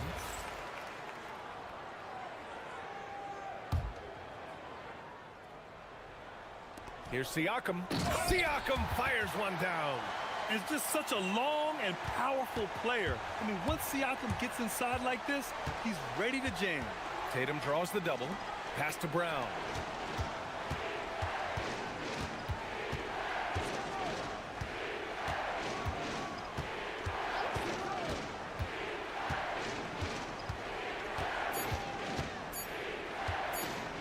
Puts up a deep three.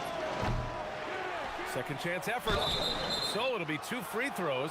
And in a game this close, they're going to challenge the call. Coach does not agree with it, and he wants them to take another look at the monitor. After review, the ruling on the floor stands. I've seen so many of these personal foul calls still disputed even after the video review. There's no doubt there's going to be a gray area in a lot of these calls. But at least we have the option to take a second look, so the officials can be sure they get it right. And they've made their decision. The call will stand. And as much as it hurts to lose a challenge, I think Coach would challenge that call again if he could. He really disagreed with the foul, and he's still peeved.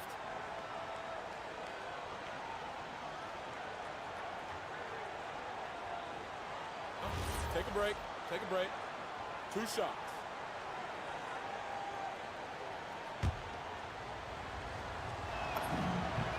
And he knocks down the first one.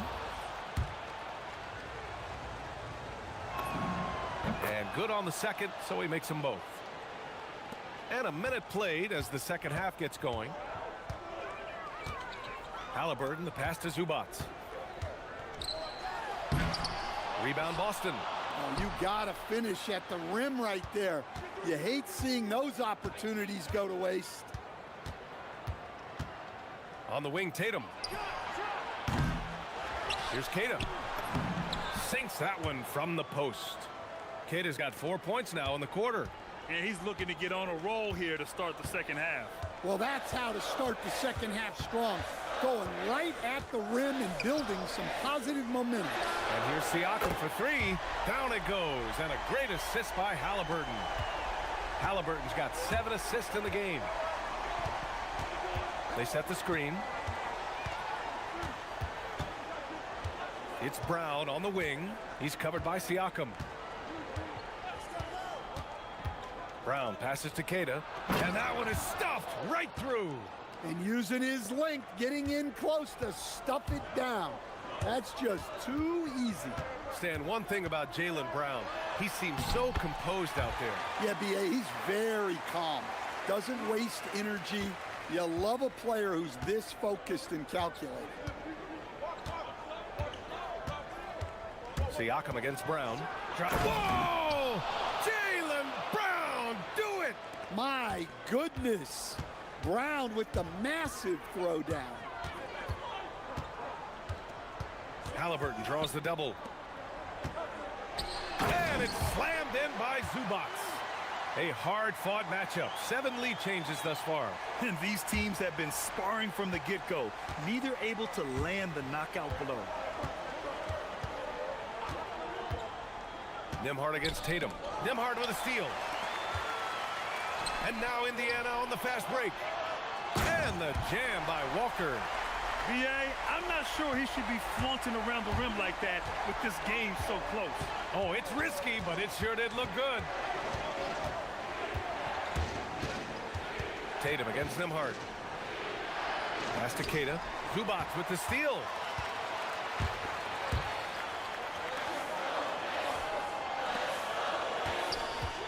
White against Nembhard. From the arc. Sinks the tray.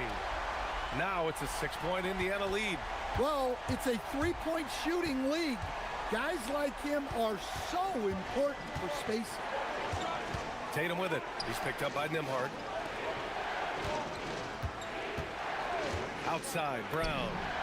Bullseye! Brown from way outside. Well, Brown returning the favor. That 3 at the other end didn't sit well with them. Here's Nembhard. Pass to Zubats. White for 3. Up again. Controls the rebound and the putback. And now just a 1-point Indiana lead. Big-time effort on the glass. And when you have a touch that soft, those tip-ins are easier to make. And they'll keep possession. Siakam looking it over.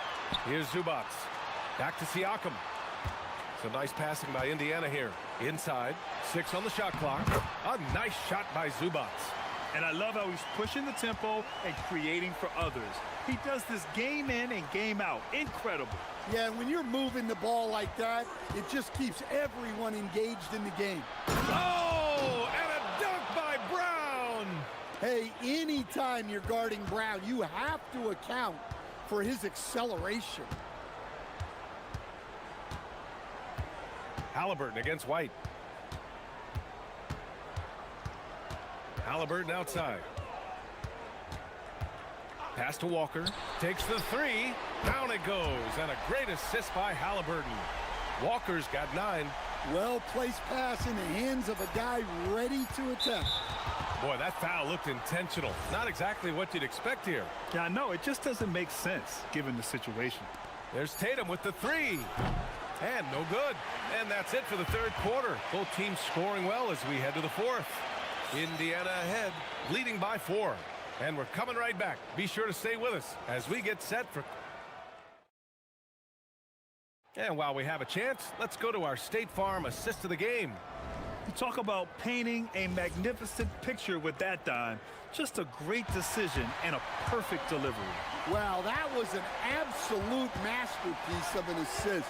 He knew exactly when to deliver the ball, and it made for a beautiful score. And with 3 quarters behind us, we'll start the fourth in what is still anybody's ball game. On the court right now for the Celtics.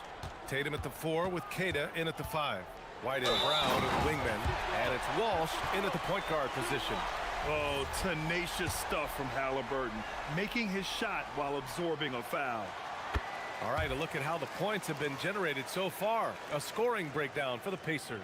Well, they've really been sharing the basketball. All coaches talk about that, try to get their teams to do it. Really great when you see it in action. And another thing that's impressed me has been their consistency with their two-point jump shots, getting it done from the mid-range. And it's slammed in by Zubats. And we talk about Siakam's versatility. Well, there it is. Nice pass. Back to Brown. The 3. And the shot is good on the assist by Tatum. Tatum's got 3 assists in the game. That's exactly the kind of shooting you need down the stretch to win games. Fourth quarter just getting started. 1 minute in the books. Here's Walker. And the jam by Walker. Can you say immediate entry into the highlight reel? Woo, what a dunk, BA. It's showtime now, man. They've built up a lead, and they're starting to rub it in. Tatum against Nembhard. Tatum can't hit. Pacers leading by 5. About a minute and a half through the fourth quarter now. Nice shot by Walker. Walker's got 9 points here in the second half. And such a strong guy. Walker could live in the paint. And here's Brown for 3. Walker pulls down the board. Just enough of a shot contest to bother him. Indiana's gone 4 of 8 from 3. A nice percentage. The putback. And out of bounds. Boston will have it.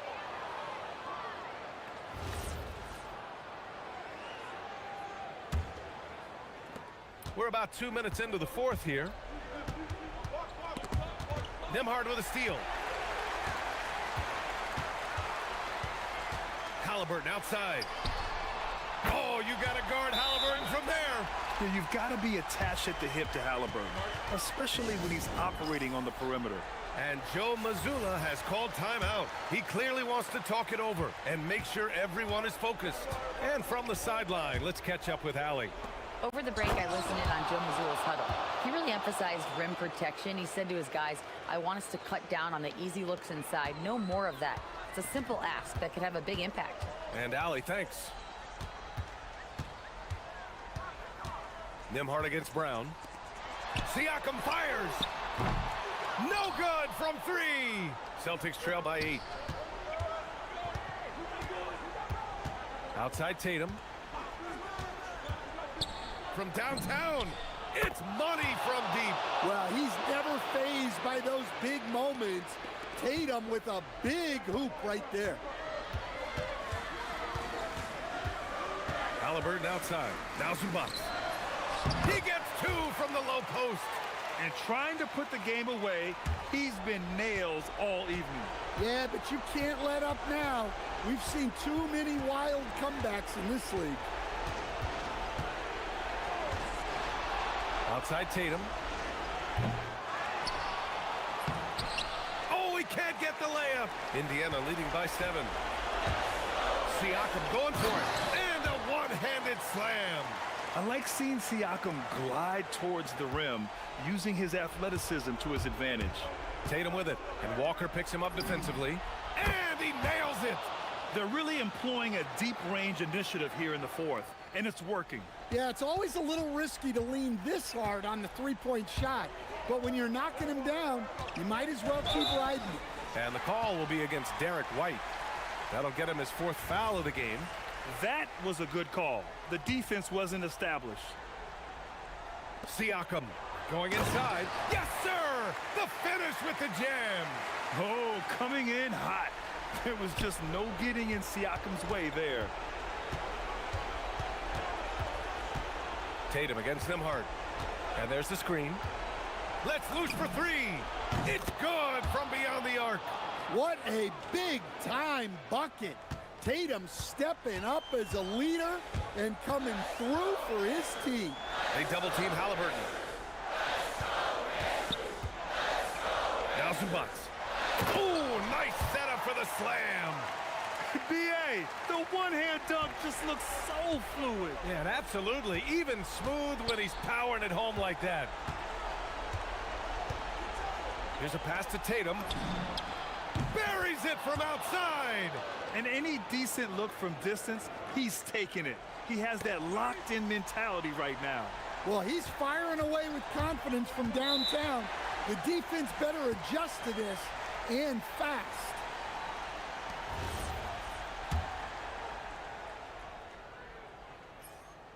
He gets the first, and that puts him up 5.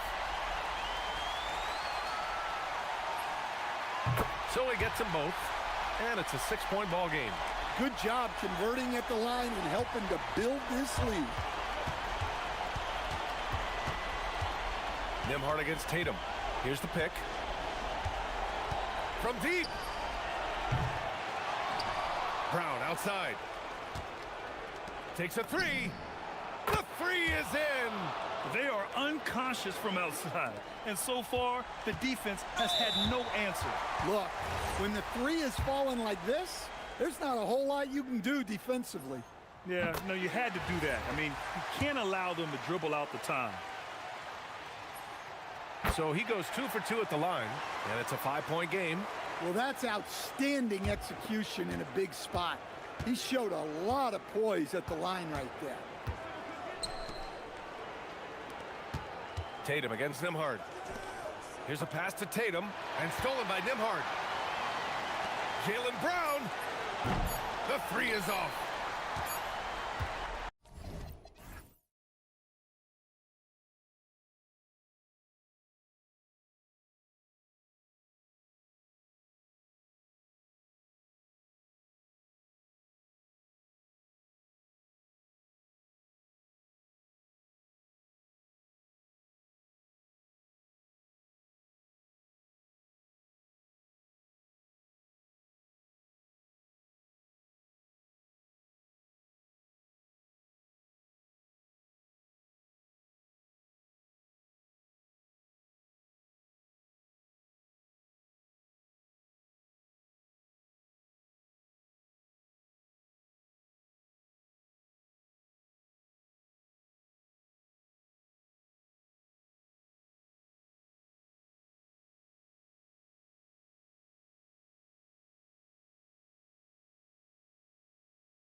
Every step that leads to victory, the preparation, the focus, the sheer will.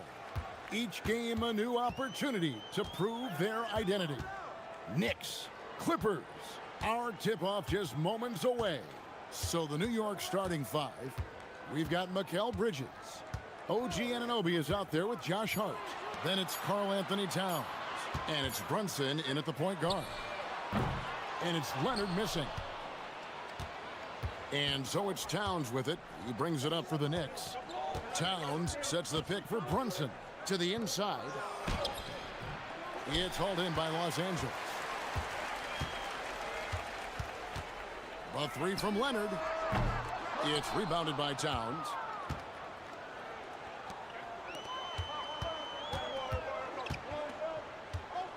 Anunoby passes to Hart. And it's sent back by Lopez. Lopez needs to hold down the fort on defense. An incredible wingspan to get that one. Pass to Leonard. Lopez, a screen on Towns. And it's Lopez at the elbow. Leonard looking around. Down to 5 on the shot clock. Oh, and the jam by Leonard. Kawhi Leonard might be quiet off the court, but on the court, he makes a lot of noise. Johnson with it. Mathurin picks him up. Towns against Lopez. Here's Anunoby. Here's Towns. Good D by Lopez. Most defenses want to protect the paint first. Great job there. Oh, and the jam by Leonard. Boy, what is more fear-invoking than Kawhi off the bounce near the cup? Look out. Towns sets the pick for Brunson. Fires from deep. And Lopez pulls it down. I'm not sure he expected to be that wide open and yet somehow comes away empty. And it's good for 2. Leonard's got 6. You've got to keep the defense on their heels, and Kawhi consistently able to make pull-up jump shots. Towns a screen on Jones. Runs in the pass to Towns. And that one clearly a foul. Gets the whistle, and 2 shots coming up. That's on Brook Lopez. And I like the fact that the defense is looking to protect the rim at all costs. When Towns is healthy, he is an absolute force on the offensive end of the floor. Well, big man that makes their free throws. Bravo. Mathurin passes to Leonard. And a little over 2.5 minutes gone here in the first. Gets the three-pointer to fall. And creating a little separation here, gaining some confidence. But if you continue to execute at both ends, you can build on this lead. And wait to finish and cut into that lead a little bit. Yeah, but look at the basket guy still shaking. Now we'll hear from Allie LaForce, and she's got a story for us. An update. Allie? Hey, guys. Well, this Knicks team has grit. Jalen Brunson said, quote, no matter what the situation is, we are going to attack it. No matter who's in front of us, we are going to grind. Guys, back over to you. No quit. All right, Allie, we thank you very much. Count it. 11 points in the game. Now, the mid-range absolutely a part of Kawhi Leonard's offensive arsenal. Defense can't expect him to pass those up. Here's Towns. That one a tad offline to the right, but drops in for him. Creating easier opportunities for your guys to score. That is good offense. Anunoby against Leonard. Lopez from long range. That falls. Nice feed that time from Leonard. It catches people off guard to see what a smooth stroke Lopez has for a big fella. Brunson draws the double. Trying to find Towns. Gets it to him. Oh, why, dunk you very much. He can really fly, and you combine that, Greg, with some nice penetration, too, and you've got 2 points. And here's Leonard from 3. That one, no good.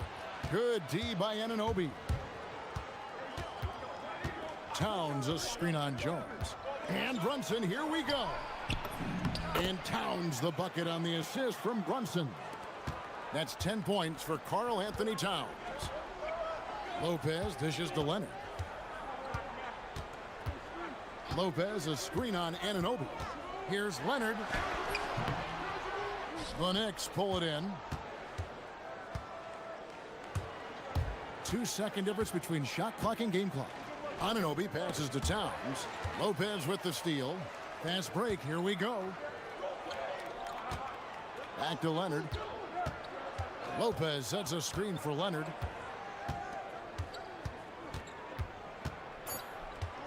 Shoots over Anunoby, and that one's good. Leonard's got 13.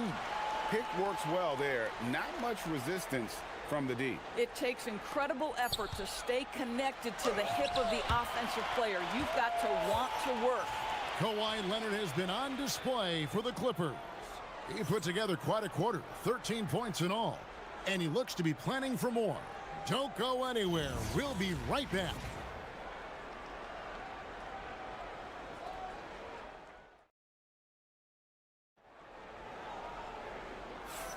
And thanks again for tuning in. If you're just joining us, we've played through one quarter of action so far.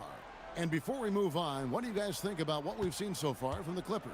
Well, the offense is clicking, and they seem to have seized the momentum here early on. Boy, it's been a really pretty thing to watch, executing their game plan to perfection. On the court for the Knicks, Josh Hart out there with Anunoby. Then it's Karl Anthony Towns. Then it's Bridges, and it's Brunson in at the point. We've seen this script before. Kawhi Leonard starts early and continues throughout the course of the night. Defense is in for a long haul. Down low, Towns, and Towns throws it down. Oh, it's exactly how you lead someone with the pass. Beautifully done. Jones with the screen on Bridges. Mathurin passes to Lopez. Right wing. Down against Brunson.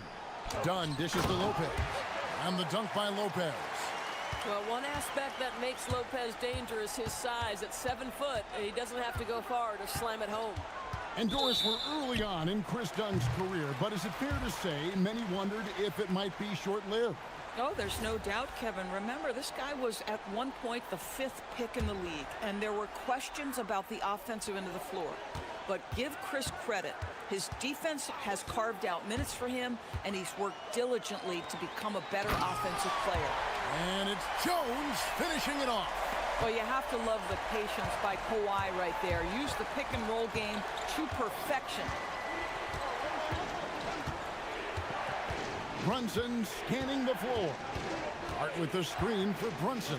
Here's Towns. That falls. Nice feed that time from Brunson. Towns has got 4 points this quarter. Yeah, and there it is again. On a lot of their possessions this first half, they've established great inside position. And here's Leonard from 3. Knocks down the 3-ball. Leonard's got the lead up to 11 now for Los Angeles. This team relies on that shot from Kawhi. Jones against Brunson. Pass to Towns. And 2 free throws coming up, unable to get that one to go with all the contact. Yeah, easy call. And a look at how the offensive approach has been going here so far for the Clippers. We've got a bunch of this game yet to be played, but they're shooting it well from the three-point line. That's got to be a welcome sight. Another strength for them today, guys. Mid-range shooting. Normally the defense wants to give you that shot. Let's see if they adjust at all. Here's Leonard. Leonard battling for 2. This is a small forward who, because he's 230 pounds, can hold his own down in the low post. That is nicely done. Brunson with a clean look. And a big bounce off the rim, but it sinks right in. You know, DB, I heard some NBA officials talking about having a feel for the game and them drawing a line between playing aggressive and playing rough. What are your thoughts on that? You know, Kev, this is so fascinating to me because we've seen a reversion back to a little bit more of a physical game.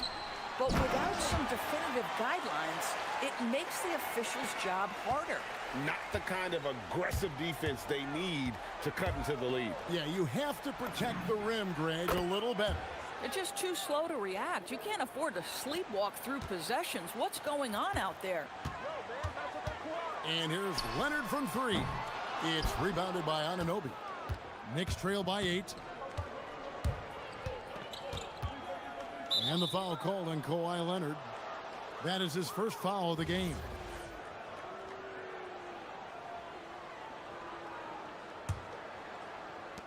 There's a minute 47 left here in the second. Towns a screen on Jones. Runs in the pass to Towns. Nice fake, but the layup off the mark. Los Angeles leading by 8. Leonard kicks to Lopez. Back to Leonard. Kawhi, confident inside. Such a strong wing. Kawhi can more than handle his own down low. It's time to send it over now to our reporter, Allie LaForce. Thank you. Karl Anthony Towns is taking his rebounding to a new level in New York. He said, I didn't put all this muscle on for no reason. I'm going to keep playing physical, keep playing my game, and I'll keep demanding attention from every defense and then let the game play out. Back to you. Playing physical for sure. Hey, Allie, thank you very much for the report. Well, given his height, Lopez has an ability to power through contact. Just tremendous strength from the big man. He's getting his first free throw attempt of the game here. And last season's numbers show him at about an 83% clip, which is far better than most. Towns misses the layup. He had him with that pump fake. Los Angeles has gone 1 of 2 on three-pointers here in the second quarter so far. Here's Lopez. The Knicks pull it in. Towns has got his 4th rebound in this one. Brunson kicks to Anunoby. There's the 3. New York missing again. Clippers leading by 13. And Jones slams it. Well, primarily known as a scorer, Kawhi Leonard using his playmaking skills to set up his teammates there. Brunson outside. Towns sets the pick for Brunson to stop the run, and Towns throws it down. Boy, you cannot put it in a much better spot than that. Wow. There's Lopez with the 3, and so it's the Los Angeles Clippers. 13 points up at the end of the period. What a night they've had in terms of their shooting. Everything dropping in for them. And let's hear from Allie LaForce, who joins us from the sidelines. Allie?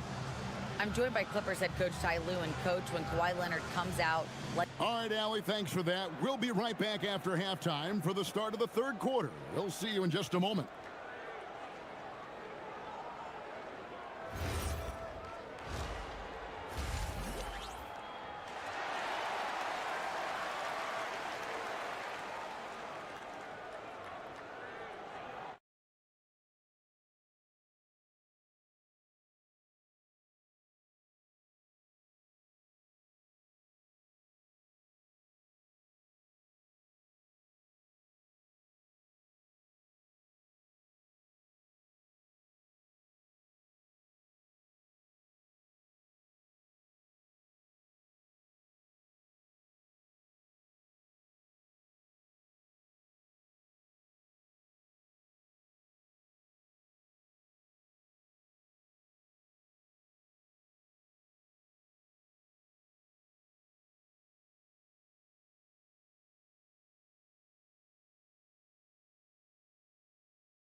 Sliced right through them.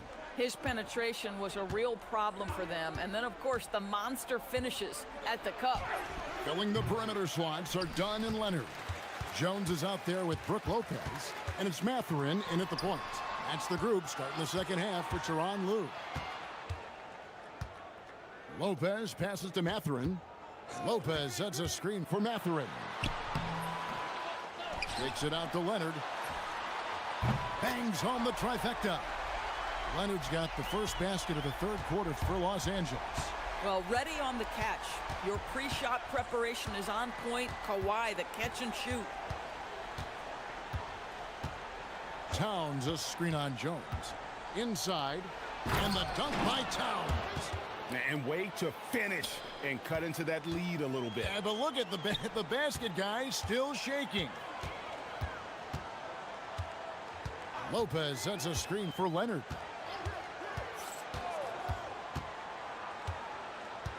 Goes up at the stripe, and he hits the jump shot. Leonard's got 5 points in the quarter.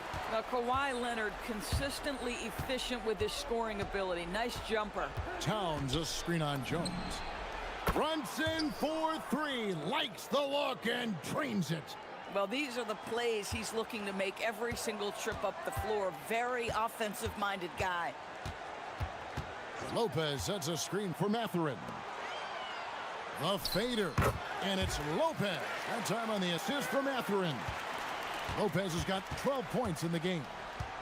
Brunson kicks to Anunoby.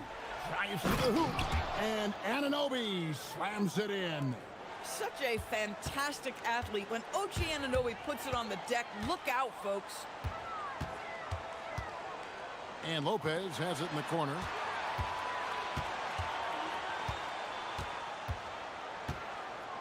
Kicks it out to Leonard, and stolen by Anunoby.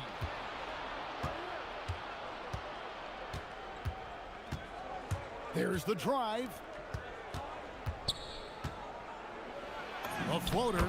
It's good, and the Clipper lead is cut to just 11 points in the basket from Karl Anthony Towns. LA's gotten fewer than half of their three-pointers to go down tonight. They're 4 for 9. And when you watch OG Anunoby, what stands out most to you, Doris?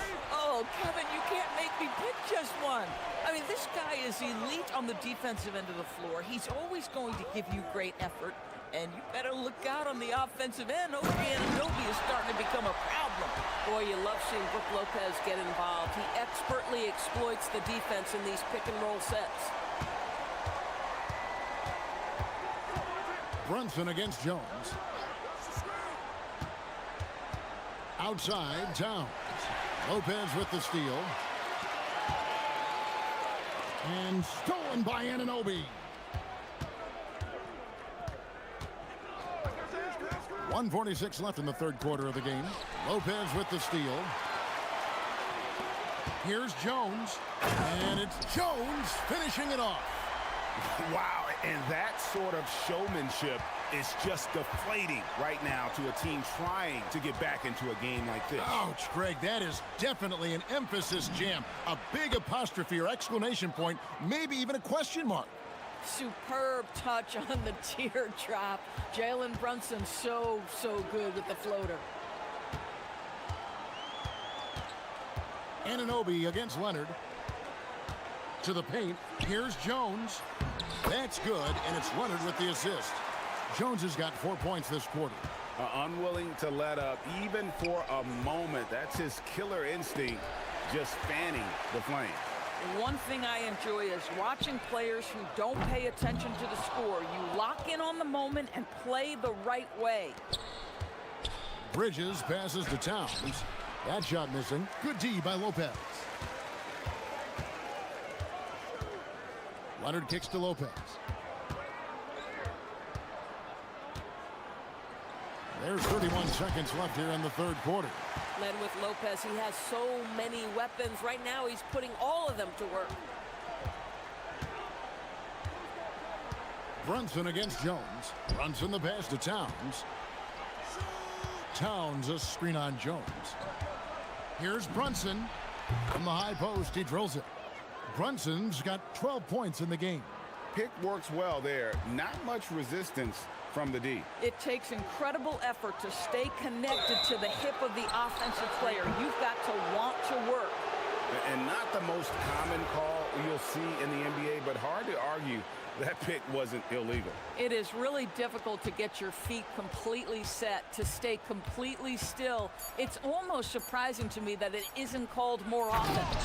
A signature slam from the big fella. We've seen a few of those before. A deep three from Leonard. And so it's Los Angeles looking at a 13-point lead heading into the next quarter. And their ability to get points in the paint has made all the difference in this one. Back right after this.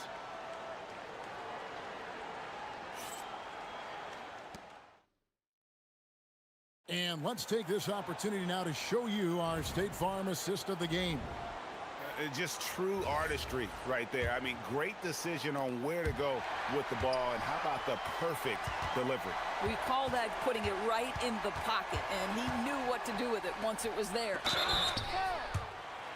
And we reach the And here we go, coach's challenge happening right now. This one in regards to the personal foul, seeing if that was the right call. And I think when it comes to some... The ruling on the floor stands. Tough to catch everything in real time. The wonders of technology. We've seen replay reviews so effectively, and involving the coaches by being able now to challenge like this is something a lot of people have been hoping for. And so the word is in. They've decided that the call stands as it was made on the floor. And, you know, even if a coach still feels this wasn't the right call, you got to acknowledge the effort being put in to reviewing it with double checking, and the game continues on. And now let's swing it over to Allie LaForce on the sideline. Mike Brown was just reviewing the plan with his team, and he was adamant that they need to tighten up their D. That lack of communication at that end has led to breakdowns, wide open shooters, and easy buckets. He sounded pretty frustrated, guys. All right, Allie, thanks. And he makes the first. Well, you have to like the length of Brook Lopez and the fact that he understands he has that advantage on both ends of the floor. This is definitely not the guy to foul. He loves getting to the free throw line. Jones against Brunson. Leonard with the steal. Right there, the defender clearly trying to inhibit a fast break. I think that's a transition take foul. And a moment now to quickly take a look at the offensive approach for Los Angeles. They've been playing some really physical offense, just attacking the paint as much as possible. And I tell you what, they have been very successful with that strategy. And their fast break has also been a key metric in this one. They have had a significant advantage in transition over the course of this game. Lopez, a screen on Anunoby. Leonard with no one around. An absolute bomb from three-point range. That is absolutely ridiculous range from Kawhi. My goodness, it feels like he just stepped across half court. Towns sets the pick for Brunson. And a miss there on the triple. And close to making the defense pay for the lax coverage that time. Lopez from long range. The Knicks pull it in. Towns has got rebound number 5 here tonight. Towns, a screen on Dunn. Bridges dishes to Towns. Makes it off the glass. And it's now 26 points for Karl Anthony Towns. Now that Towns is rolling, boy, you just deliver the ball on time and on target. He will do the rest. Lopez, a screen on Anunoby. And Kawhi Leonard with the slam. And credit the screen for giving him the space he needed to get to the rim. For sure, GA allows him to come in with the sledgehammer. Boy, that's a play you just practice time and time again, and that's the result of the work put in. Well, this is what you're trying to do. Put the game away. And he hasn't forced much tonight. I love the efficiency he's giving to them. You know, his selectiveness is worth mentioning here. This guy is not forcing shots, and yet he is cooking. Lopez, a screen on Anunoby. Up top, Lopez. Chips it up. That falls. Nice feed that time from Leonard. Leonard's got 9 assists in the game. Great passing. Brunson the pass to Towns. Pocket pass to the paint, and he punches it home. Big time slam by Karl Anthony Towns. Love when he's playing with this sort of aggression. Here's Lopez. The 3 doesn't go. Brunson against Mathurin. Hart with the screen for Brunson. Lopez with the steal. Kawhi. Again, the Clippers. Boy, what else is new? This guy's accuracy this quarter has been phenomenal. And so it's Brunson with it. He brings it up for New York. To the inside. Here's Towns. It's not going to go for him. Good D by Lopez. Clippers leading by 20. There's 1:40 left here in the fourth quarter. The Knicks pull it in. Well, this guy typically a nice touch from mid-range, but obviously can't make them all. Runs in the pass to Towns. And so just rolling to the finish line now in what has been a very confident-looking performance for the Clippers. The coaching staff must be happy that they controlled their turnovers so well in this game. Excellent self-control and patience tonight. And one of the key components to this victory, if not the biggest, was the incredible performance for Leonard. So highly effective on the offensive end. At times, this guy just scoring at will.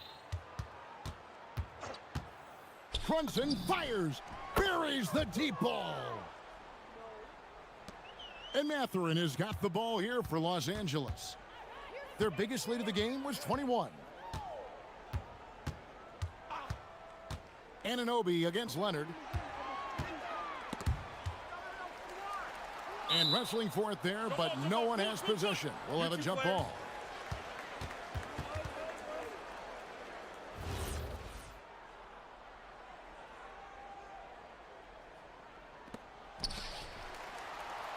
Now Lopez.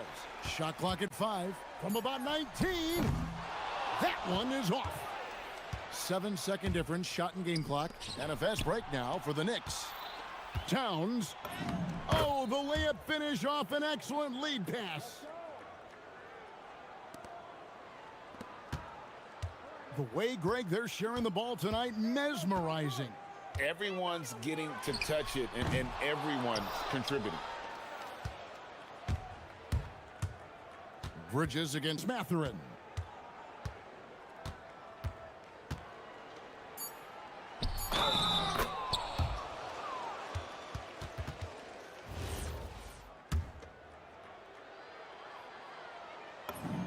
Free throw good. Hart.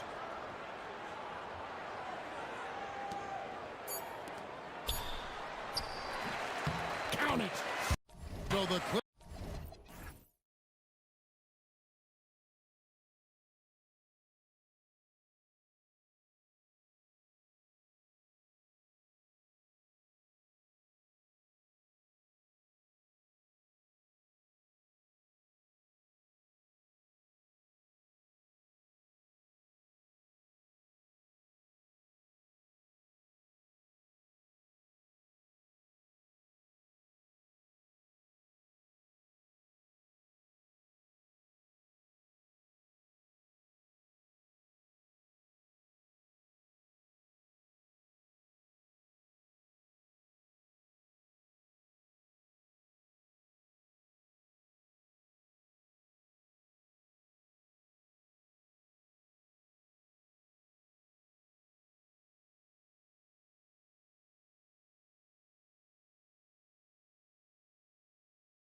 NBA ball. I'm Brian Anderson. Alongside Clark Kellogg and Grant Hill, Allie LaForce is our reporter. All right, let's check out the starting group for the Thunder. Two big bodies inside with Holmgren and Hartenstein in the middle. SGA runs point with Caruso at the 2, and it's Williams in at the small forward position. The defense gives Shea all their attention, and that leaves another guy open and ready to score. Halliburton against Caruso. Halliburton right side. Over to the wing. 5 to shoot. Yep, that one goes. Well, Grant, we've got a treat tonight. These are two of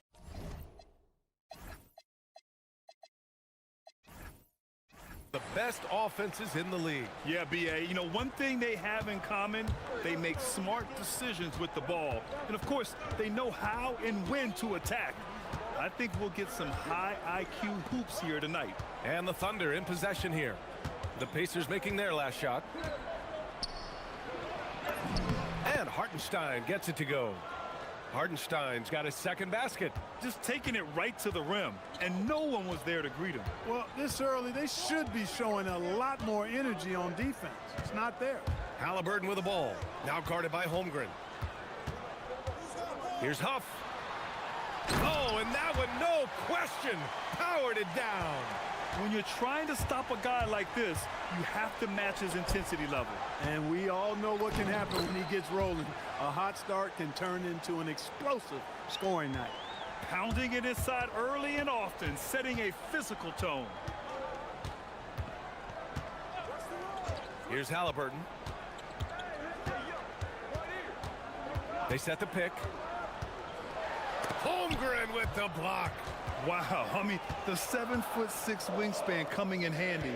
Holmgren loves swatting away shots just like this.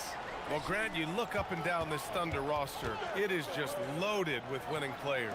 Yeah, B.A., guys who are going to make the right play, defend their spot, move without the ball. I mean, they've built something special in OKC, piece by piece. How about Halliburton? This fella going right to the rim, sneak knocking on that attack. Impressive. You won't see that from him very often, missing the bunny like that. Walker in the post. He's covered by Holmgren. Siakam against Gilgeous-Alexander. Siakam, the pass to Huff. That drops, and it comes off an assist from Siakam. Huff's got 7 points. Defensively, you have to stay connected to him on the perimeter. Holmgren outside. Pass to Hartenstein. Doubled by Siakam. And the ball is tied up, so we'll have a jump ball.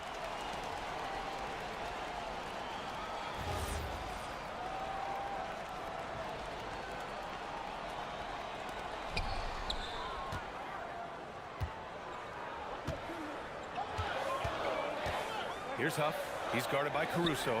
Halliburton. And the dunk by Halliburton. And that's what happens when you don't take care of the ball. Hey, that makes the turnover hurt even more. What, you mean the throwdown at the end? I'll tell you what, fellas, I mean, the highlight shows are going to pain them even more. A 6'6" playmaker, SGA has a great view of the floor. Out of bounds, it'll go to the Thunder.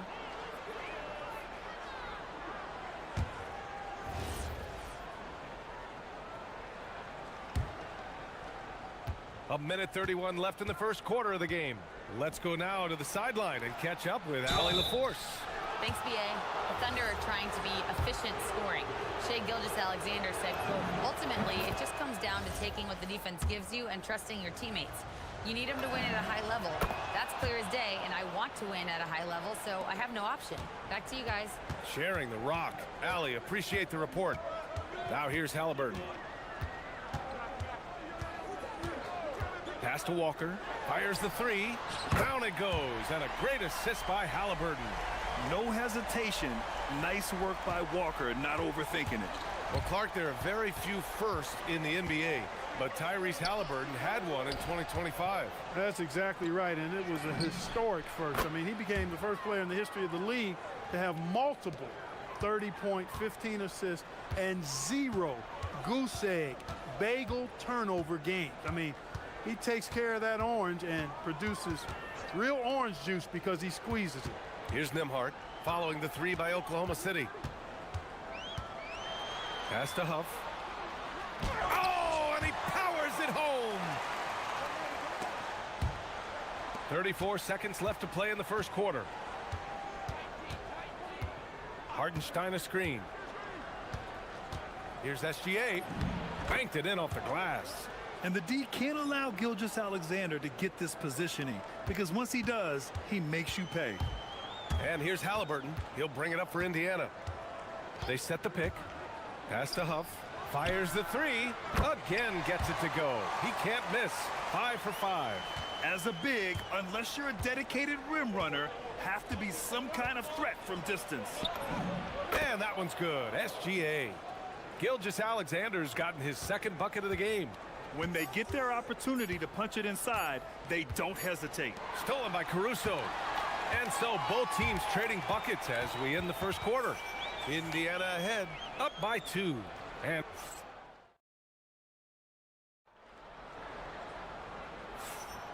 And we hope you're enjoying the game. Both teams tonight keeping things pretty even on the scoreboard so far. All right, guys, what do you think so far about the offensive approach for the Pacers? Well, they found a groove, and it's from distance, so knocking them down from the three-point land never hurts. One other factor today, points off turnover. I mean, let's see if they can keep up the pressure, capitalize off more forced miscues. Taking a look at Oklahoma City. 2 big bodies inside with Holmgren and Hartenstein in the middle. Shea and Williams man the backcourt, and it's Caruso in at the small forward position. Back to Hartenstein. Oh, it's stolen by Siakam. Nembhard for 3. Another 3 for Indiana. And this kind of play is only going to grow their lead, holding the other guys down on defense and converting on the turnover. Gilgeous-Alexander feeling it out a bit. SGA doing his thing in close. Credit their discipline. They've been working for high percentage shots. You know, Clark, despite winning 3 championships prior to the NBA days, the Pacers are still looking for their first NBA title. Yeah, they've been close a couple of times in the history of the NBA, 2000 and 2025.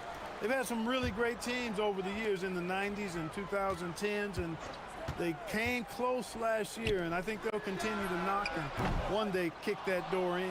It's tough to get open in this league, and when you do, it hurts not to capitalize. Takes a 13-footer. Again, Oklahoma City.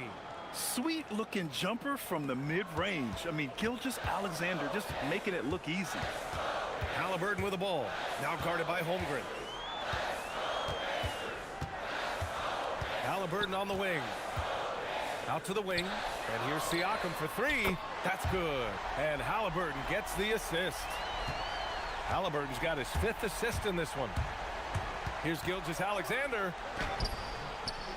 Huff pulls it in. Indiana leading by 7. Siakam, the pass to Huff. It goes again. His 6th basket in 7 tries. That is good offense, unselfish play. And so Mark Daigneault will call a timeout. He's going to talk it over with his guys.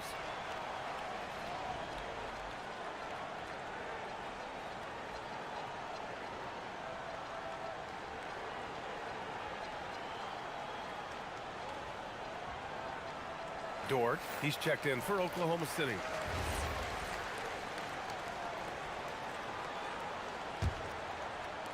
And so it's Oklahoma City with it. 9-point game. Here's SGA. Caruso finds Gilgeous-Alexander.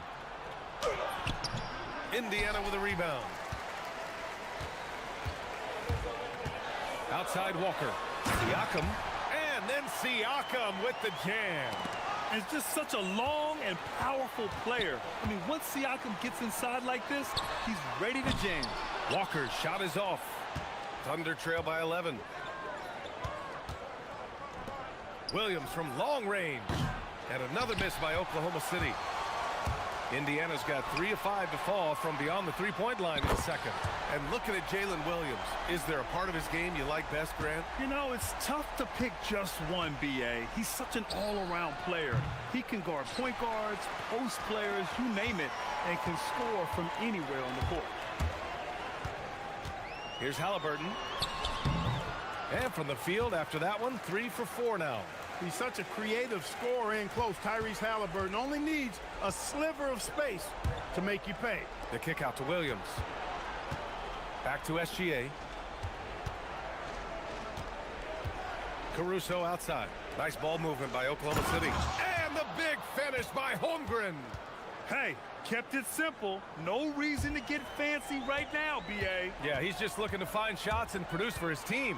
Hey, I thought there was some style there, guys. What are you guys looking at? I mean, it was still a pretty sweet, flavorful one-hand flush. They've been the more poised team tonight, and the score reflects that. Well, I like the way they're playing. A very smart first half. Quality shots, not wasting possessions.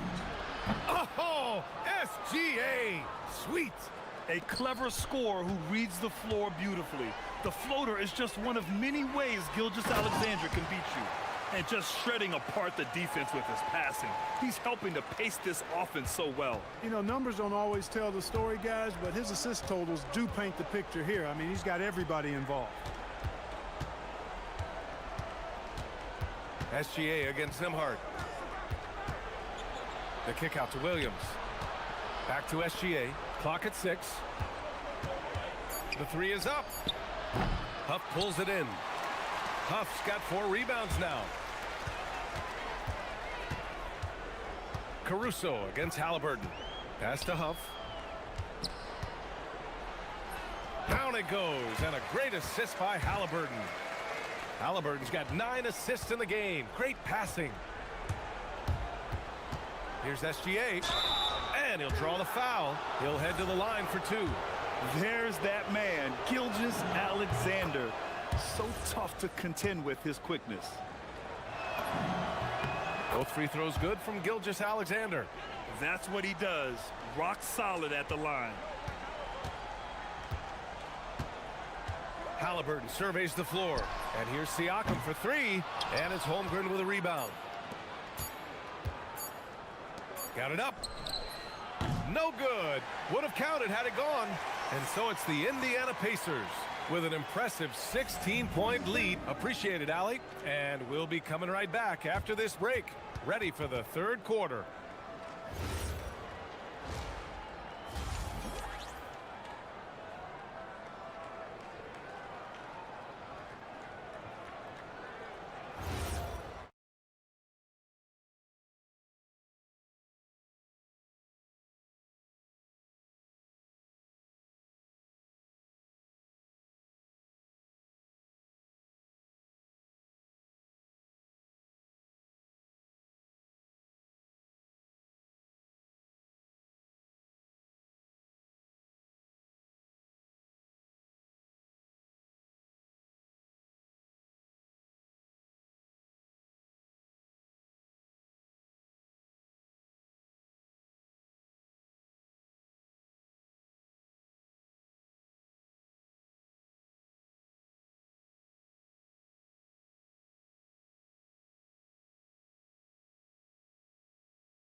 will tighten up here in the second. Indiana leading by 16. The 2025 playoffs had some incredible comebacks, Clark. Indiana had some all-timers. Yeah, it was absolutely unreal. The excitement, the drama, the close finishes. I mean, unbelievable. How about these wins for the Pacers? Down by 7 with less than 40 seconds against the Bucks. Got it done. Also trailed by 7 with under a minute versus the Cavs. Won that one. And losing by 9 in the last minute against the Knicks and came through again with a win. And even in the finals, they made some miraculous comeback wins against OKC. Had at least one miraculous comeback win. So an amazing clutch playoff performance by the Indiana Pacers. Halliburton and Nembhard make up the backcourt. Walker out there with Pascal Siakam. And it's Huff in at the center position. That's the group for Rick Carlisle getting going here in the second half. And Shai Gilgeous-Alexander has made the move from star to superstar, Grant. Well, no question, B.A. He's been a superstar for quite a few seasons now, but he's not satisfied and just continues to elevate his game year after year. Pass to Walker. That's good. And Halliburton gets the assist. Walker's got 13. This is how Walker likes to play. He invites contact and he dishes it out. SGA passes to Dort. Drains the triple. They need to run plays for him, get him more touches, whatever it takes to get him producing. Gives us a chance to catch up with Allie LaForce. Thank you, Brian. Jalen Williams is all-purpose. Thunder coach Mark Daignault said, "You really can't find a weakness in his game. His greatness is the cumulative effect of all the things that he does. Basketball is a complex game. You can't be good at just one thing and be a great player, but he is good at everything." Guys? An all-purpose player. Thank you, Allie. A superb three-point threat. When Holmgren is knocking down triples, he's hard to contain. And it's out of bounds. Last touch by Holmgren. He clipped the ball there, but not enough to nab the steal. Clearly a careless pass. He got away with one there. Halliburton for three. Triple! Tyrese Halliburton. Halliburton with the answer was anxious to throw it right back at him. Pass to Williams. And it's out of bounds. The Thunder able to retain possession here.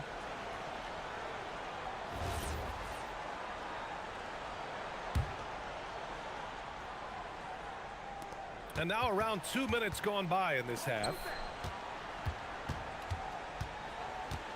Caruso outside. Dort, the pass to Williams. 4 on the clock. Oklahoma City needs to get off a shot. And one thing about this game, Grant, on any given night, you can see an upset. Yeah, I mean, B.A., it just shows how hard it is to be consistent night in and night out.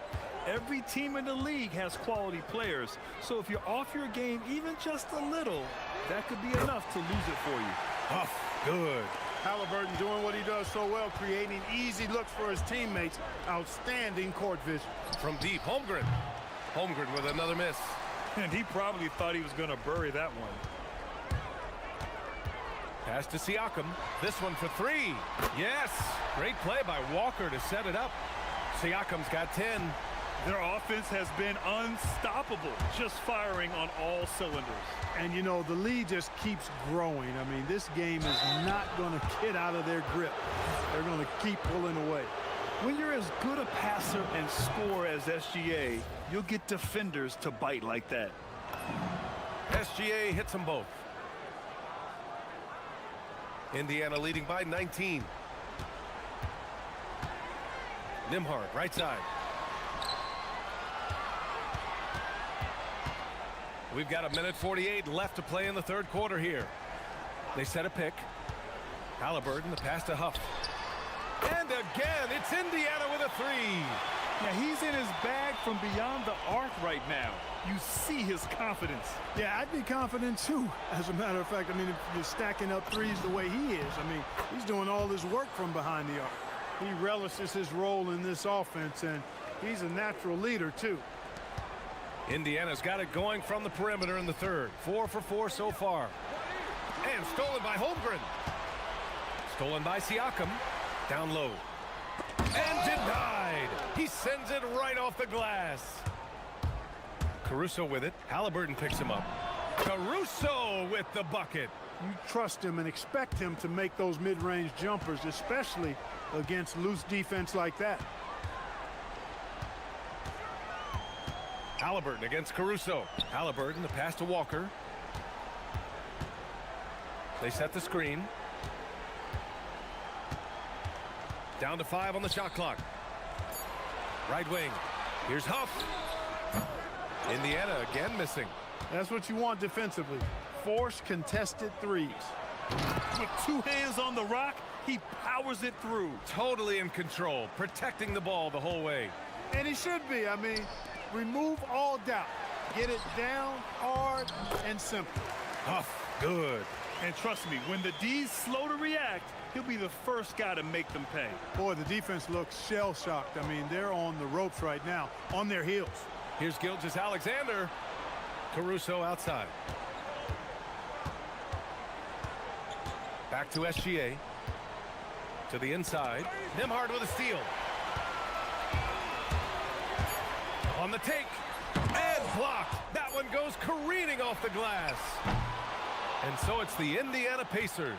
A sizable 18-point lead at the end of the period. Up big because of their three-point shooting. Just going to town. And a moment now as we take a look at our State Farm assist of the game. And I'll tell you what, this was a no-brainer tonight. Take a look at the precision on this feed. Couldn't place it any better. Served him up a tasty room service dime right there, boy.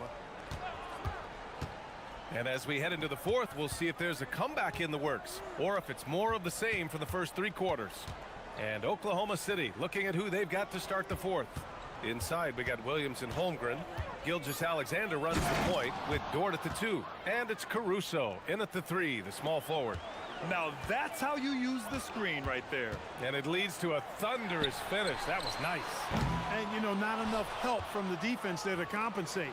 He gets a clean look, and that's exactly how you draw it up. Dort's shot is good.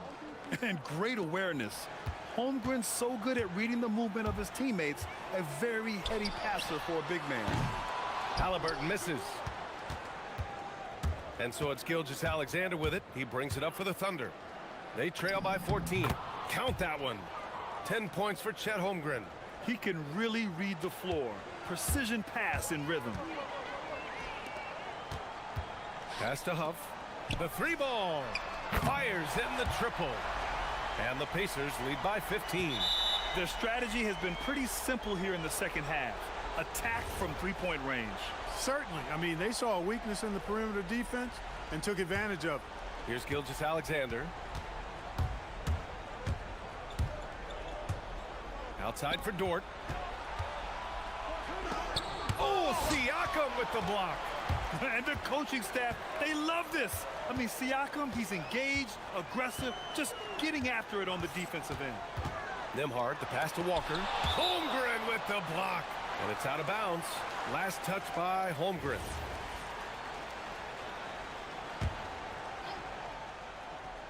Just over a minute and a half played here in the fourth.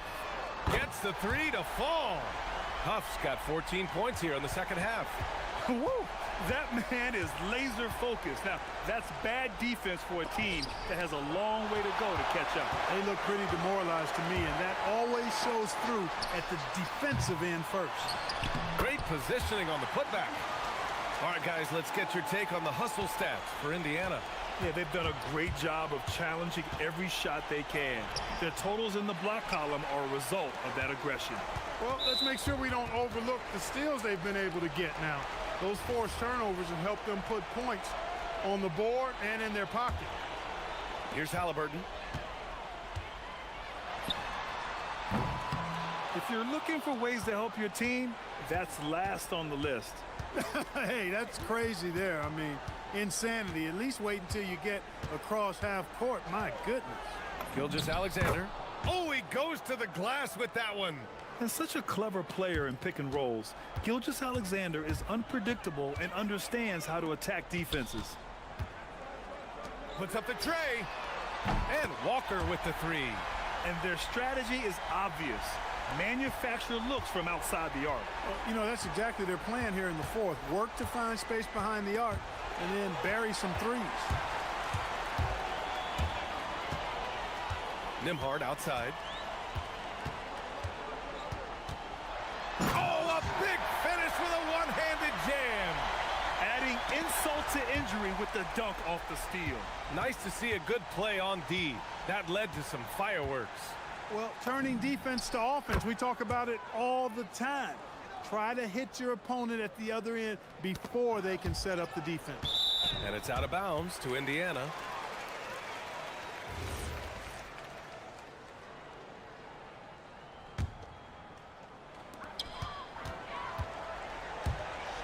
Halliburton outside.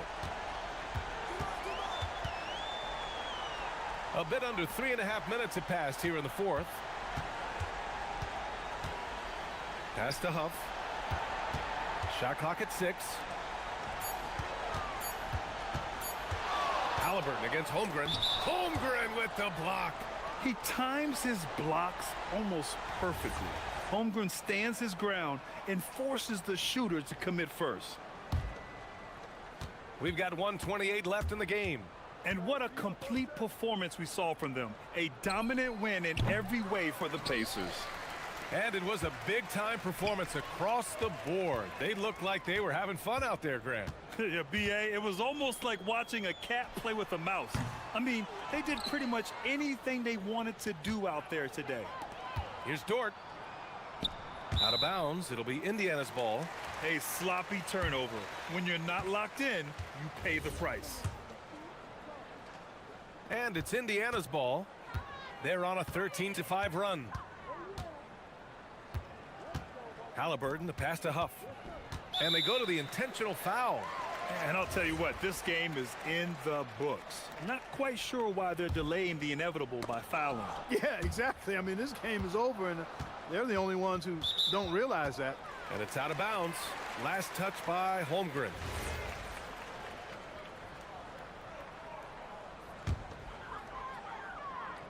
And here's Indiana now.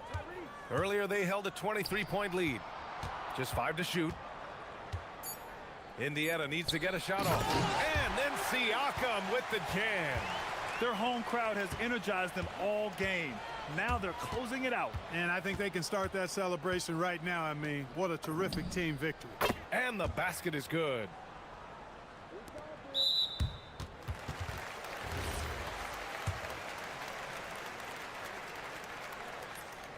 First free throw is good. I tell you, one of the things I've noticed about Halliburton is his endurance, man. It is off the charts. He's always pushing the pace and really outworking other guys most of the time. He's constantly revving up the motor and taking things up a notch. From deep, Holmgren. And that comes off the assist by Gilgeous-Alexander. And here's Indiana now. They have a 19-point lead. Pass to Nimhard. Here's Huff from deep. The shot won't fall. Here's Dort.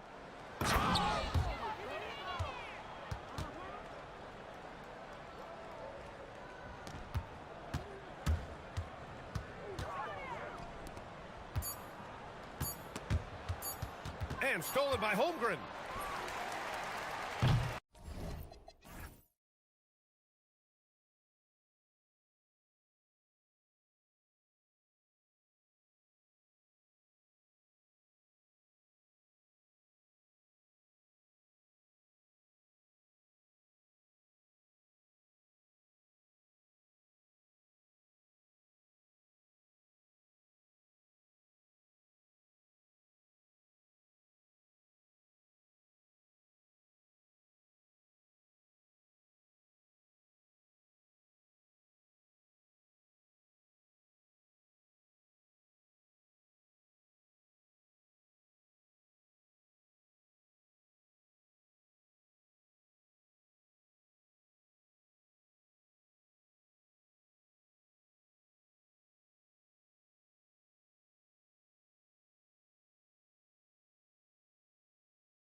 Sports.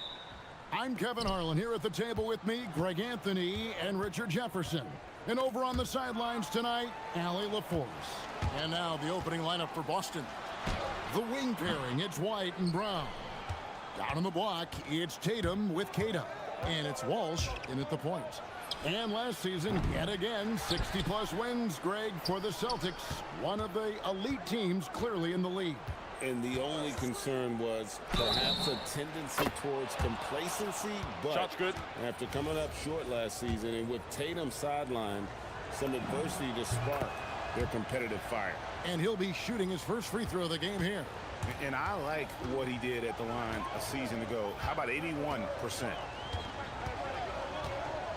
Jones sets the pick for Mathurin. The shot from the low post is good.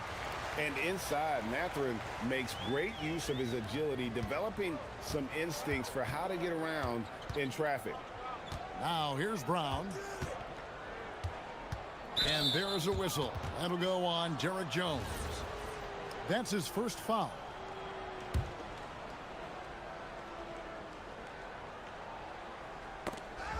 Leonard with the steal. And pushing it up, here's Los Angeles. Lopez, no luck. Even though it wasn't a clear path, he knows that that's a shot he should make more oftentimes than not. Here's Keita. Nice move. Rips in the dunk off the timely pump fake. Oh, come on. Just add vision to his perfect skill set. Like, when he's dropping dimes like that, like, Jason Tatum is a problem. And the shot goes down. Celtics have gone 2 of 3 here to start out the game. To the middle. A great 1-2 punch. Beautiful pass and nasty jam. Just a textbook lead pass right there, putting it right where it needed to be. Jones finds Dunn. 18 feet out. The rebound by Jason Tatum. I don't know if he got in his own head there or what, because the defense can't really take credit for that miss. And the next one puts him in the bonus. Right now, let's take a second to catch up with Allie LaForce on the sidelines. Moments ago, Tyronn Lue and I were able to chat. We talked about his approach in guarding Jason Tatum. He said, we want to crowd Tatum right from the jump and prevent him from getting into an early rhythm, especially from deep. Because when his three-point shot is falling, it opens up the rest of his game. Back over to you guys. Thank you, Allie. Lopez with the ball. Gets that one to fall after missing his first 2. 1 for 3 from the field. And Mathurin proving he can be unselfish, wanting to find his teammates. Brown outside. They set the pick. Lets it go with a 3. And Jones sends it back. And Leonard gets it to go. And you gotta love how hard Leonard works to support the team. He's right where they need him to finish there on that break. Tatum's shot is off. Clippers trail by 3. Hey, Greg, kind of a combo forward. Tatum at 6'8", more than capable of playing up at the power forward position. And that's where he's mostly played the last few seasons. And his rebounding is more than just serviceable. Credit him for the strength he's added over his career. And breaking down some numbers here, the hustle stats for Los Angeles. From the tip, they are not making things easy on them. Lots of steals, playing disruptive basketball. Another thing they've done well is push the tempo. They're running the floor and converting on the fast break. That shot wide open. And he's not going to miss that sort of an opportunity from deep. A floater. And we're approaching about 3.5 minutes played in the first quarter. And the Clippers hit again from deep. This team relies on that shot from Kawhi. White finds Tatum. From outside the arc. And again, Boston with the triple. The real. Come at us, and we're coming right back at you. Yeah, I love the competitive fire right there. You drain a triple on us, and I'm coming for my revenge. Mathurin with the ball. He's covered by Brown. Outside Mathurin. Into the lane. Boom, he jams it straight down. And you see that extra gear with Mathurin, gets him to the rim in a blink. Leonard against Tatum. Offensive rebound. Tatum. And he goes strong with the one-handed jam. 6 changes of the lead here. Yeah, both teams still kind of feeling their way through this game. Steps back. Here's Mathurin. Solid play in the low block, and that one's good. Mathurin's got 6 points. I'll tell you what, I'm not sure these guys can keep this up. There will be some letdown at some point, but these teams, they are built to score, so he just makes it look so easy on offense. Like, who takes pleasure in torturing defenses? He does. Mathurin, good. And I love the energy you see from Mathurin inside, using his athleticism to win the day. 2-second difference between shot clock and game clock. Brown outside.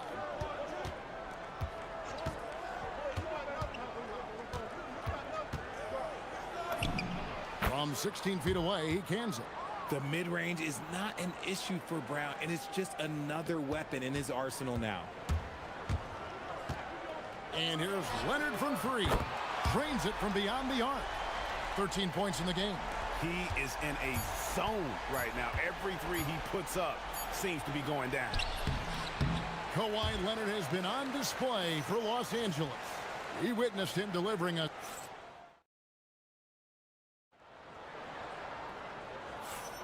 And some good action in the books as we get back to the game that's been pretty close here so far. And let's quickly break down the game we've seen so far from the Clippers, guys. What are your thoughts? Well, in that first quarter, they were intent on just pounding the ball down low. And let me tell you, when you establish a physical edge, it gives you a mental edge too. Filling the perimeter slots are Dunn and Leonard. Jones is out there with Brook Lopez. And it's Mathurin in at the point guard position. They're the group out there for the Clippers starting the second quarter.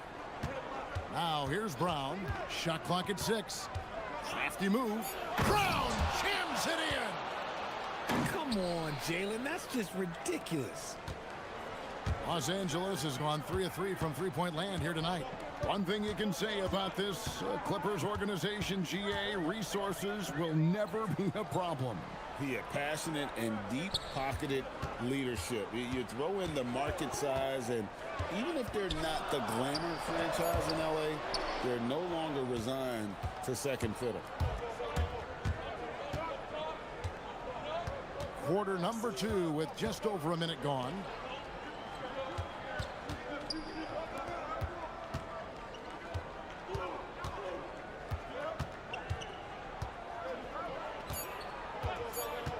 There's the triple. With the tip, controls the rebound and puts it back up and in. Keita's got 8 points. And we've seen several lead changes tonight. Neither team giving an inch. I've been on the edge of my seat courtside. Man, this has been a barn burner. Now here's Leonard. He's got 15. Here's Lopez. Buries it down low. Lopez has got his second bucket of the game to go. He talked about a back-and-forth game. This is the definition. You have to love these kinds of games, scoring-wise, keeping everybody on their toes. Tatum with it. He's covered by Leonard. Through contact, Tatum. That was a beautiful screen set there. And look, Tatum, he'll take care of the rest. The Clippers trail. Fades. Again, Los Angeles. This man has entered the zone. Great shooting performance from him all game long. And here's Tatum for 3. Makes that one his 6th of the night. Shooting a very healthy 6 for 9. He's found his rhythm from deep, and you can see the confidence. And, of course, it helps space the floor, which gives this offense more room to operate. And it doesn't seem like the analytics folks are often fans of the mid-range jumper. But, Richard, where do you stand on that? Well, I think great players have to use the mid-range jumper because most teams are protecting the paint and the three-point line. So for the best players, the shot creators, the guys that need to score buckets, they've got to have an in-between game. And an eye for an eye. Both teams working to stretch the floor. This is today's NBA. Hey, we see this kind of exchange more often than not. Now, here's Brown. An absolute bomb from Brown. Love the response by Brown, marching right back down and dropping in his own three. And Mathurin has got the ball here for the Clippers. It's a three-point game, and the shot goes in. We've got 1:28 left in the second quarter. Tatum way outside. Whoa! Tatum stretching his range. No second thoughts from Tatum. Just look, he's ready. Back to Mathurin, and he makes it look easy, dunking it hard with one hand. And despite the size disadvantage, attacking the heart of that defense. Really unfazed. Throw his height right out the window there. And let's go to the sideline. Here's Allen. Thanks. The Clippers last season inaugurating the Intuit Dome after for years sharing an arena with the Lakers. Kawhi Leonard said it helps having a home base for you rather than being a roommate. Coach Tyronn Lue said it feels so good to have a place to call your own and just call home. Back to you, Kevin. And looking to protect it. Okay, thank you, Allie. And it's good, 2 points. This is how dominant Leonard can be. And once he finds his comfort zone, he keeps his foot on the gas. That's a stomach punch, guys. Turn it over and give him a free run to the bucket. Oh, you're so right. No question who has the momentum now. That's the last thing you need to happen down the stretch. Let's see how they respond to the devastating punch. Here's Brown after the Clippers pick up 2. Here's Kata. Just 1 second between the shot clock and game clock. Jones, that's for 2. And that'll be 2 free throws. And folks, the coach's challenge has been... After review, the ruling on the floor stands. This is the time now where the officials can review in closer detail what constituted the original personal foul. Getting a different angle can sometimes make it a lot easier to determine. Indeed, and the one thing with replay review is that when you see the slow motion replays, you really get a new appreciation for just the immense speed at which these players are moving and how fast the action really is and how hard it can be sometimes, you know, Greg, to make the right call. And so the word is in. They've decided that the call stands as it was made on the floor. And, you know, even if a coach still feels this wasn't the right call, you got to acknowledge the effort being put in to reviewing it. The double checking, and the game continues on. So he gets them both. Austin with the ball. They trail by 6. Here's Tatum. Shot to stop the run. And the last shot at the buzzer doesn't go in for it. And so it's the Los Angeles Clippers with their lead standing at 6 points here at the end of the quarter. They've dictated the pace, pushed the ball at every chance, and it's paying off for them. We'll take a quick break and then back to the action here.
Down to the last possession. Kawhi Leonard really has his fingerprints all over this one. He's done a fantastic job of finding open space to operate within the first few quarters. I like how they came into this one with a game plan, and they're just going out and executing it. Terrific job. On the floor for Boston. Down on the block, it's Tatum with Kata. The wing pairing, it's White and Brown. And it's Walsh in at the 1. Known for his incredible defense, Leonard's huge hands and timing really helped make an impact on that end. And Greg, with the absence of Jason Tatum for the time being, Perhaps a hiatus for the Celtics as a title favorite. Well, not to mention some of the salary cap casualties. It's not the same team that won it all in 24, but in great position once Tatum returns. Los Angeles leading by 7. Leonard full speed ahead. Whistle blows, basket is good. So a chance here for a three-point play. So Leonard will go to the free throw line. It goes on Jason Tatum. He shot 2 free throws in the game, made 1 and missed 1. And I like what he did at the line a season ago. How about 81%? Here's Walsh. There's the screen. Tatum on the wing. Driving to the basket. And it's in there. Tatum's got 26. Tatum's become very good at finding high percentage shots, driving hard, not just settling for jumpers. Leonard, that's for 2. Again, the Clippers. Unwilling to let up even for a moment. That's his killer instinct, just fanning the flames. Always plays hard until the final whistle, no matter what the situation is. Well, I guess we could give him credit for not getting discouraged. They're still playing hard. He's doing his job out there. And there's the whistle. That goes on Chris Dunn. That is his first foul of the game. And really just a great play to sacrifice his body and take the charge. Tatum against Leonard. And so it's going to be a 3-second violation out there on the defense. And Richard, I'll say this. Jaylen Brown's often at the heart of a debate about what his true value is. I think it's immense. Oh, I don't know what the debate is. I don't know the difference between megastar, superstar, but he is a proven all-star, an all-NBA player, and a finals MVP. An accurate shooter from distance. Tatum's teammates want him to keep looking to pull the trigger. Leonard against White. Sweet move. Leonard attacking. And one step ahead of the defense with that solid screen. And then Greg, the monster dunk to finish it off. Well, great chemistry on display. He understood where to put the screen in order to free up his teammate. And perimeter scoring, I have to imagine it was a topic of discussion at halftime.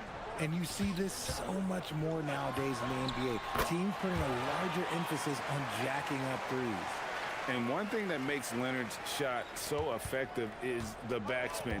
Gives him that magic touch. And the foul called on Kawhi Leonard. That's foul number 2 for him.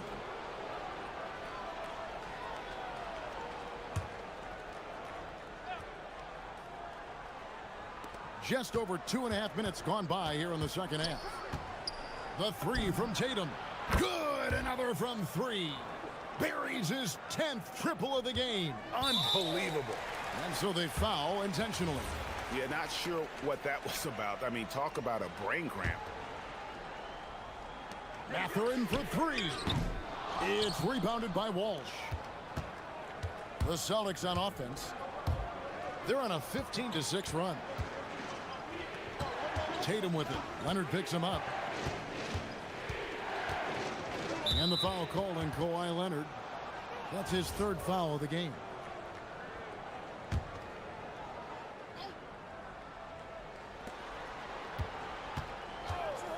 Now Tatum. He has 35. And no good. Had a chance to take the lead there. It's stolen by Brown. Just under 3.5 minutes played here in the 3rd quarter. To the inside. And Keita gets it to go. Keita's got 10 points. Love to see Brown facilitate out of a pick and roll, and I'm sure his coach feels the same way. Here's Leonard. Leonard battling for 2. A great competitive game so far. And from the look of it, this one could go right down to the wire. And Tyronn Lue wants a timeout. He's going to have a discussion on the sideline.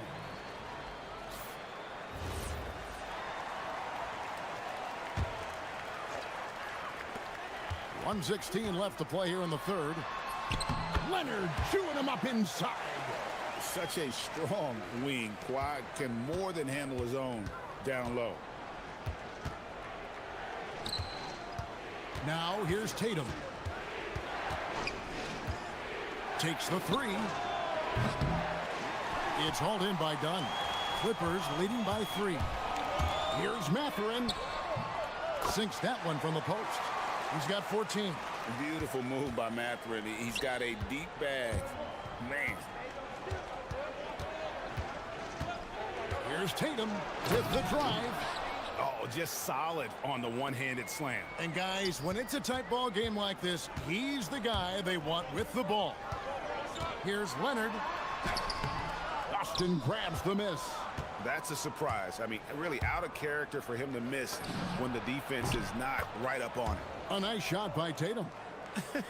Come on, like, when Tatum's hitting the pull-up, what is the defense supposed to do at that point in time? Jones sets the pick for Leonard.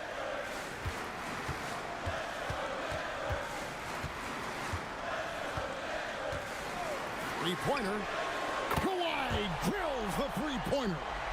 The real come at us, and we're coming right back at you. Yeah, I love the competitive fire right there. You drain a triple on us, and I'm coming for my revenge. Oh, going high to throw that one down. Sky high. Fantastic one-hand jam. And the quarter ends with some stifling defense right there. Kawhi Leonard has been on display for L.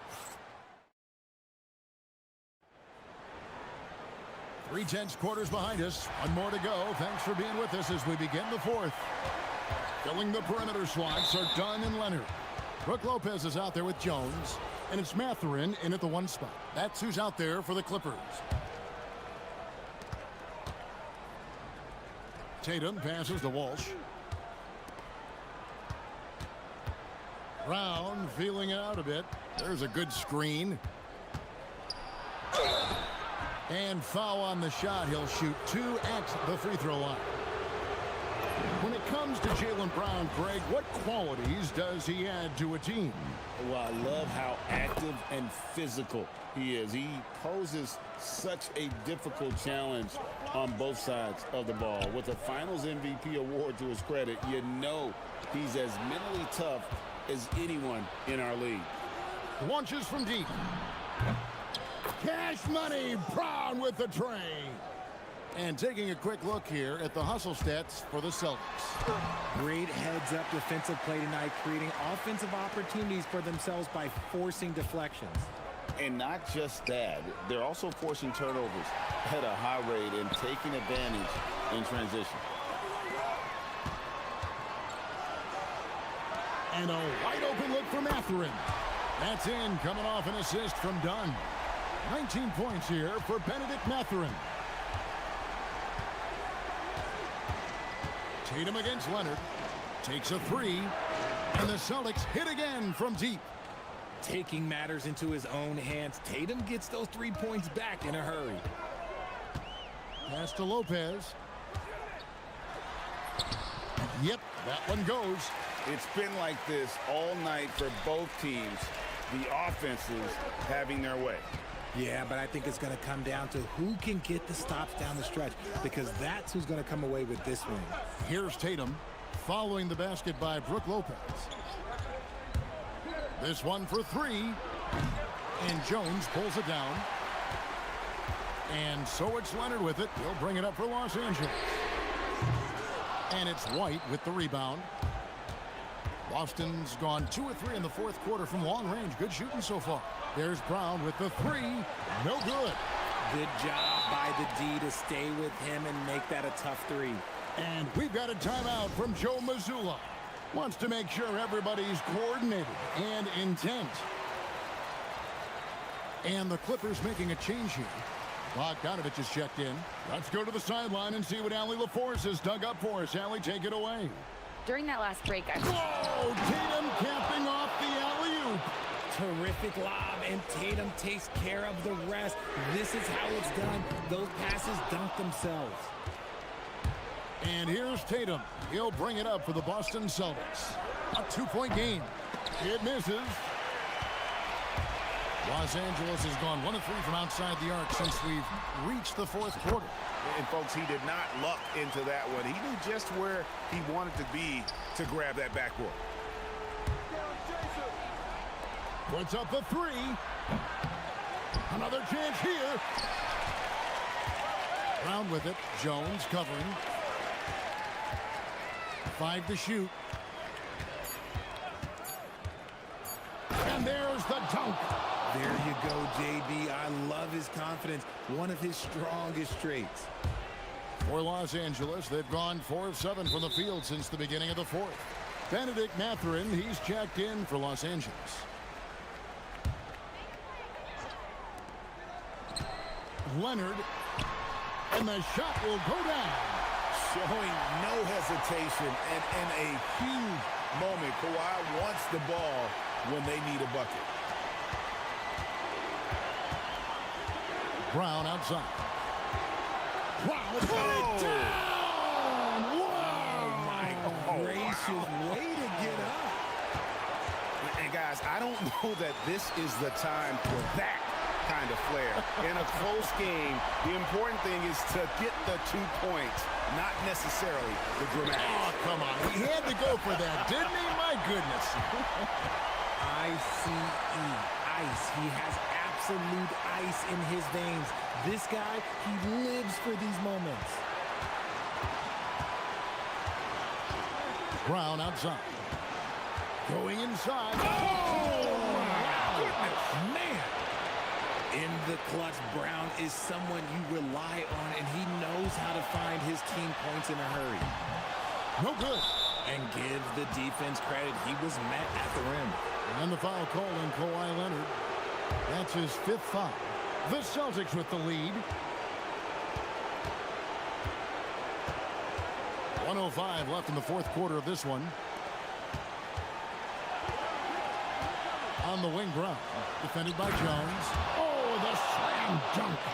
And you can't get a bigger bucket than that. What a huge play coming through when it matters most. Here's Leonard. And the officials will call the illegal screen right there.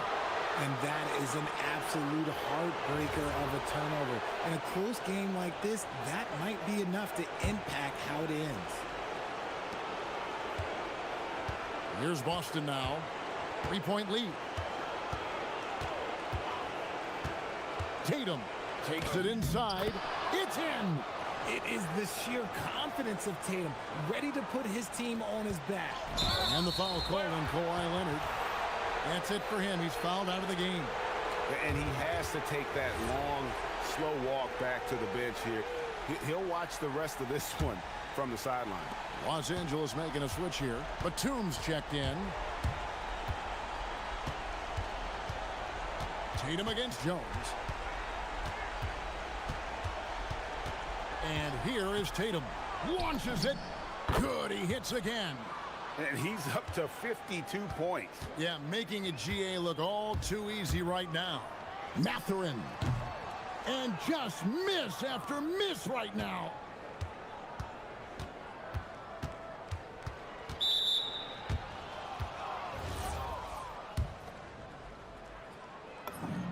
First free throw is good, and that will put them up by 9. And so Tatum nails them both. Calm and cool, and his free throws put a bow on this one. Nice way to finish the game up.